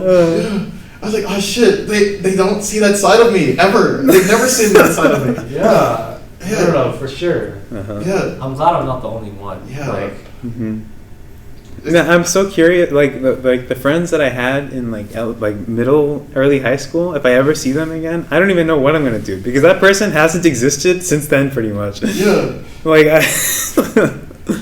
Oh my god. I think so that anxiety that I said, part of it is also why, like, every guest we've had so far, they've had some connection with you at least. Like, you've interacted before, you two also. Yeah, sure. Like, honestly, you or Manish would be the most removed. Seaver too. Yeah, But, Seaver. like, even Seaver, you'd seen him around because we were roommates and, like, talked with him at least before. So, like, two of the guests I want to get on, like, if we can, by the end of the semester. Like, there's going to be, like, no connection. connect. I was trying to get May or Olivia on. Really? I've already asked them, they're down. But, Oh, damn. We'll see if it happens. Okay. But this is I'm a little anxious. Like, Yeah. I don't know if that's, like, the best idea. Like, I'm sure it'll be fine, but I have that feeling. It's like, Yeah. you two have, like, it's going to be the most of no interaction before. Yeah. So I don't know how that's going to work. And I don't know if that's, like, a good idea. It sounds like a fine idea. Like, I'm gonna be honest. I don't think Elan or May or Olivia will say anything to the other that will like tarnish Yeah. anything. True. spill dirty secrets about Patrick. But yeah, I don't know. Right? It's the same thing where if like my friends met, it would most definitely be fine. But I don't want to take that. I mean, it'll always be fine. In fact, maybe they'll get along really well. Oh, and then they kick you out of the group and There it goes. That also They would replace you, bro. They replace you. No, I saw a skit. It was like when you introduce your friend to Yeah. their friend, and then they click so well that they start like making fun of you, and then they literally like kick you out. Yeah, It's just they like, kick you out and you're like, fuck. you're better friends. I feel so alone. Yeah. Yeah. Yeah. Well. I saw another video that was when your friend meets your acquaintance or something, and it's like super awkward. Oh, Joel Haber? Yes. Yeah. Oh, that's like I'm the subscribed. video I yeah, think. that's of, also. of the I'm two subscribed. friends. Oh, okay. Joel friends. Haber. Dude, you know, I found Joel Haver. I was recommended a video of his. Mhm. I don't know. It was like a couple years ago. Yeah. And he had like 20,000 subscribers, That's when I found him too. dude. And then YouTube algo, bro. it's crazy, just like, dude. what was it, Julia or whatever? Oh yeah. What's her name? Julia Gallen. Yeah, the naive babes. And there's this video that was both recommended to us about this like woman who talks about random topics, but one of them was about naive-based thinking or something, right? Mm-hmm. And then we just like Or just started Bayesian watching thinking, her- yeah. Bayesian thinking. We just started watching her videos. Wow, I forgot I feel about like that. Jody. Yeah, every time it's like a real. It's one of those greatest hits of Yeah. TBD3B. We have a few greatest hits topics, and That's good. it just always is brought up and stuff. I see. Have you seen that video of his? It's like when you have like I don't know if it's you have a white friend or something talking about non-white issues. Is this also a Joel Haver video? Yeah, I think it's yeah, a I've Joel seen Haver that. video. I Yeah. might have seen it. And they're like just saying a lot of like Going trying to be around. super PC Yeah. and just like not saying anything. Mhm. It's like I think that was the first video I saw of it. And it's just like this guy's really funny. One of the first ones I watched was like either his like have you seen his rotoscope like animations? Yeah, that was the very first thing that I saw. I thought that shit was hilarious. Yeah, I saw yeah, the one where it's like the the galaxy, the entire story on like the giant or stuff like that. I watched that and then I got into like all his videos, especially like you also heard it was like Dad died. Yes. Yeah, I think I was like there is when I first started watching it, and like yeah, it's so good, Mm-hmm. great guy, So good. and he does a lot more Good skits. content. There's another guy who makes like not completely CS content, but kind of CS content. His name's Kurzan. That anything? Yeah. No. But Maybe if I saw I it. try and avoid like anything Yeah. computer science. If it's computer science, I like partition it. Like that part of the screen does not get looked at. Oh, no. Well, I started watching him at like very early on, and I was like, oh, he's doing slightly better for himself. But yeah, no, it's a lot of CS content. Never mind. He has a good one called The Hustle, though. Oh, it's him. Oh, I have seen this YouTube channel Yeah. before. Yeah. It's him faking like playing Microsoft Excel, but as if it was like a game. Mhm. Sure, he's called himself Macro. He's like sponsored on the team, and he's like doing some pivot table tech, emoji macros, so he can try to speed up his Excel modeling game. Mhm. Yeah. Sometimes if I get a video that's like CS related, and I don't want it to like screw up my recommendations, You I'll can, Not interested. Huh? not interested. no, but if I just want to don't actually like watch it, then I'll open it in an incognito tab. I'll watch it in the incognito tab. Oh, Well, that's a good strat. It makes sense. It makes sense. But I don't know if it knows that I like opened it. I Maybe- think YouTube still tracks you past that. Yeah, I Really? heard Past something about. incognito? Yeah, No, but I'm not logged in. like they know you watched it, but they're not gonna add it to your like watch history. But they know you kind of like that shit. You like that shit. Is that why I keep getting recommended Yeah. CS videos? Like CS Gotcha Boy, huh? You want a code bullet video? Yeah. Another thing with the friend group, like different friend groups, people coming together, is I don't know when is a good time, oftentimes, when you're hanging out with like one person and then you see friends of like another group. Like when do you do the thing of like, oh, this is, Introduce hey, them. yeah, introduce them. Because sometimes, I guess if it's like short, like you're just saying hi and then you're gonna move on, like does it make sense to introduce? Do you have like a system or like a protocol, an algorithm? No, I flounder every single time. I don't know when, oftentimes, so most of the times I just don't even, and Uh-huh. I feel like that's kind of awkward sometimes. And one of the things I really appreciate, oftentimes, because in a way that's how you, I guess, get Expand. introduced to new friends and like potential new friend groups. It's like people introducing you through mutuals, right? And I feel like I'm a bad person in doing that for other people because I usually almost never like introduce. I mean, sometimes it's like necessary. Like when my roommate was there, Right, like I right. had to introduce him. Otherwise, it's like weird. Right? Yeah. It's like awkward. Otherwise. Like, yeah, like if you ever bring them into like your house, you're like, oh, this Well, guy. yeah. Yeah. That makes sense. Yeah. But sometimes No, like, I was actually referring to it was at the age of- at the concert afterwards. So Patrick and Adrian and some others came, and my roommate also came. And so I found my roommate first, and then like together we walked, and it was just like a group of like 5 of my friends and my roommate, and Yeah. they've never met each other. Yeah. And it was like, I mean, they were all standing in. It was weird. They were all standing in one line, and my roommate was Yeah, just next like to you. separate. Yeah. So like then in that situation, you have to introduce, right? Exactly. It's like, roommate, friends, roommate. Bring them in. bring him in. Okay. Well, I saw that you were like checking the time as well, so I don't want to. Oh yeah, Too I long. need to go use the bathroom, and I also Yeah. have podcasting at work. Okay, makes sense. We'll cut it here. Well, yeah. I think we got through most everything. I have like 1 or 2 other. Oh, we can finish it. What was left? Oh, stop. The 1 or 2 other, you still want to do it? Okay. Well, I also left these later because, again, there might be more uncomfortable questions or like. So you were priming me to answer the later questions. So how's your sex life, Kachi? Oh, that just reminded. Okay, not that. But Wait, you were thinking of my sex life? not your sex life, but it's related. One of the things Oh. I did have was like, did you ever have dating experiences and stuff? If No. you want to talk about that. No, you've never Not dated. really, no. I'm very bad at it. And like not because people haven't liked me before. I'll tell you this after. There's like a little story on like people told me that I learned that people liked me prior. It's You've just never I seen you. not seen you. Okay, but like back home. Okay. I'm blind as a bat. Fucking, I can't tell anything. Have you ever had the thing, not just people liking you, but you liking people and then Yeah. trying to do stuff with it? No, No. because I'm awkward. Mhm.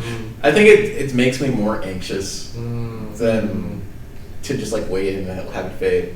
I like because I can typically like lie to myself enough to like I can gaslight myself to move by, but To move pie? sorry to move by like, Move on. by. Okay, I was like, But, you said yeah. Making me hungry. Pie. I should get a pie. No. But yeah, no, I'm just very bad at it. I think also just more anxious about it, and I think that's it.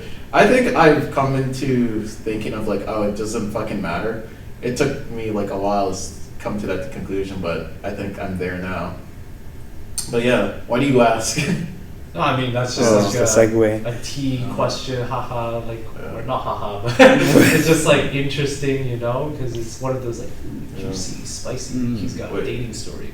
Yeah, no, not really. Not really. I do have a question. Okay, how do you think my relationship advice, even like friends or like relationships, is good or bad? Well, I only have like one example to go off of.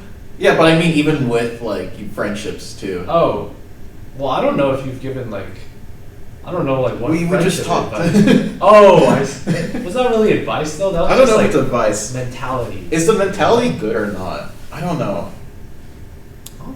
I think it's good. Like, Okay. I didn't see any red flags in there. Yeah. Like, I just thought that it makes sense, and Okay. you know, that's just how people approach it. And I don't think even just how you approach or think about friendships changes or affects the quality of advice that you can give. That's fair. Right? Okay. I think those two can be like separate things. I see.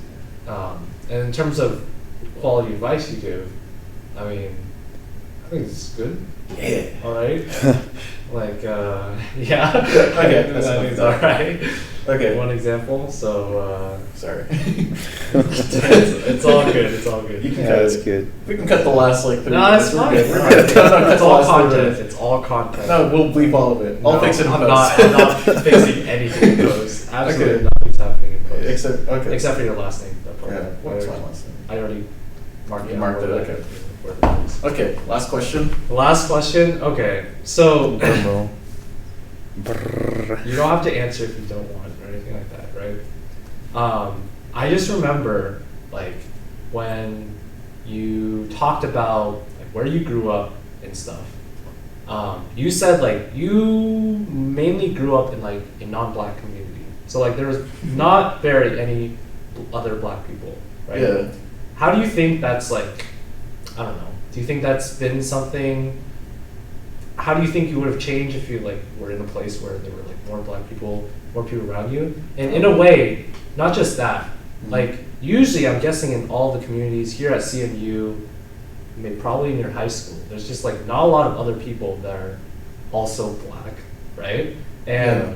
it's just something that I guess I was never. I can't really relate, which is why I wanted to ask and like understand, right? Because here at CMU, there's more Asians than white people. And I feel like I've always had, in a way, where it's not like there's absolutely nobody. So if you don't want to answer, and then hopefully you understand why I left. No. I got it. I'll just answer after. It's like it's very long-winded, so I'll just walk and talk. But yeah, I'm done. Okay. Oh yeah, just say a little. Do we have the to? little outro. Oh yeah, thanks for listening, guys. This Thanks. was Kachi. He's been great. Yeah. I'm Thank glad. you, Thank you. I'm glad to have been a guest here. A Thank you for joining us, long Kachi. Thing. Hopefully you all enjoyed it. It was a pleasure having you on, Kachi. Thank you for sticking through more than 4 hours of this. Oh my god. I'm I sorry have for so keeping much you on. broadcasting. Some people eat hot wings. We just keep them talking for 4 hours. Oh my god. I wish I was also eating hot wings, man. We have a real knack of just being able to get the conversation flowing. Yeah. Nothing guess, right? Yeah. So hopefully you all enjoyed it. Hopefully you had a good time, Kachi. Yeah. No regrets. Nah, most likely some, but I'll think about that later. I'm sorry. I'll just message you one day to unlist the video. Oh dear. Okay. So- And that's it. Thanks everybody. Bye. Thanks. See ya.